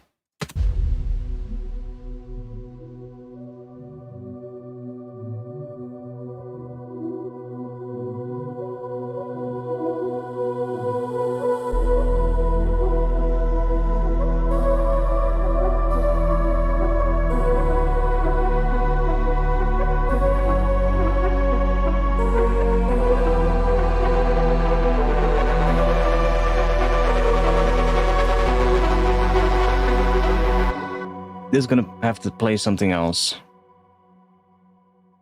I think it's gonna just repeat that pattern, to be quite honest. So that would be dun dun dun dun.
To make sure that we don't get that little gap in between the two, I'm just going to add some reverb to that reversed one, so that that reverb kind of bleeds into the next one, and it's also going to make this one a little bit quieter than the other one, which it would mean that the one that comes in afterwards, that plays the melodic pattern, is actually going to sort of like feel a little bit more upfront than the one that sort of like, I guess, fades into it.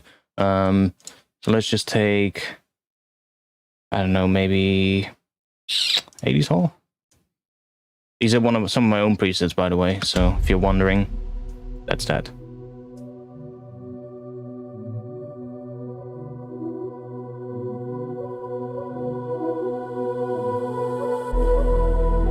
Still got a gap. Kind of want to have this here, but we do need this to transition better. Let's see. Maybe more reverb.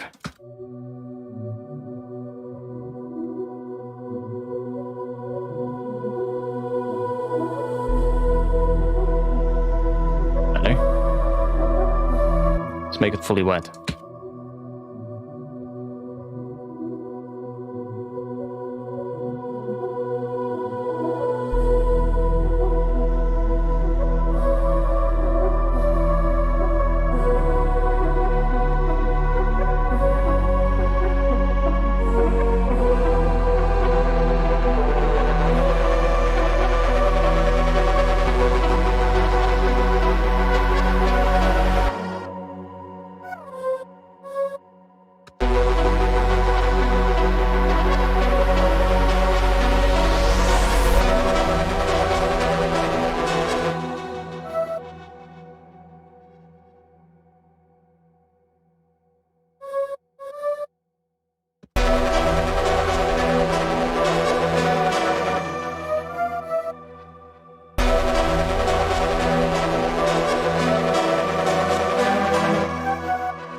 I'm not the one you're looking for.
I'm not the one you're looking for. Where's that reverb coming from? Oh, that's coming from this one. We have this one here. Probably don't need it there, to be quite honest. Get rid of that one.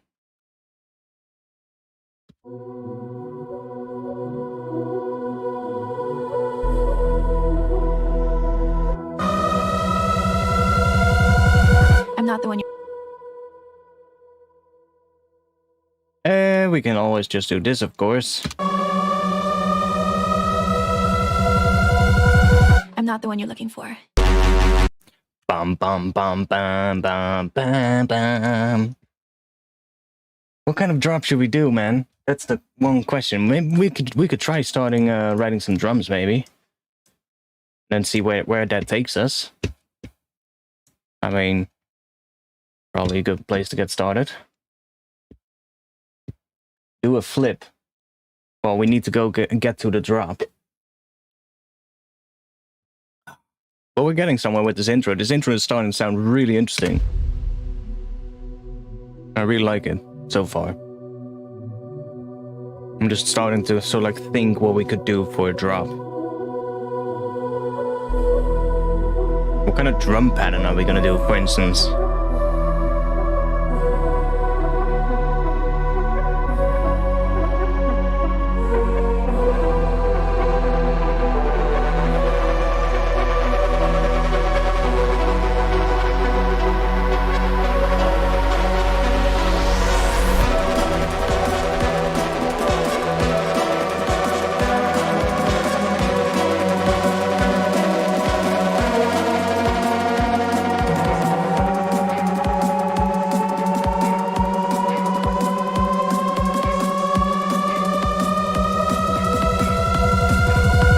I'm not the one you're looking for.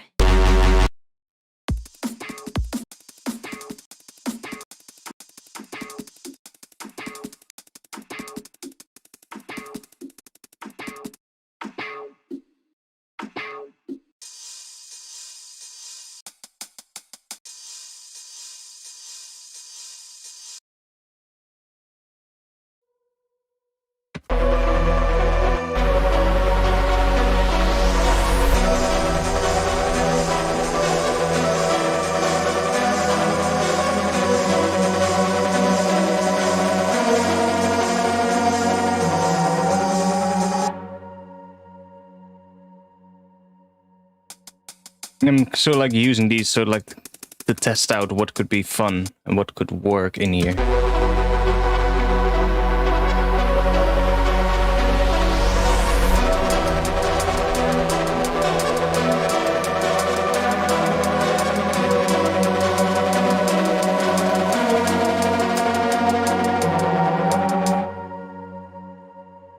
Could start introducing a bit of drums in this section.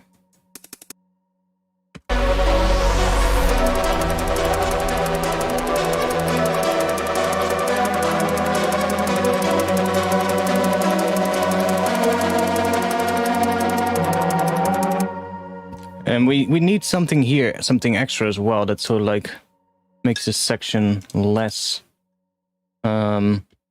like right now we're sort of like losing energy here, so we need more stuff arising in this section. That's kind of what we need. I guess we need one thing that sort of like sweeps from here into here, and then another sort of like riser to complement whatever goes on here, so that we really start building that tension in that section. We could take another rise and hit. We already have one here, but why not just do another one?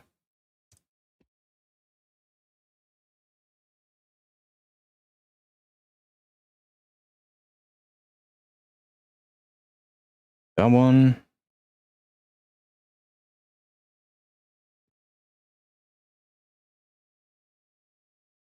That's going to be from here. From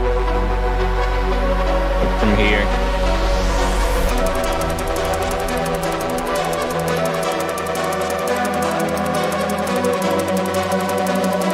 Yeah, from here. F sharp. And then this section, the rise, needs to be this long. So that's 4 times 4, which is 16 beats. So we are going to use one that's 16 beats right here.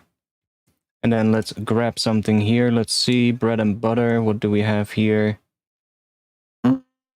Noise.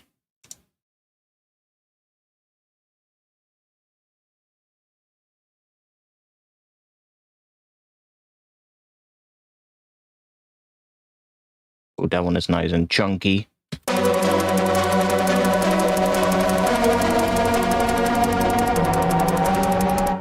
Bit quiet, let's bring it up.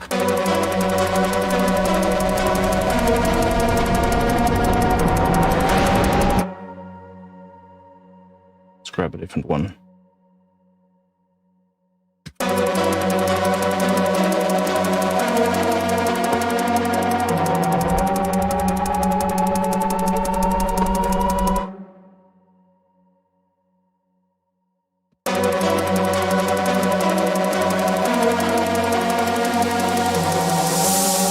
That's really gonna help. Gets a little loud there. Maybe we have one that is not doing that. That one looks better.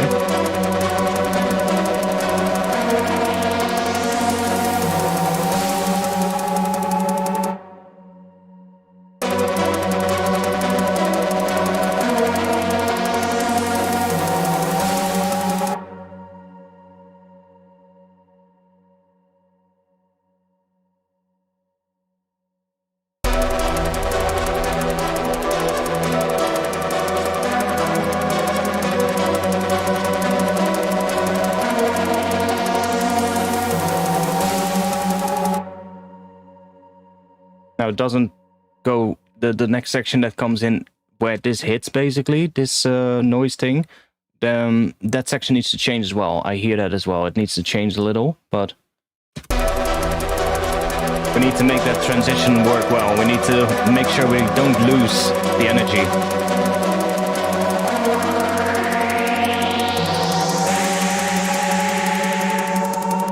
Better.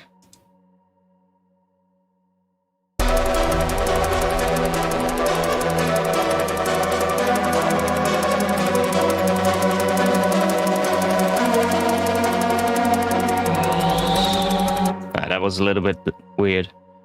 Let's try something else. Reverb. Didn't we already have these? Go to a different one. Swishes.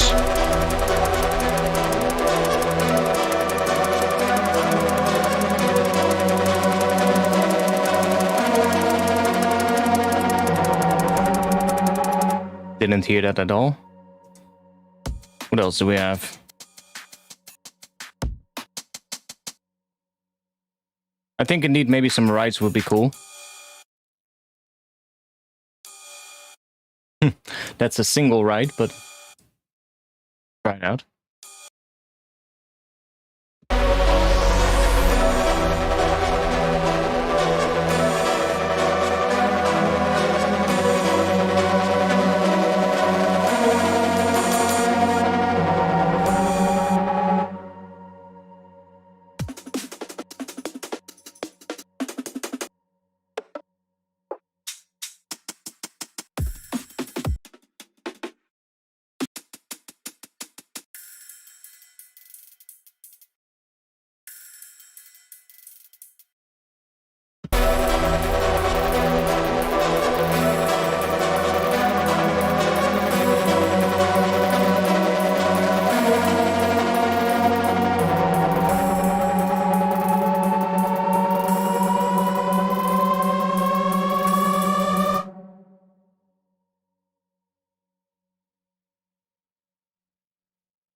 I'm not the one you're looking for.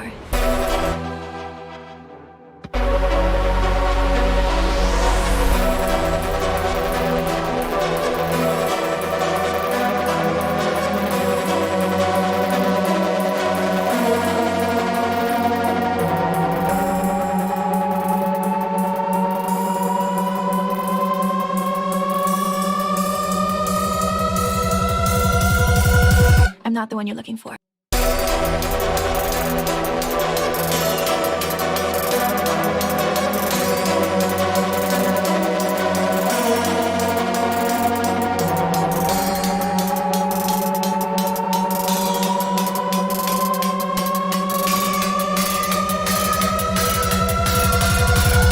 I'm not the one you're looking for.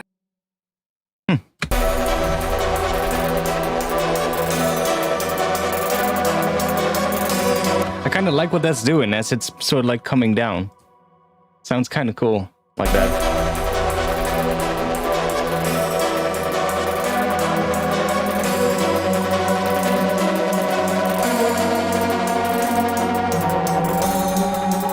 It's a little strange, but would have to find the right setting.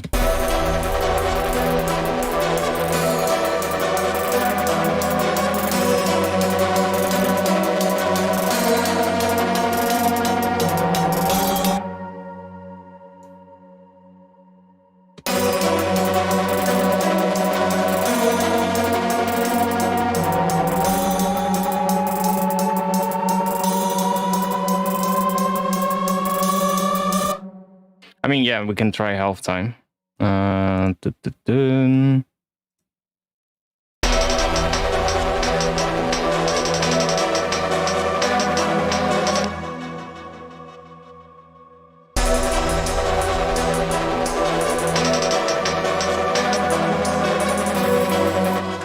But I don't like it half time.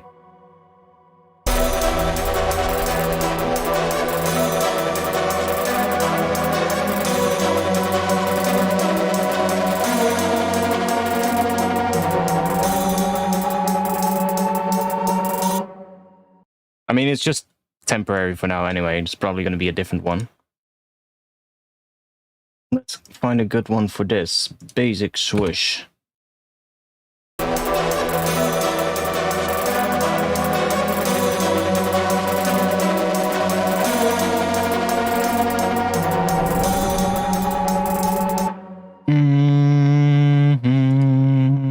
Can we get a good one? We need something that's more, I guess, a bit fuller.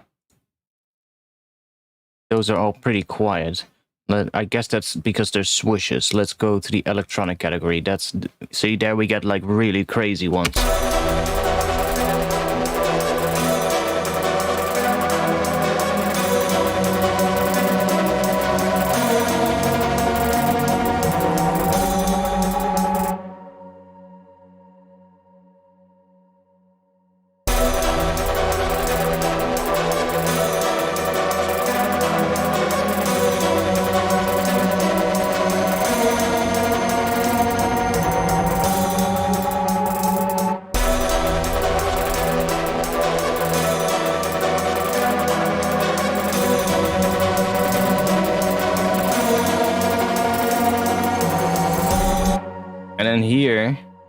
in this section, we basically want to have another one.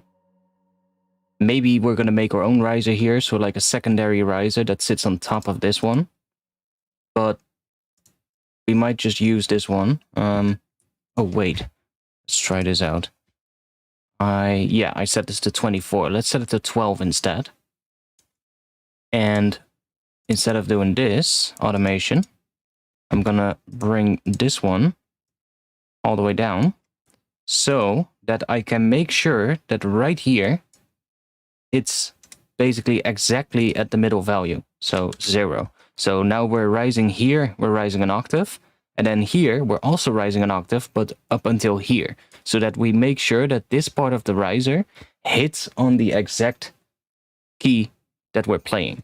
And then we can make a secondary riser that starts at the same pitch on that position as well, that then continues into here, up until right here.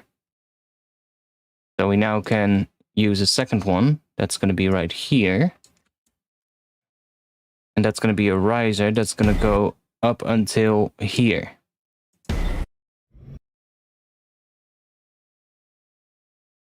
So that we can sort of like start introducing more stuff that's rising here. Now, I don't think we need this one, because then we don't have much control over the pitch. We have to do it by ear.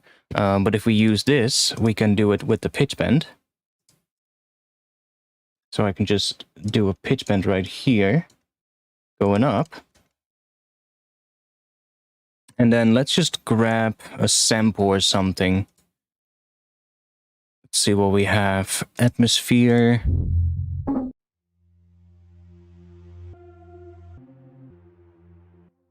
It has a lot of stuff in it. It says it's the key of F, so let's just put that into a sampler. And set that to an F note. This is an F sharp. And then we're gonna just find a section, like, I guess somewhere around here where there's a nice amount of stuff going on. And just set up a loop. Make that loop nice and short. Only need a short section. Let's link that. Maybe do back and forth so that we don't get a clear sort of like loop, but we get more like a thing that goes back and forth. Duh.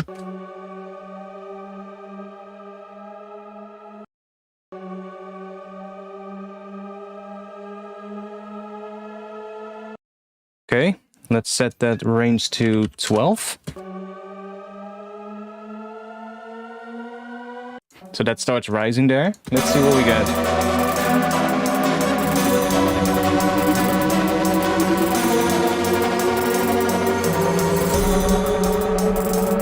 See, now we don't lose much energy anymore. We just keep rising.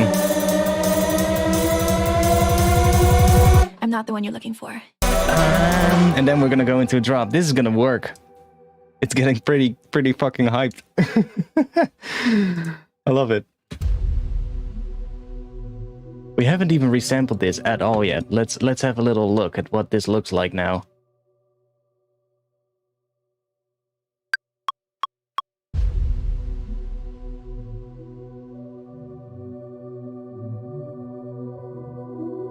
We might not even need the impacts at the start, to be honest. We can just start without.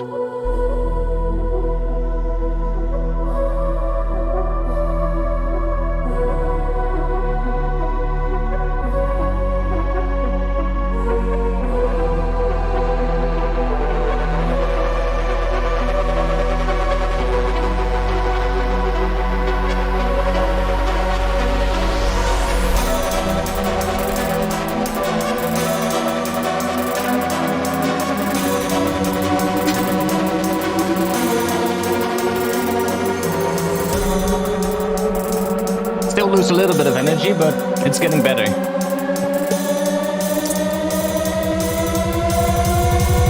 I'm not the one you're looking for. It's definitely getting better.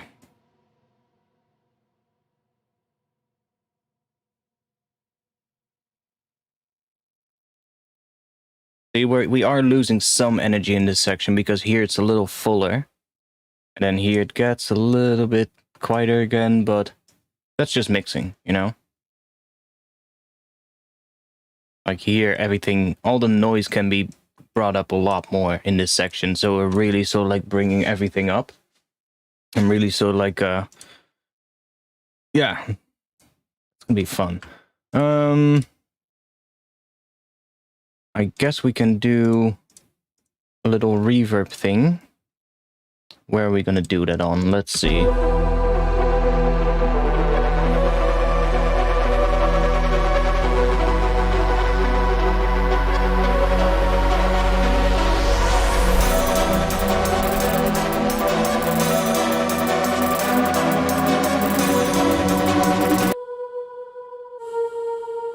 Let's try it on this one.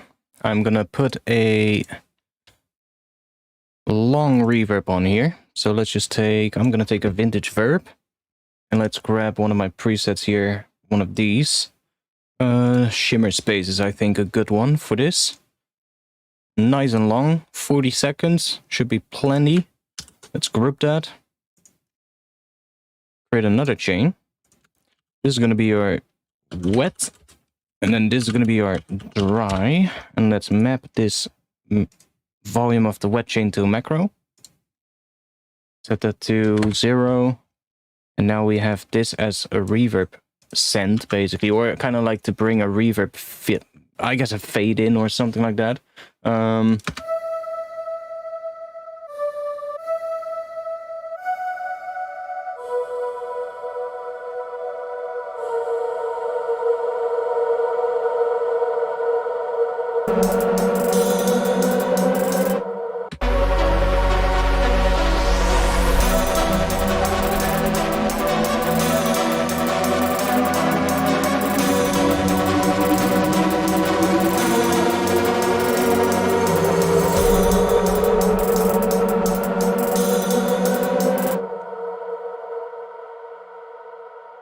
A little bit much on that one.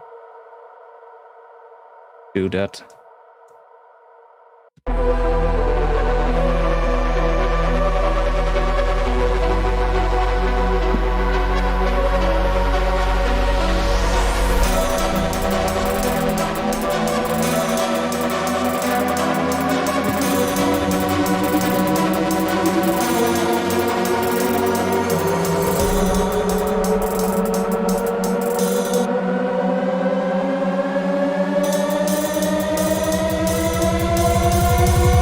I'm not the one you're looking for. We're gonna have a totally different drop than what I did there, but don't worry. I'm probably gonna start with some drums first, just see if I can write some drums.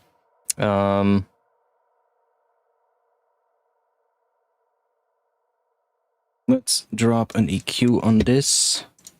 So that is 260. What is that? 260. That is C. The drop is going to be on around F sharp, then, right? That was F sharp, right? What that bass thing was doing. F sharp to E. We could do a snare drum on C sharp or on B. But I'm feeling a much higher pitch snare drum. Like we probably need something more.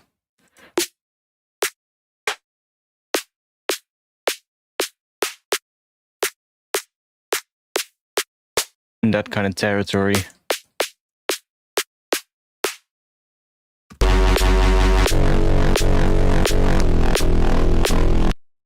Let's get rid of that one.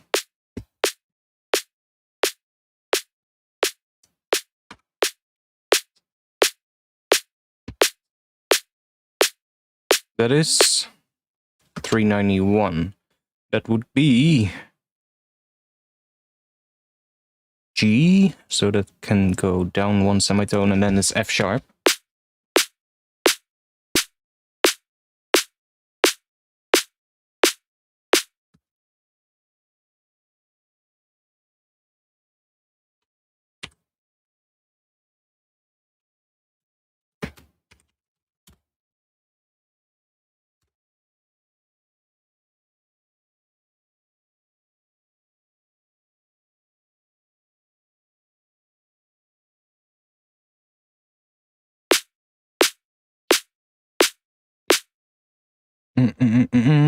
Kick drum. I can take the other one. Which one was that? One shots. No, I saved it right here. Drums.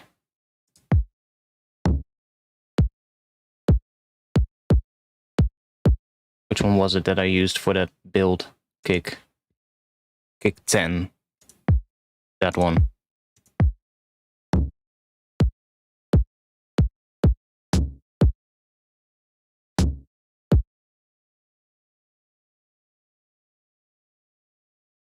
Did I pitch that one though? No. So it's actually doing D right here. If up, then that kick drum is gonna get really short, but maybe for the build it might be good. I'm not the one you're looking for. That's not that bad actually. We had a riser going on that shouldn't be there. Where was that coming from? This one. Yeah, let's freeze that one. Holy shit, it's almost 2 a.m. Well, we only wrote an intro, but hey, we definitely made a nice intro.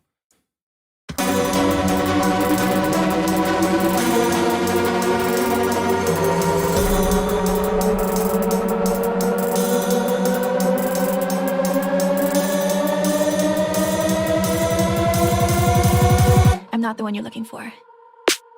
And we got some reverb coming from something. From this one right here. Which, oh, that's just a reverb till that's still there. We can basically just do this. Oh, do that. So that stops right there.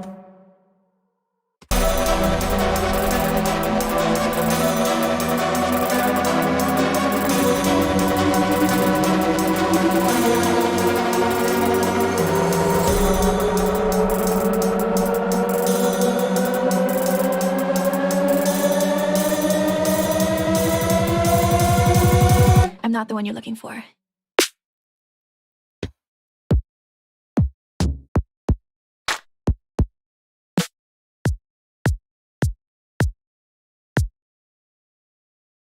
Right, that one. That one is in the key of F, so let's just pitch that up one semitone. So it's an F sharp. I'll probably make a better kick later, but just so that we have a bit of a kick that we can start it with, so we can kind of start thinking about what it's gonna do, you know? I'm not the one you're looking for.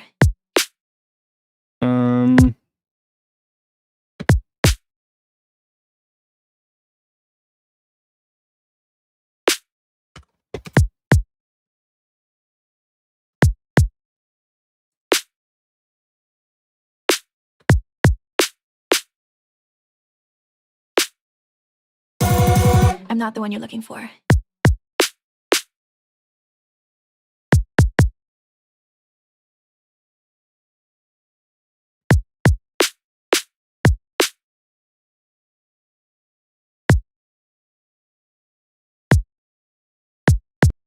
Also do I'm not the one you're looking for.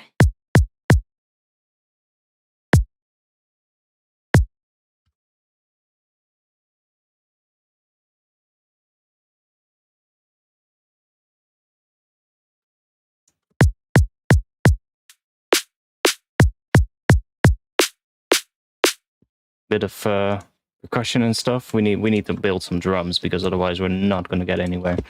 Safe. Am I gonna do that now? Once it's 1:46 a.m. I think probably getting to the end of the stream.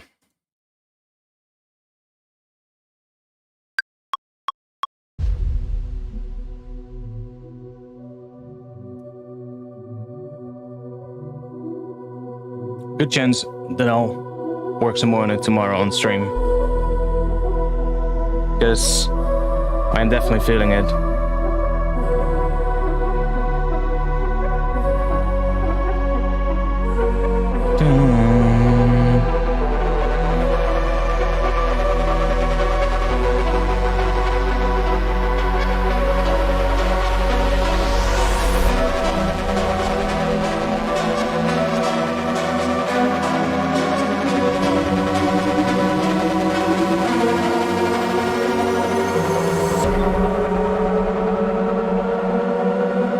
I think we should keep going here with some stuff, with the chords as well.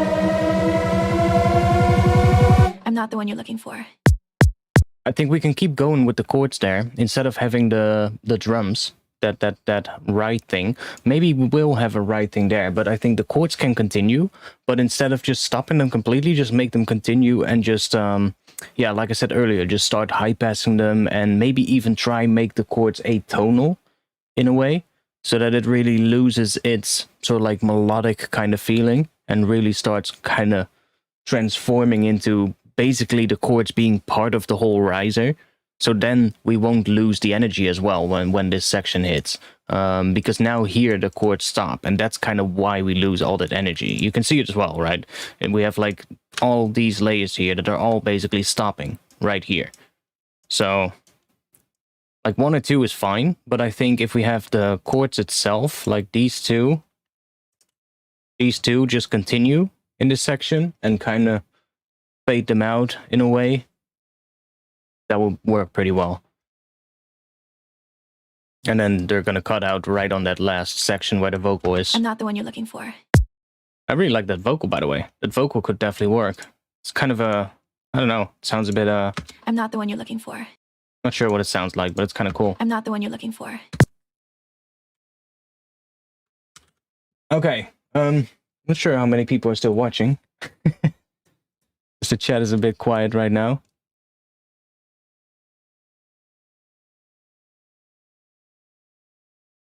But thanks for being here. Any final questions before we end?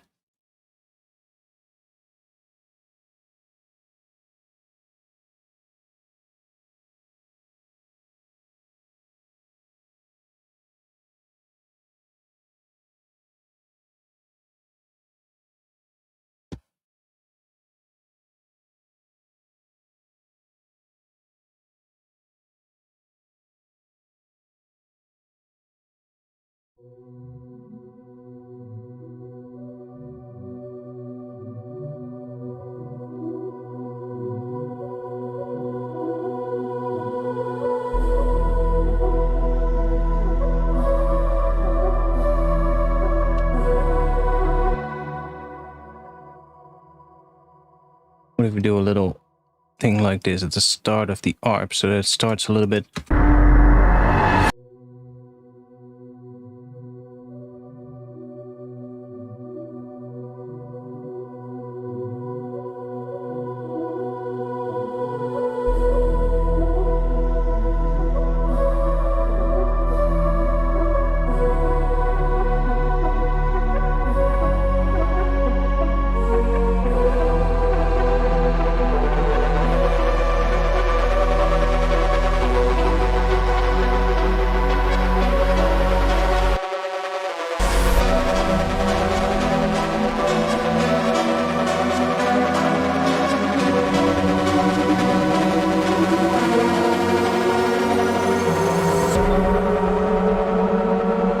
Yeah, definitely gonna have to continue with that there. How do I get a girlfriend? I don't know. Go to a Russian import bride website and buy one? I don't know. Probably something out there that you can arrange, right? If all else fails. Get a good job and earn a lot of money. That's probably the best way. I don't know, there's so many ways. But you're probably not gonna get the good one. You're probably not gonna get the keeper.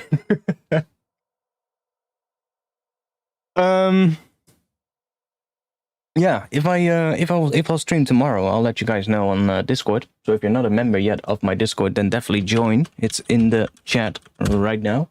If you want to help support the streams, you can support me on Patreon, where I am about to post my next sample pack. We do a monthly sample pack on Patreon, including basically all the samples that I made during sound design sessions in the month before that. I'm currently working on getting this month's pack all exported. I have a whole bunch of sessions that I need to go through and just export all the samples, which I am currently doing. and I'll be posting that pack on Patreon soon. It won't have the Rex yet because I'm still working on the upcoming Rex update. So the upcoming Rex update will probably come later, which it will include all the new Ableton Live 11 Rex that I've been working on. I think that one will come in maybe halfway through the month or something like that, so that we have sort of like a couple of things coming up in the upcoming month. Yeah, like I said, I'll probably be back maybe tomorrow. And if not, then I'll be back somewhere later later next week, because I'm gonna have to work on Sunday, Monday, and Tuesday. And then from Tuesday on, I'm not gonna have any work again, so I will be able to stream probably on Wednesday if I feel like it. I'm kind of feeling the multiple streams a week thing right now. Kind of keeps me in the zone, and it's better to kind of just when I make music a lot more, then I usually make better music as well. So it's kind of nice to stream a bit more than usual. So I guess I'm going to be back earlier than Friday. But if not, then Friday 8:30 p.m. is the usual time. So 8:30 p.m. Amsterdam time. Check out what it is for you. And yeah, I'll let you guys know in the Discord tomorrow if I'll go live. I think I will. Not sure if it's going to be in the afternoon or in the evening. I'll see. Might stream in the afternoon if I'm awake early enough, and if not, then we'll stream in the afternoon. But that's gonna be it. I'll play this intro while we end, and see you guys again soon. If you want to have a chat afterwards, if you have some questions, then you can also come to the Discord, post them in there, and I'll come back at you when I have eaten something, and I'll see you guys again soon. Peace.